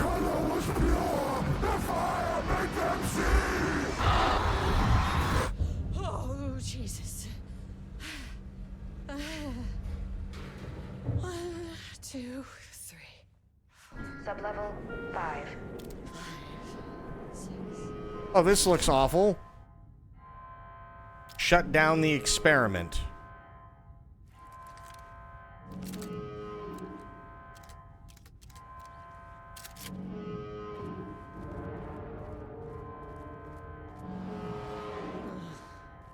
No.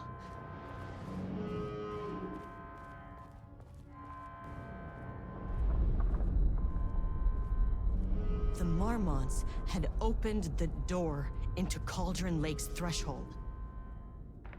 It was forced. It was unstable. Shutting the experiment down was the only option.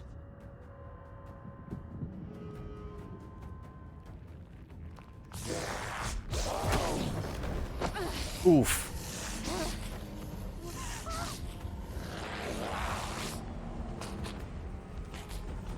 Oh, that's Jules.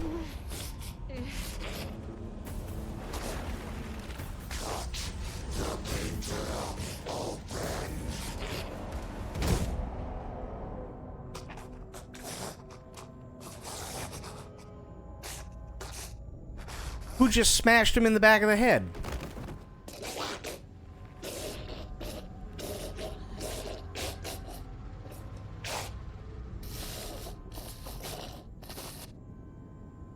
Oh, shit.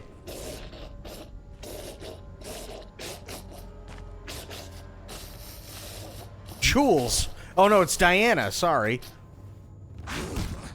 And now she's just beating her husband to death with a rock.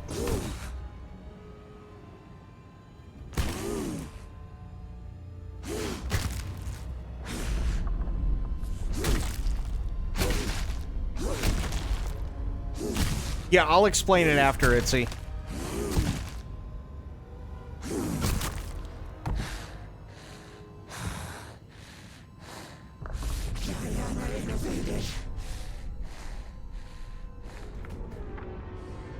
Typical fucking Mormons.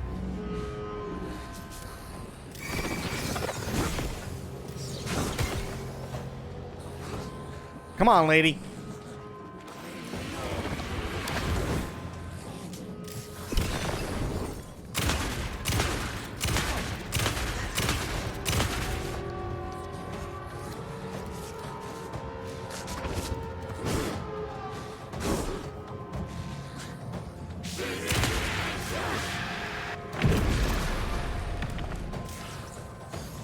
Fuck.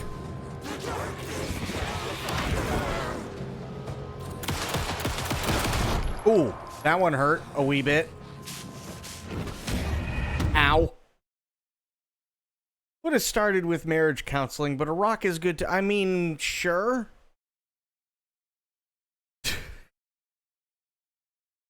I guess a rock works.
Oh, shit.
I don't even know what hit me.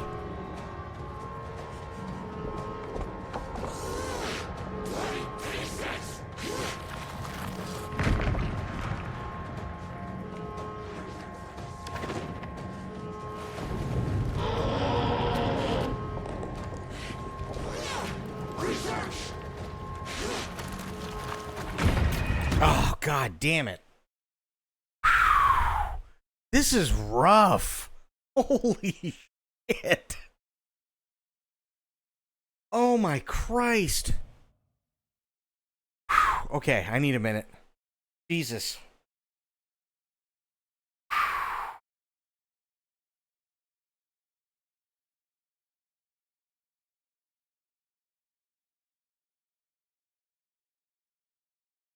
That's insane.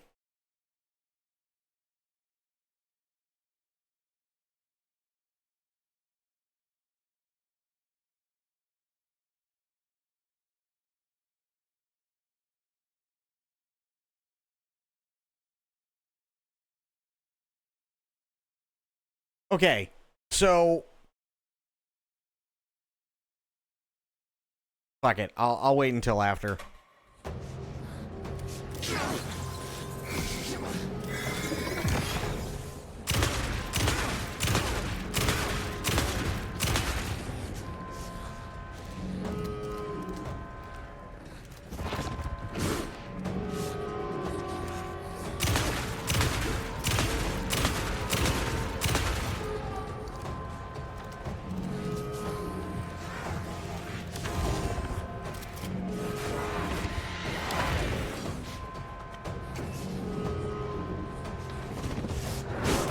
Ow!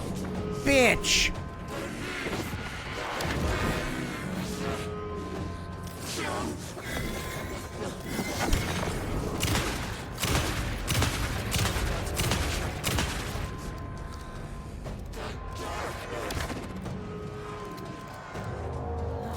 Where'd she go?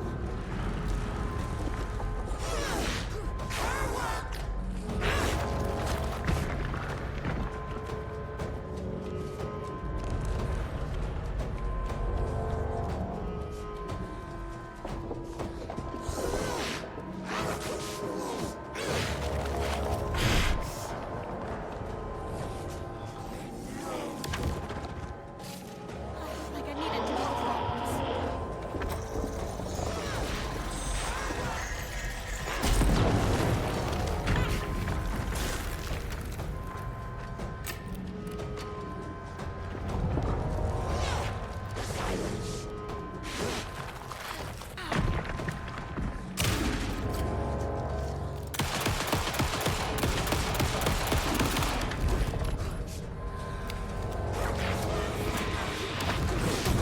Ow!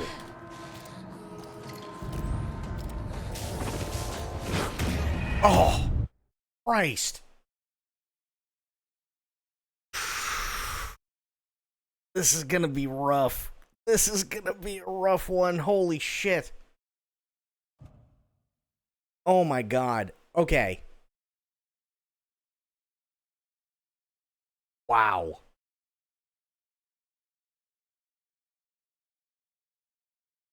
Yeah, this is gonna be rough.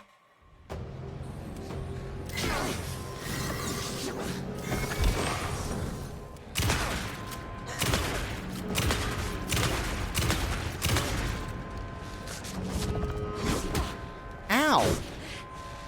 Bitch!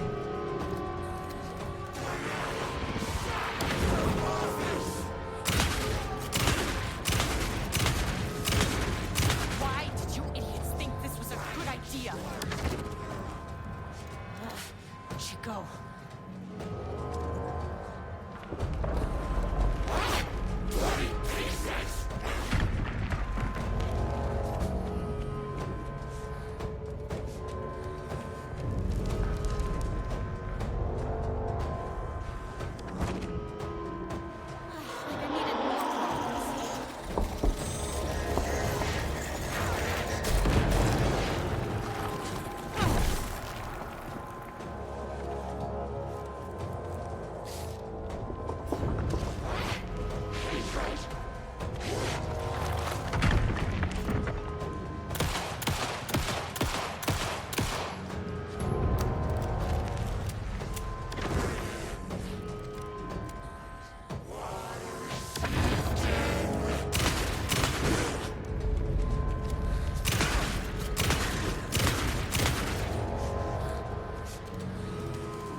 Ow!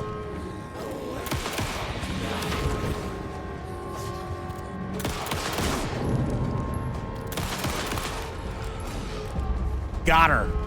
Get fucked, lady.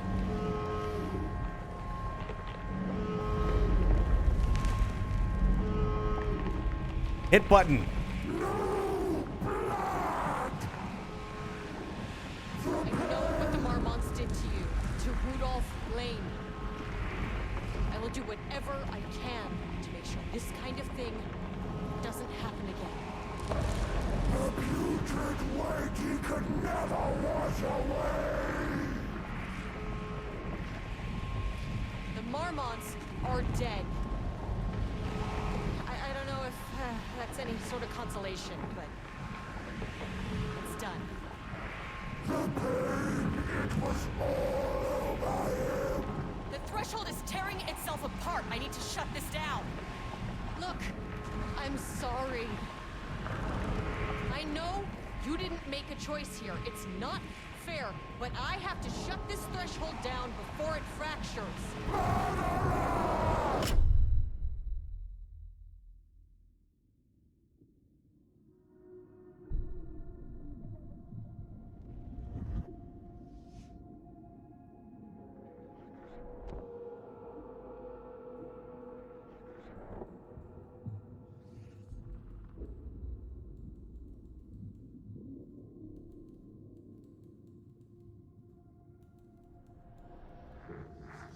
Agent Estevez stood in the forest just outside of Bright Falls.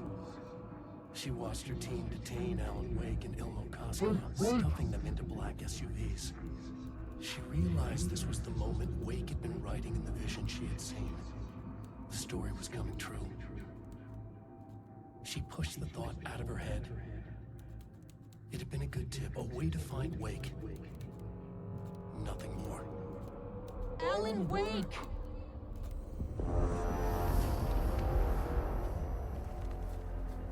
After the Threshold event collapsed, I was back at Cauldron Lake. But for a moment, I was somewhere else. I saw Alan Wake there. He was writing about me finding him in Bright Falls, in the woods. It was a good tip. I called the surviving members of my team, and I told them to meet me there. You know, these cases, they never get less ambiguous or easier.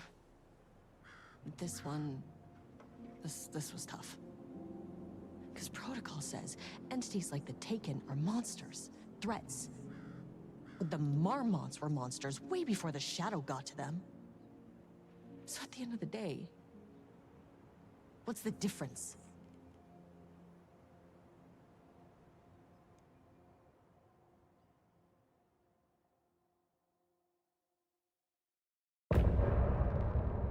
End of chapter? Wait, there's more chapters? Holy shit. Crit coming in for 18 months. Thank you so much, Crit. How you doing? Are we awake? I have no idea, Sober.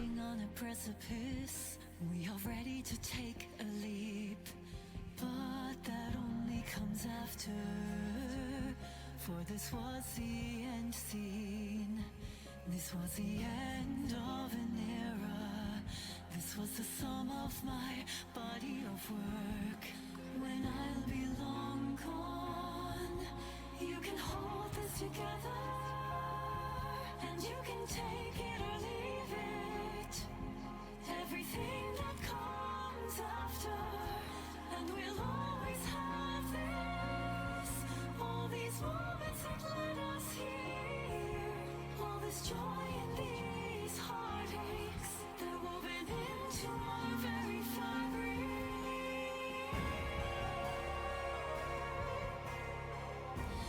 No one can take that away from us.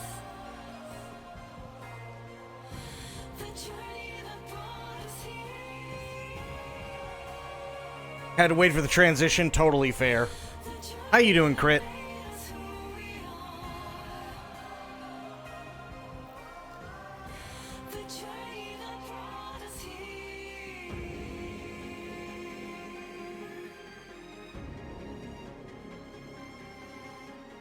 Hanging in there? I hear ya.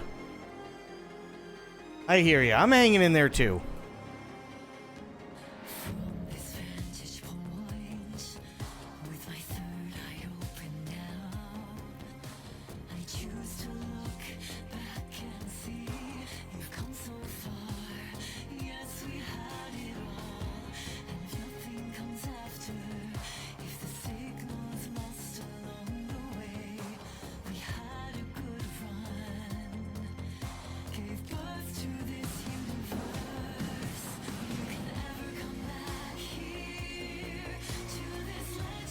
Go us, yeah, pretty much.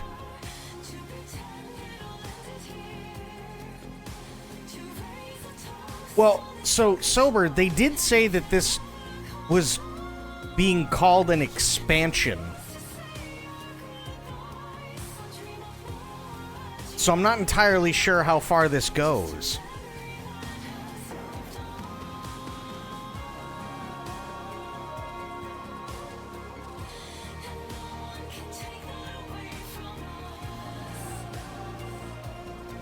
Like, just for comparison, the 3 DLCs that came before took only 3 hours. We're almost at 5.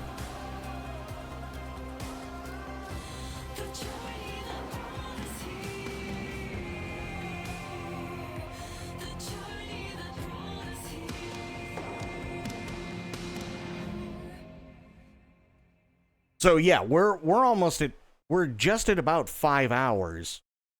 And the 3 DLCs, what they were calling DLCs, only took a grand total of like 3 hours. And this said end of chapter. Deep breaths, deep breaths.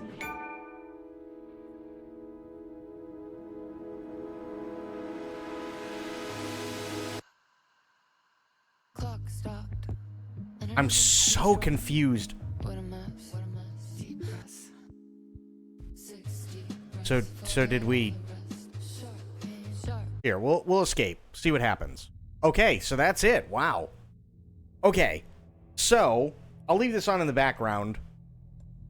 But let me bring up a thing here really quick and see if I can give you some clue as to the timeline of everything, because it's kind of a pain in the dick. Gotta keep you oh, dude, I mean, holy shit. Alan Wake, the Alan Wake and Control and Quantum Break universe is insane.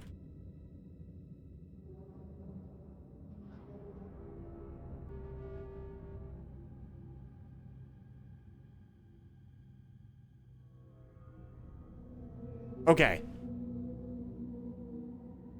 So, bring this up. So we have this here. Good. Yeah, that's fine. Alan Wake. Right? Now, Alan Wake, we already know, is an author. And before the events of Alan Wake, this is like shit's gonna get really, really fucky here. Actually, hang on. So I gotta go back even further than Alan Wake 1. Go figure. So we gotta do this. Wrong one, but whatever. Here. Good. Here. Max Payne. But Max Payne got turned into, because they didn't have a choice, sadly.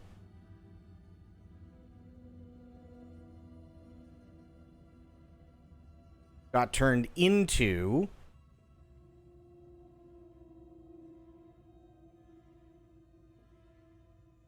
here, here. Alex Casey novels.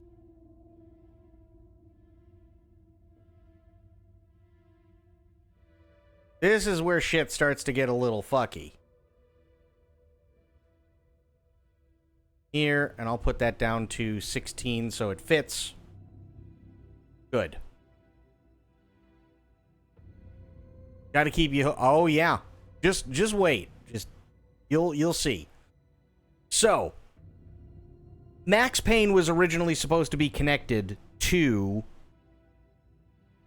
this entire Alan Wake, Control, and Quantum Break universe, but IRL, Rockstar bought out Max Payne. So then the character of Max Payne in this entire universe got changed because Remedy owned the rest of it. They changed it to Alex Casey. Right? So Max Payne was supposed... Alex Casey was supposed to be Max Payne. Max Payne was what was supposed to be what Alex Casey became. Right? We pick up the Alan Wake story after he writes the Alex Casey novels.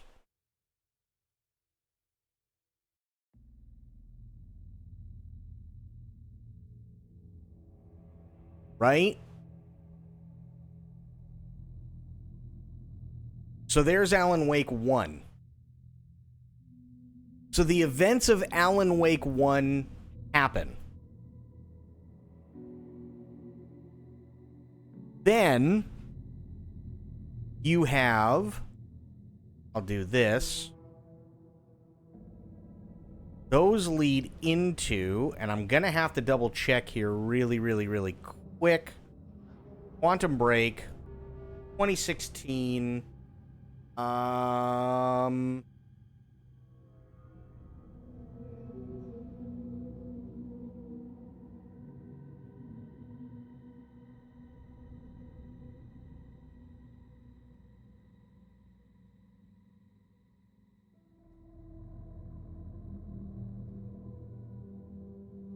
Let me see.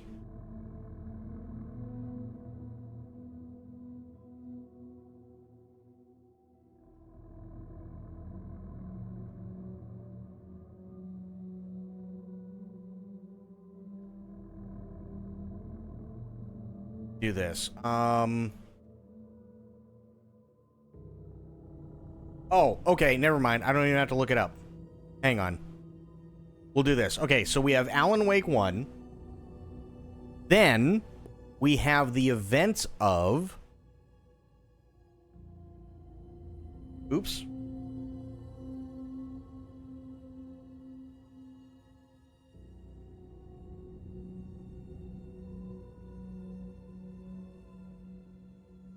There. We have the events of Alan Wake 2, but Jesse DLC. Now, in the DLC for Jesse through Alan Wake 2, she still has not found the oldest house yet. Right? Then Jesse ends up in... I'm trying to remember... Okay, yeah. So then Jesse ends up going to New York. Oh, fuck, wait a minute. Alan Wake 1. Yeah, okay. So Jesse ends up in New York, right? And then you have the events of the game Control.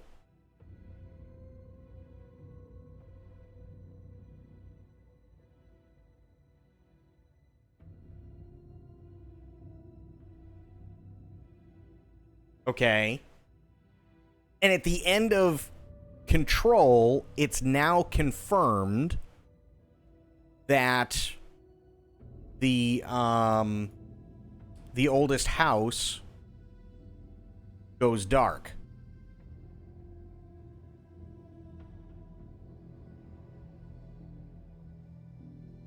We don't know why, but it does. So, oops. Did it again. God damn it. Oldest house goes dark. Right? So, the Alan Wake 2 Jesse DLC happens. Then we have the events of Control. Then we have the oldest house goes dark. Now, the oldest house has gone dark. And then we also have, at the same time, I actually didn't know any... Oh, wait. It gets better. This is where shit gets a little fucky, okay? Now you have over here...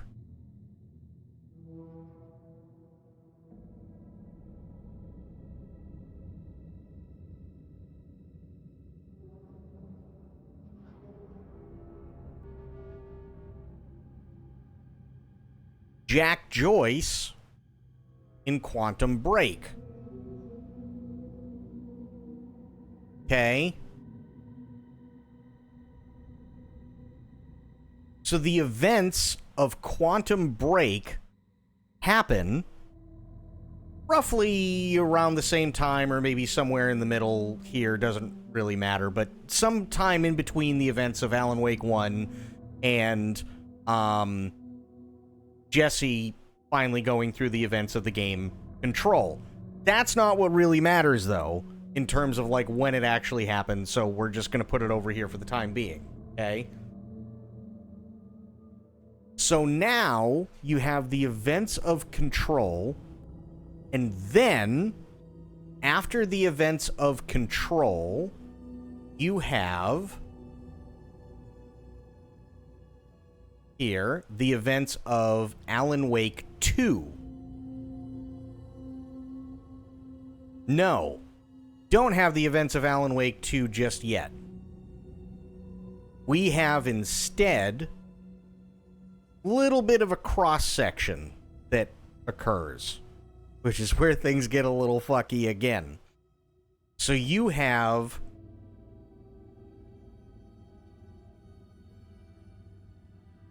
start of AW2 through till excuse me. Actually, no, wait. Lake House DLC / start of Alan Wake 2. As we just saw, right? So the entire Lake House DLC takes place before the events of Alan Wake 2 starts, continues through And then then Estevez ends up picking up Alan Wake on the other side of Bright Falls when, well, we know it's Scratch, but Alan Wake, quote unquote, comes out and Casey gets attacked. Now, here's the thing. Told you this is going to be really fucking convoluted. Alex Casey is quite literally a character that was written by Alan Wake. This much we know. However, Alex Casey is also the partner of Saga Anderson, who is with the FBI. So Alex Casey goes and tries to help and find Alan Wake, the real Alex Casey, and it doesn't work out so well. In fact, it works really shitty, and he gets attacked. So now we have this.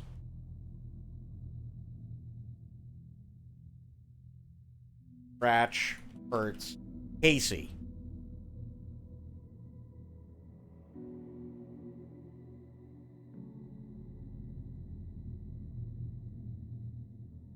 Things are starting to get a little fucky, right? So Scratch hurts Casey, and then, to make matters even worse, you have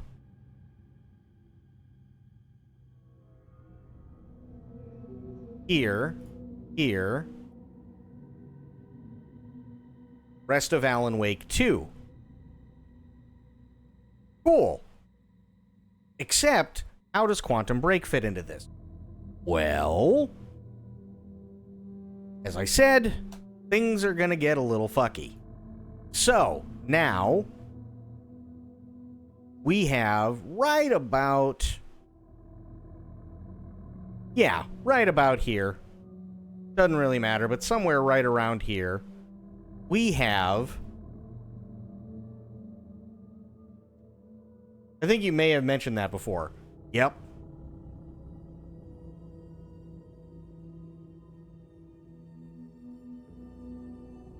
Here.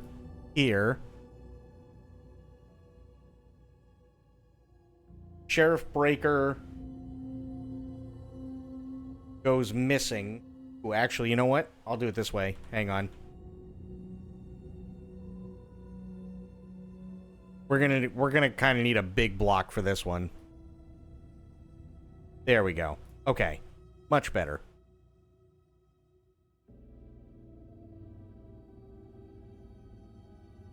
Sheriff Breaker goes missing.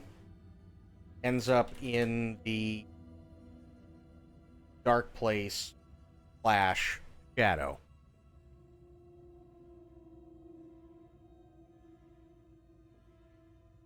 Okay. But come to find out, this is where Quantum Break comes in.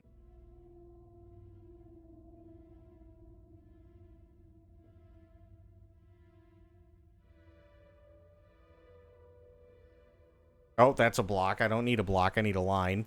There we go.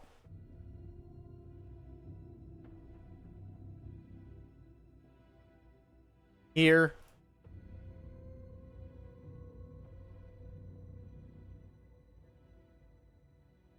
Good.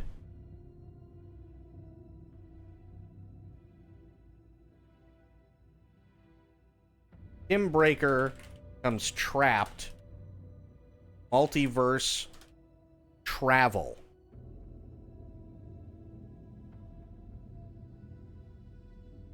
Finds out there are many versions of him.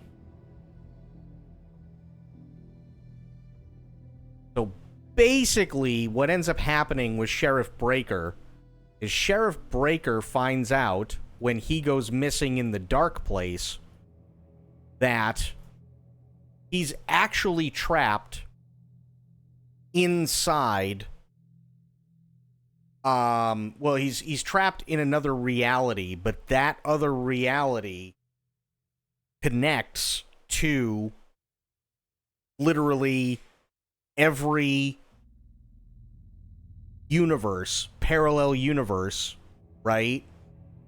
In which he finds different versions of Alan Wake, different versions of Jesse, different versions of different versions of himself, which is where Jack Joyce comes in. So Jack Joyce is actually just another version of Tim Breaker. Our Tim Breaker also, and again, things are getting fucky, our Tim Breaker then ends up falling for Jesse, but another version of Jesse. He ends up falling in love with another version of Jesse, basically, from Control, but in another universe, okay? However, there's one thing that's still kind of weird among all these other things. And that one really, really, really weird thing, put that there, here, 18.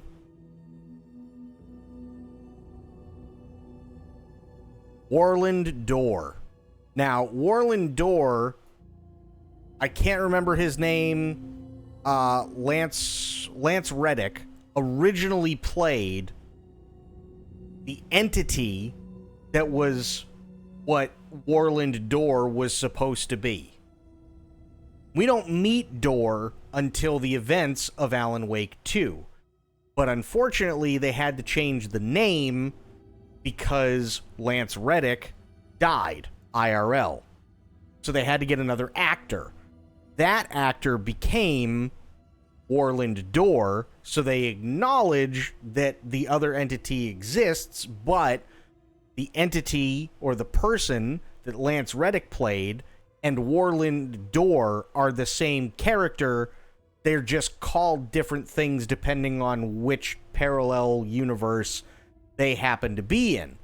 So now Tim Breaker is actually hunting for Warland Door, which is all well and fine. The rest of Alan Wake 2 occurs, but we find out that we'll go here and we'll just bring it over this way. That's fine. We find out that there is a possibility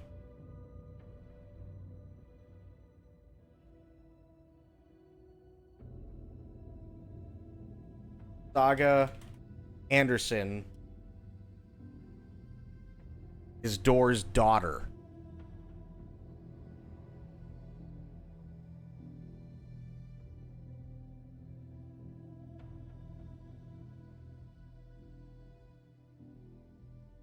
Which brings everything to Warland Door.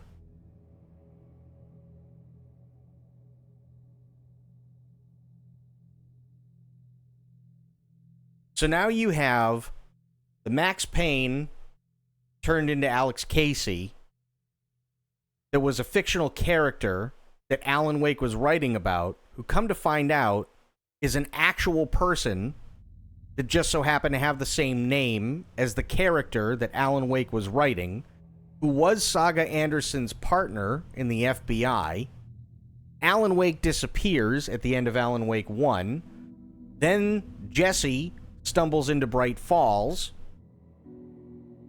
and she's able to get out, which is fine, but she meets another Sheriff Breaker at the time who gets stuck trying to get people into a coffee cult.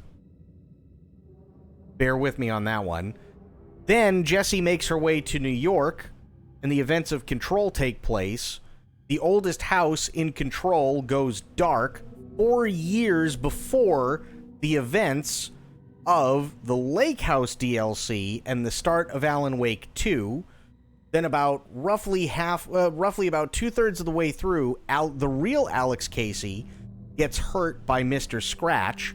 Then the rest of Alan Wake 2 happens, and meanwhile, Sheriff Breaker goes missing roughly at about the start of Alan Wake 2 and ends up in the dark place in the shadow, and he keeps popping up every once in a while, and he's trying to figure out what time frame he's in, where exactly he is, and he's trying to focus and find Warland Door through basically jumping between all these different parallel universes where Warland Door is actually trying to kill Tim Breaker.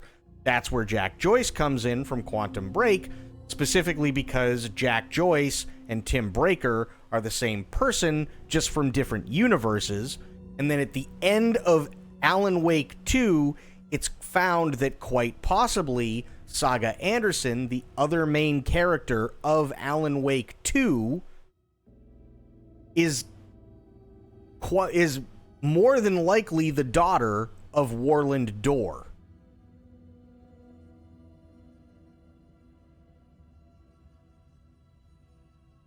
So then whatever ends up happening during the events of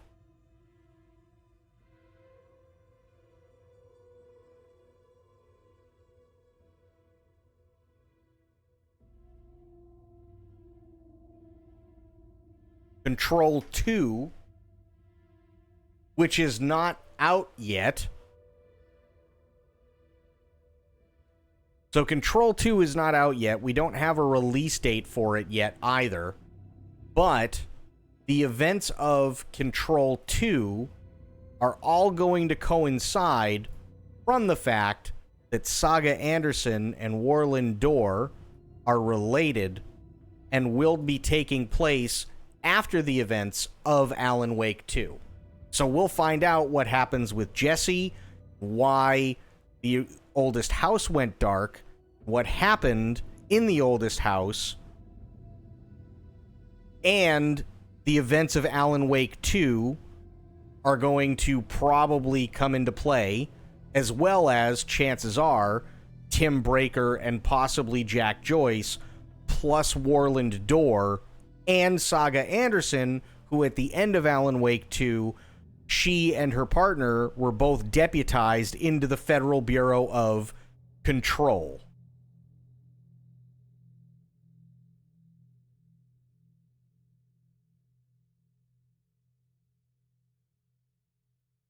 You see how it's a really fucking... It's kind of a jumbled mess?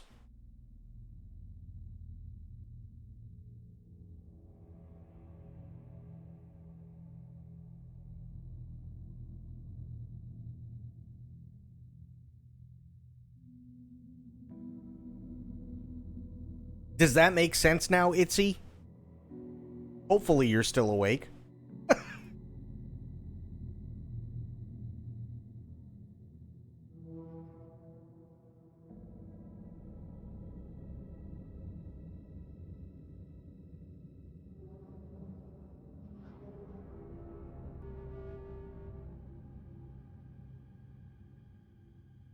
So yeah, that's essentially how the timeline works. It's not... You can't just put everything in a line. Now, in terms of how you play the games, you can easily do that. In terms of how you play the games. That's easy. Alan Wake 1. Control. Quantum Break. Alan Wake 2 plus DLC plus Lake House.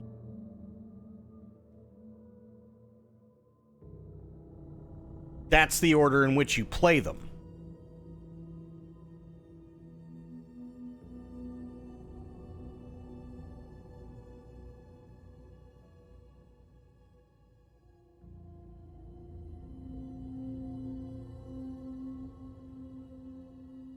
I don't know, can you call that a timeline?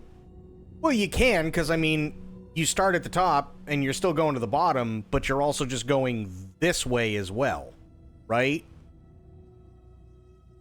Because there's more than one universe.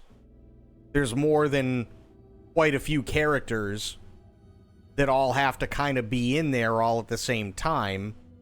So, start, possibly finish.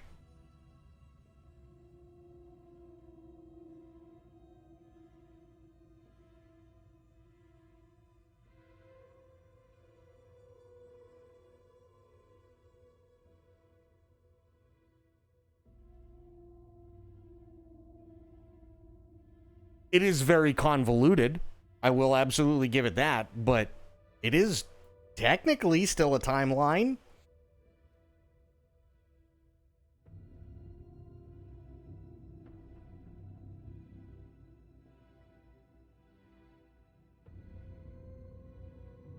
So you've got with the DLC, and this is how we know this, by the way. This is how we know all this shit. So you've got, oops, wrong thing. You got the DLC, right? For Alan Wake 2. So you've got Tim Breakers, actually no. Start off with I think. Yeah, you start off with number one fan is a fever dream. So that's really only a dream that it doesn't really matter, but it's actually, we got to go back a little bit more, actually. So everything takes place through the guise of Night Springs, right? Which means that number one fan is a fever dream / possible reality.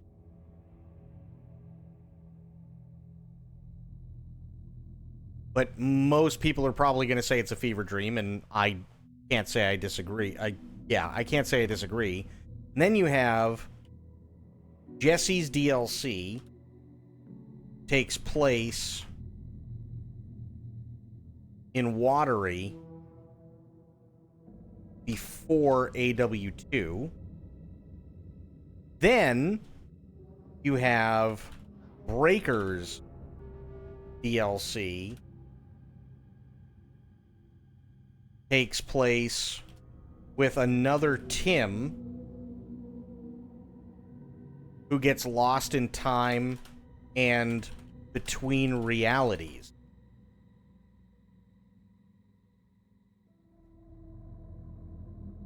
Like our Tim. Right? Then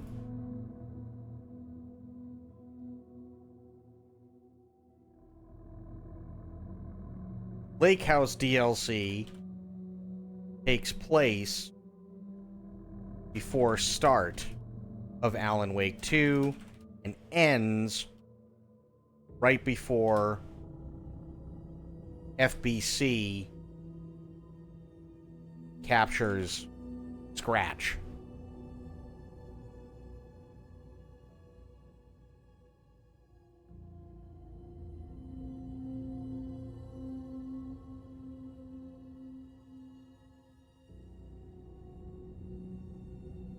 And we don't know how quite yet.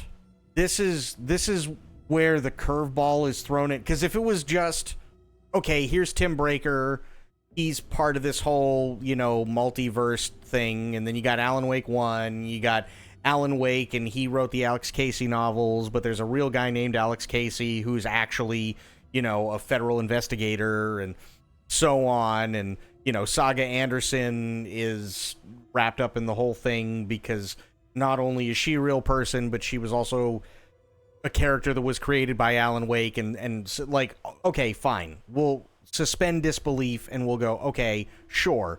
For the sake of argument, all of this shit makes sense.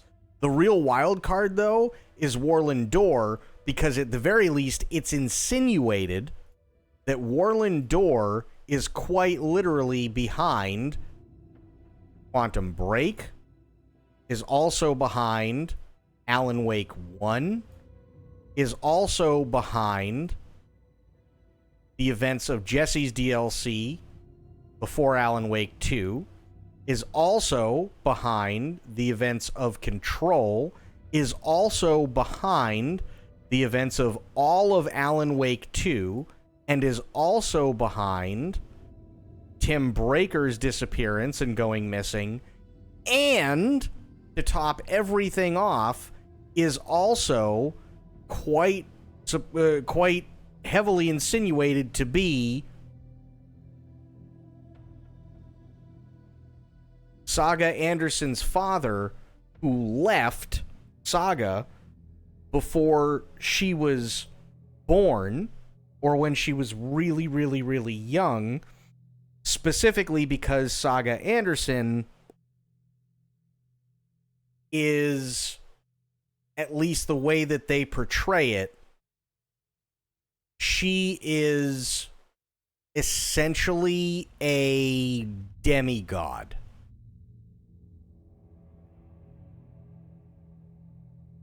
Orlin Dorr is, I guess you could kind of somewhat sort of say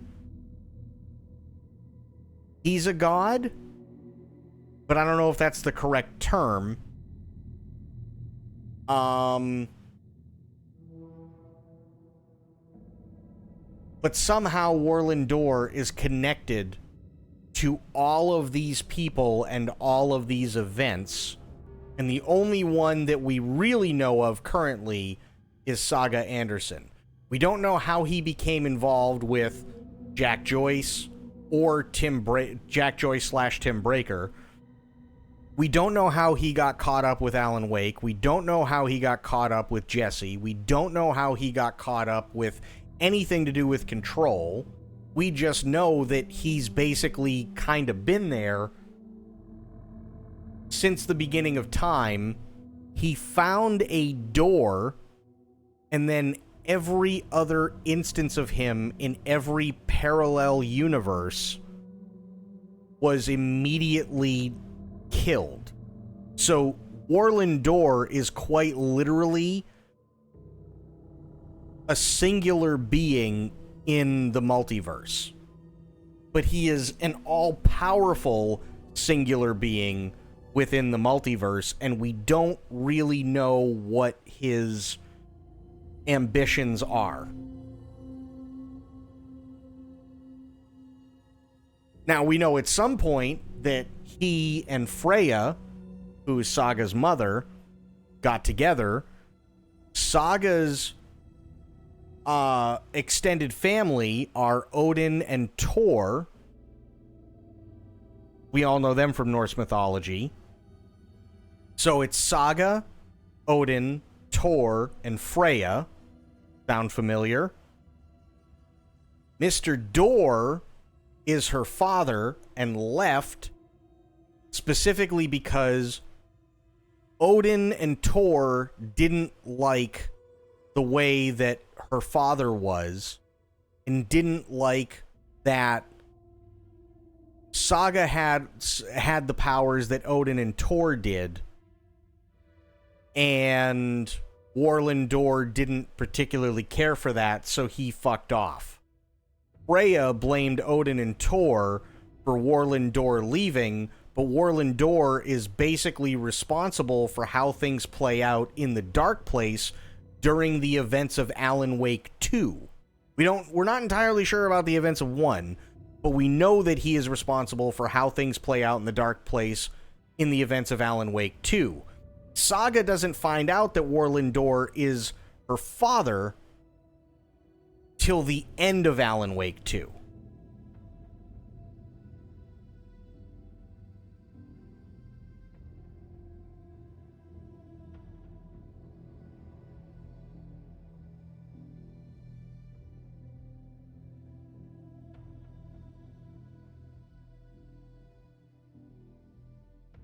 So this is almost as complicated as the Metal Gear Solid franchise, right? Where it's like you play all these games and they're all incredibly convoluted and there's a lot of information to go through, but you're playing most, if not all of them, out of order.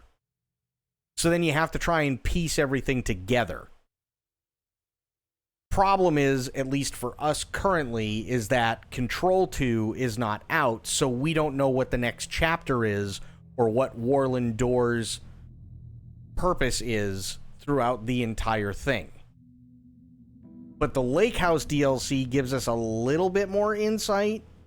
It doesn't deal with Door directly, but because he deals with the light entity, or the light presence and the dark presence, and he's somehow also connected with the light place and the dark place, so the sanctuary and the dark place.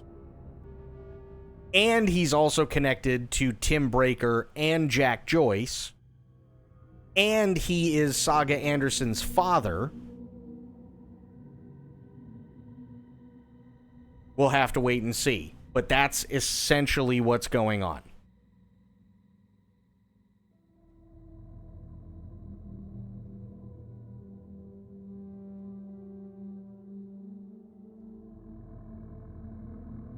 Does any of that make sense, or did I lose absolutely everyone?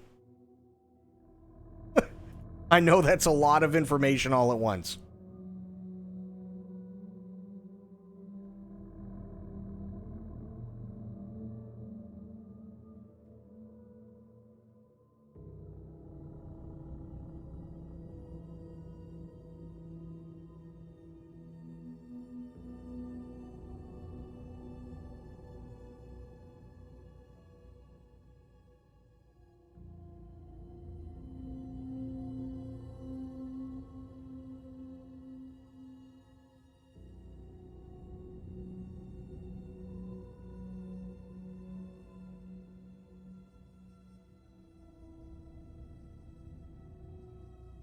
So does this make any sense, Crit? There's a lot, by the way, that I'm leaving out. This is like trying to overly simplify things only because there's just so much information. There is like an overload of information that you get from even playing one of these games.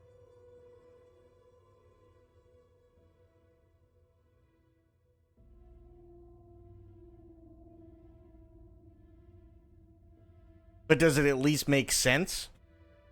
The way that it's being put out here?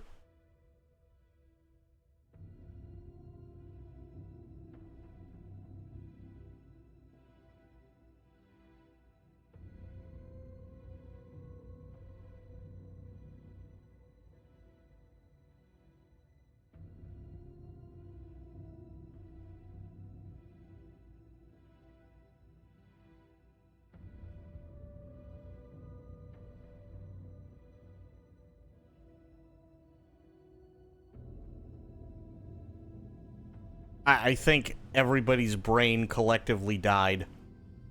If I'm being honest, I think everybody's brain collectively died. Yep, that was a lot. I think some of it does. Granted, I've not played these or watched all of them, so my mileage may vary. Honestly, I don't blame you. What I would recommend, though, is if and when you can, definitely pick up Alan Wake 1, Control, Quantum Break, Alan Wake 2. Because there's a lot. Like everything is connected. And the only reason why Max Payne is kind of off in its own little thing, again, is because IRL, after Max Payne 2, Rockstar bought the rights to Max Payne. So they had to change the character name so that it didn't interfere with what Max Payne was in Rockstar now. So they changed the name from Max Payne to Alex Casey.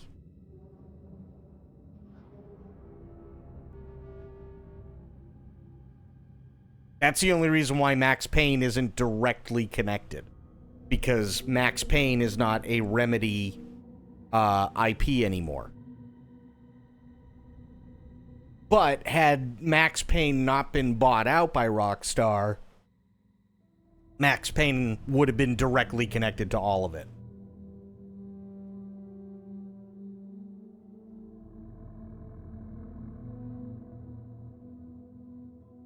I think you need to save this. Oh, there is a whole other thing that I did, by the way, and I wish I could find it. I'll have to see if I can go back and find the damn thing. But it's talking about what the dark place / the shadow place is, which is even more complicated. Max Payne is not a Remedy IP? No, it's not a Remedy IP. It was originally a Remedy IP, yes, but then in between Max Payne 2 and Max Payne 3, Rockstar bought the IP from Remedy.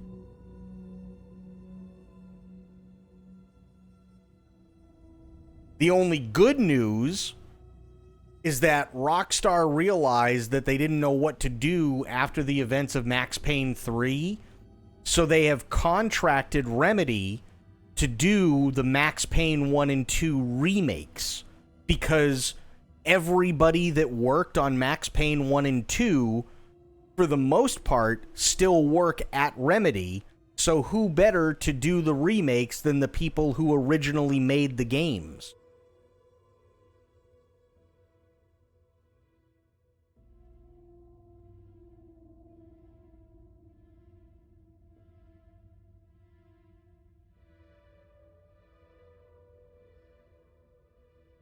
That's pretty neat if true about the devs. No, it is. It's absolutely true.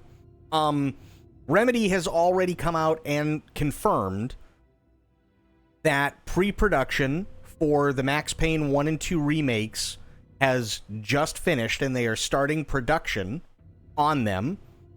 And they have also confirmed that Control 2 has already been in production. So Remedy's got a lot of shit coming up, because now there's also, I can't remember the name of it. Let me see if I can bring it up really quick here.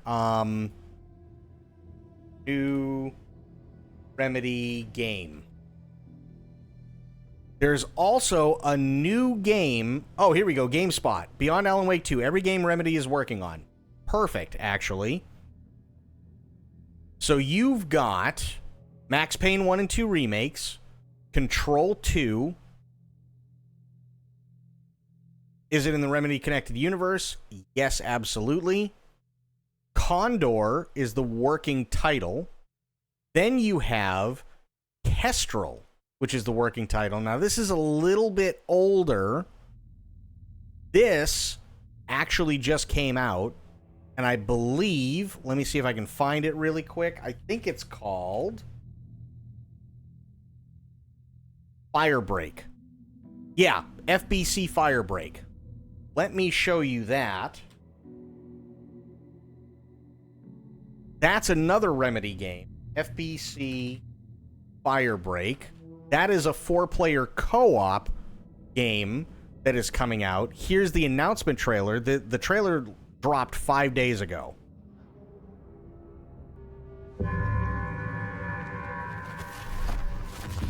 This place was always dangerous. And weird. Policy and procedure used to keep us in control. But now, we need a new approach.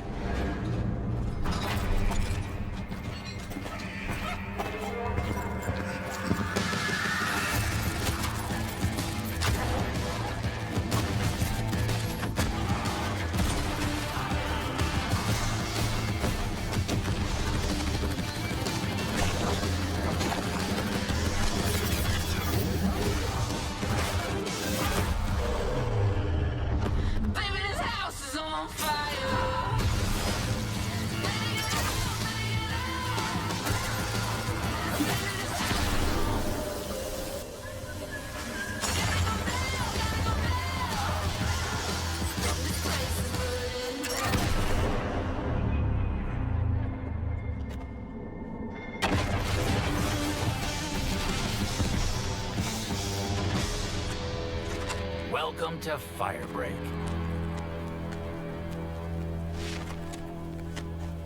So Firebreak is coming out next year, which is what Condor is, and we still have no idea what Kestrel is. It says this is, however, maybe the most interesting of the projects, as I believe Remedy has already teased the story for it in the Control AWE DLC, which was largely focused on Alan Wake, but also contained several clues that didn't fit the Wake saga, but still seem connected in their own way. Thanks to the folks on various Remedy-related message boards, and especially Sir Galahout, for helping me decode some of this, as it can be dizzying. Throughout the AWE DLC, any documents found not pertaining to Wake were often associated with the word Bless, Blessed, or the Blessed Organization. Right away, the name Bless sounds like Remedy's usual penchant for pun-based or thematically relevant names like Alan Wake, Paul Serene, Beth Wilder, and so on. But more interesting is what this Blessed Organization seems to be. If you connect the disparate dots left in the DLC, you'll come to find out that this group is thought by the FBC to be some sort of para-utilitarian terrorist organization. Basically, folks in the Blessed Organization seem to be able to create objects of power, thus blessing them, which in the wrong hands like theirs can be disastrous for the normal world. We know from these same documents that a symbol, 2 overlapping circles, is thought to be their calling card. That symbol is one of 6 found on the doors of the Ocean View Motel, which I've stressed elsewhere is possibly a transit junction spanning all Remedy-connected worlds. In the Control game files, this symbol of the overlapping circles is associated with the word Vanguard. According to a 2020 post on the Control subreddit, and other doors in this corridor explicitly tie to Alan Wake and Control 2 for what it's worth. If each door represents a different RCU project, and I believe they do, then this Blessed Organization plot may tie into this multiplayer game Remedy is developing. That would also tie into RCU, as the Federal Bureau of Control was investigating this group just like it was Wake's disappearance. This is an awful lot of ties to Control directly for it to not be in the Control multiplayer spinoff, but rather a second, different multiplayer game. Alas, the file code name suggests that's exactly what it is. It's unclear why this game isn't being made on Northlight when the team's other multiplayer game is, but it seems closely connected to the RCU all the same. Expect the Blessed Organization to factor into a future Remedy game in a major way.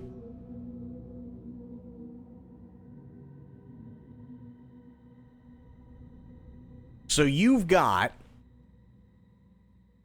Control 2, Max Payne 1 and 2 remakes, Condor, which we now know is Firebreak, and whatever the hell Kestrel ends up being.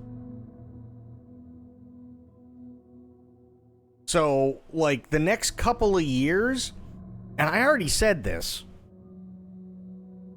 the next couple of years, I think all eyes are going to be on Sam Lake and Remedy, Rockstar, obviously because of GTA 6 next year, and Hideo Kojima, because next year we have Death Stranding 2. We also possibly have OD coming out, and eyes will be on Kojima anyway because of Konami coming out with Metal Gear Solid Delta.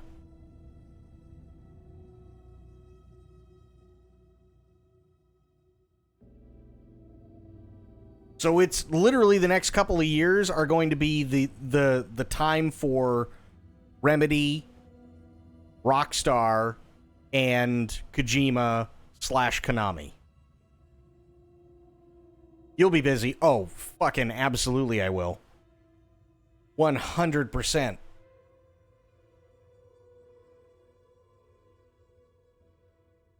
It's going to be insane. It's going to be absolutely batshit insane.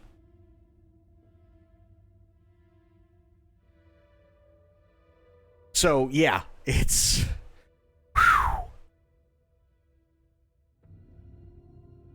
It's going to be a thing. definitely gonna be a thing for sure.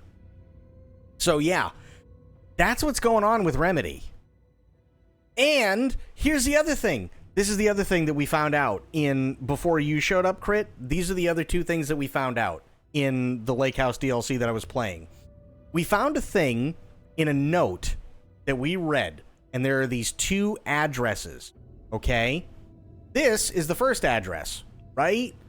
2012, February 2012, all the way through July 29th of 2012. This is talking about things that kind of take place, if not directly in, they happen alongside the events of Alan Wake. Okay? Now, for instance, let me just do April 9th. Fuck it, why not, right?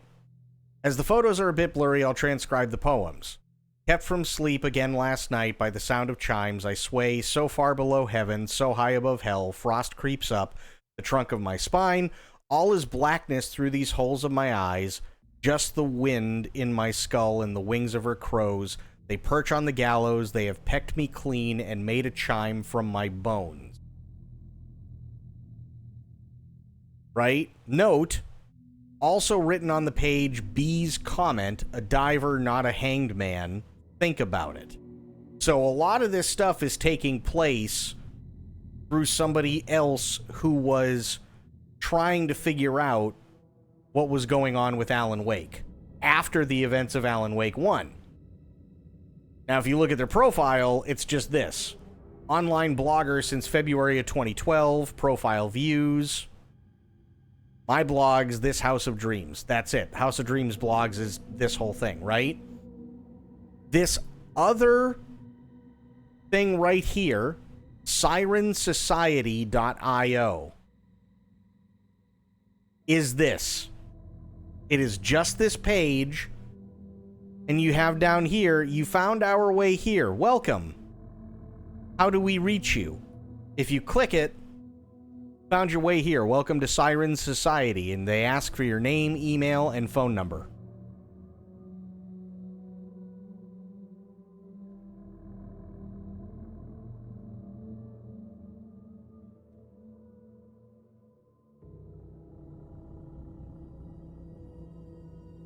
I'm going out on a limb. I'm thinking it's an ARG.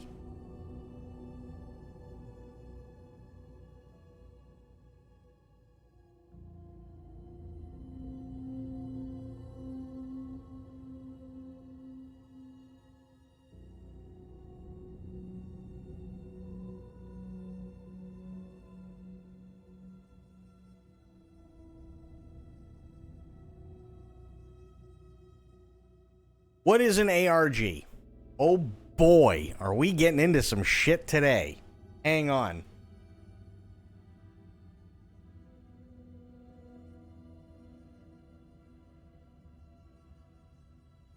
An ARG, this is an AI overview, so take it with a grain of salt. We'll go into the wiki in a second. But it's a type of interactive storytelling that uses the real world as a platform to tell a story. So, it's an interactive networked narrative that uses the real world as a platform and employs transmedia storytelling to deliver a story that may be altered by the player's ideas or actions. The form is defined by intense player involvement with a story that takes place in real time and evolves according to players' responses. It is shaped by characters that are actively controlled by the game's designers, as opposed to being controlled by an AI, as in a computer or console video game. Players interact directly with characters in the game, solve plot-based challenges and puzzles, and collaborate as a community to analyze the story and coordinate real-life and online activities. ARGs generally utilize multimedia, such as telephones and mail, but rely on the internet as the central binding medium.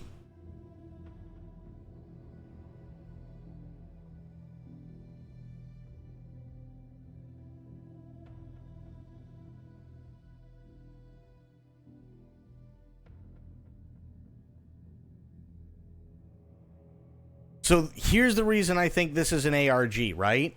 They want your number, they want your email, name, right? Cool, I get it. However, thank you for the hydrate. I'll do that in a second. However, and here's the thing, the reason I think it's an ARG is specifically because Siren Society is something that we found inside the game, or I should say the Lake House DLC, the Lake House expansion for Alan Wake 2. There is zero reason that Remedy would put SirenSociety.io in there if they didn't want people to interact with it. The collective medium being the video game, but that doesn't mean that there isn't so much more. And here's the thing. The reason why this is important is because this was found in a letter that specifically talks about a woman who has gone missing, i.e., Samantha.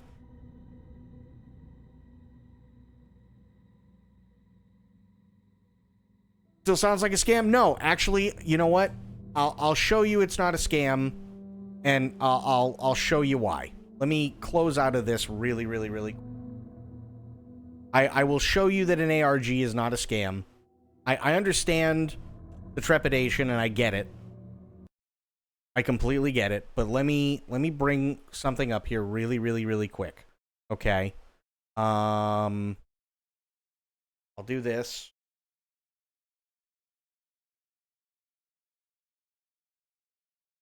Okay.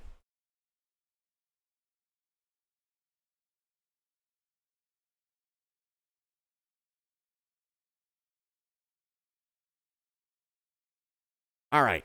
We're not going to play all of this. In fact, we're probably not going to play any of it, really. But, bring this back up. This is Marble Hornets. Marble Hornets was an ARG, okay?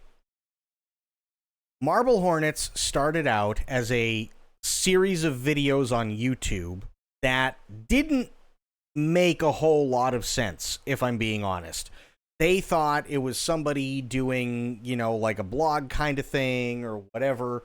And it says the following clips are raw footage, excerpts from Alex Crayley, college friend of mine, right?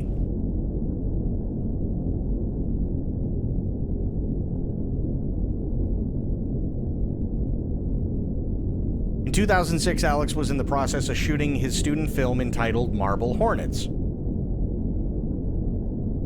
Over the 3 months that this took place, the film crew complained of his increasing levels of stress and irritability. This, by the way, is like the granddaddy of ARGs. Near the end of shooting, Alex halted production indefinitely and dropped the unfinished project. He told me it was due to the unworkable conditions on his set, which was less than a mile away from his house. I asked what he planned to do with the countless number of tapes he had filled. Burn them.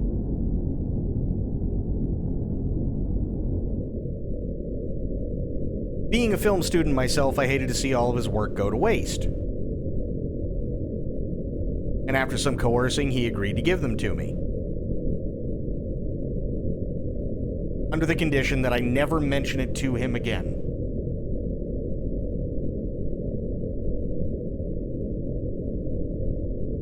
Soon after, Alex transferred to another school, and I haven't seen him since. At the time, I was too unnerved to look through the tapes and eventually forgot about them. A few days ago, I found them filed away in the back of my closet. After 3 years and zero contact with Alex, I've decided to look through them. All the tapes are unnumbered and missing timestamps. Other than taking place in the summer of 2006, it is impossible to determine the exact order or date of each. If I find anything in any of them, I will upload it to keep as a permanent record.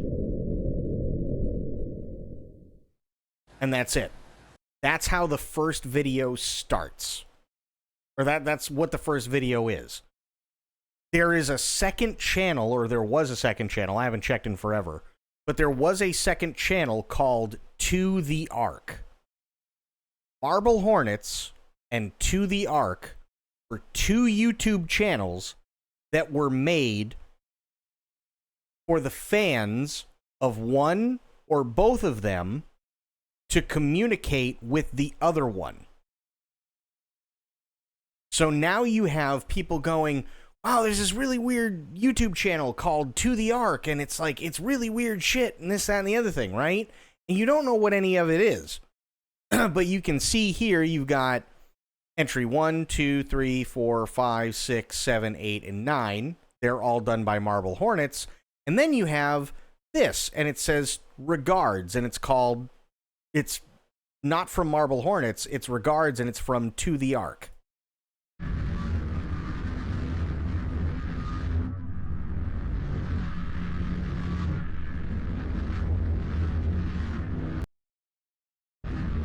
And that's it. That's the entire video. Right? That's the entire video from To the Ark. This is an actual code that people had to break. So you literally had people who were massive into cryptology and a lot of other things that had to sit here and break this code out of an 11-second video to figure out what the hell it meant. Then you have Marble Hornets again. Then you have something called Operator from To the Ark.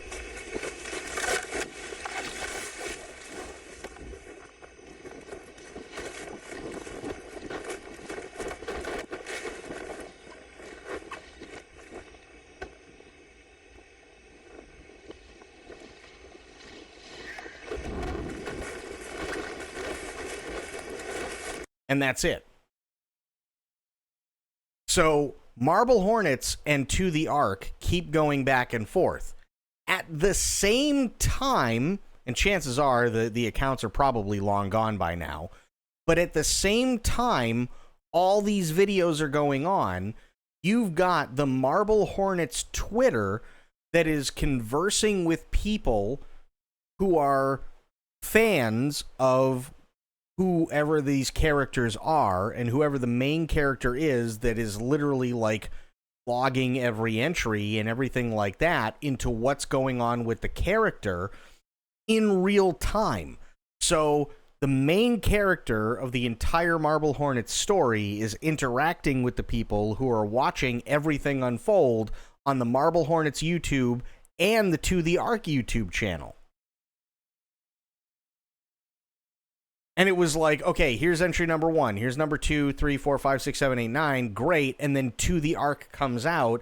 And then now all of a sudden, the character from Marble Hornets posts something on Twitter going, I don't know what this is, but this ended up in mine. I don't even know this channel and shit like that. And then everybody started piecing shit together to figure out what was going on. Now everybody's hooked. So now the fans are directly interacting with the developers of the game itself. And as they try and help the character from Marble Hornets figure out what is going on, you've got a bunch of other videos that are shot and things like that, and everything sort of devolves, and a story, although it may have had like a very strict structure before, gets altered and is now using the events of what the fans come up with in the real world to make the story more fleshed out and eventually lead to, and I think this lasted for like 3 or 4 seasons, literally the end.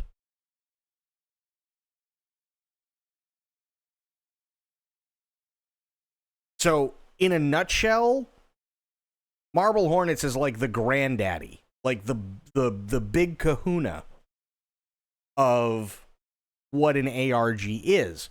But it's also not unheard of, and we've seen this before with other ARGs, for them to create an entire website and go, sure, how do we contact you?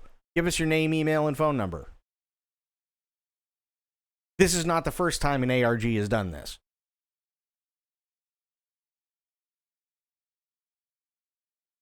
So it's weird. It's very, very, very weird. Now, am I going to give my name and phone number? Well, if I do, it's definitely not going to be live on stream. However, I am going to look into it for sure. see what the hell is going on. Actually, let's take a look right now. Siren Society and ARG. Not Society, Siren Society.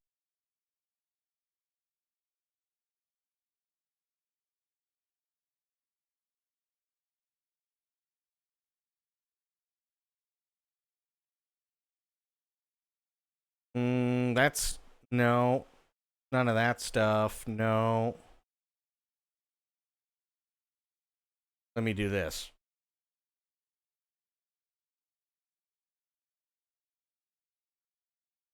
Went to check the sign. Okay, Reddit. Let's see. What's Reddit got to say? Any clues to what this is? Yeah. When you sign up, it gives an email confirmation for PoE. If I had to guess, it's an album promo tied to the game. Okay. Was confused because when I click it, nothing happens. What's PoE? Oh, so she was literally trapped in the lake house. I also looked into this House of Dreams blog spot. It has a post dating back to 2012 Wild. So it's literally what they're doing is they're taking the Sirens Society. I'm assuming that that's maybe a band name or something like that. And what they did is they put Siren Society into the game, probably because that's the music we were listening to or the artist we were listening to. And they go, hey, you want to learn more about us? Give us your name, email, and phone number. We can let you know when new shit comes out from us. And there you go. So they're helping to promote this artist/band. Actually kind of cool.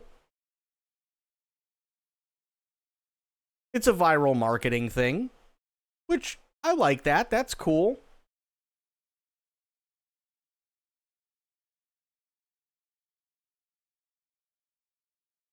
That's cool. I like that. But we have come to that time of the night. Guys, gals, pals, I do want to thank everybody for hanging out. Tonight, we had Medicine coming in for 49 months. We had Mongo coming in for 24 months. We had Crit coming in 18 months. Thank you all. Thank you everybody for doing that. I really, really appreciate it. You guys are absolutely awesome. We had Crit, we had Sophia, we had Bloop, we had Fafo, we had Medicine, we had Mongo, we had Itzy, we had Sober, we had Pixel Pixie, we had a bunch of people. We had a bunch of people in here tonight, and I had a lot of fun with it. I will be back later on today. And, Crit, be here tomorrow when you can. Before you go, would you like to know why you should be here?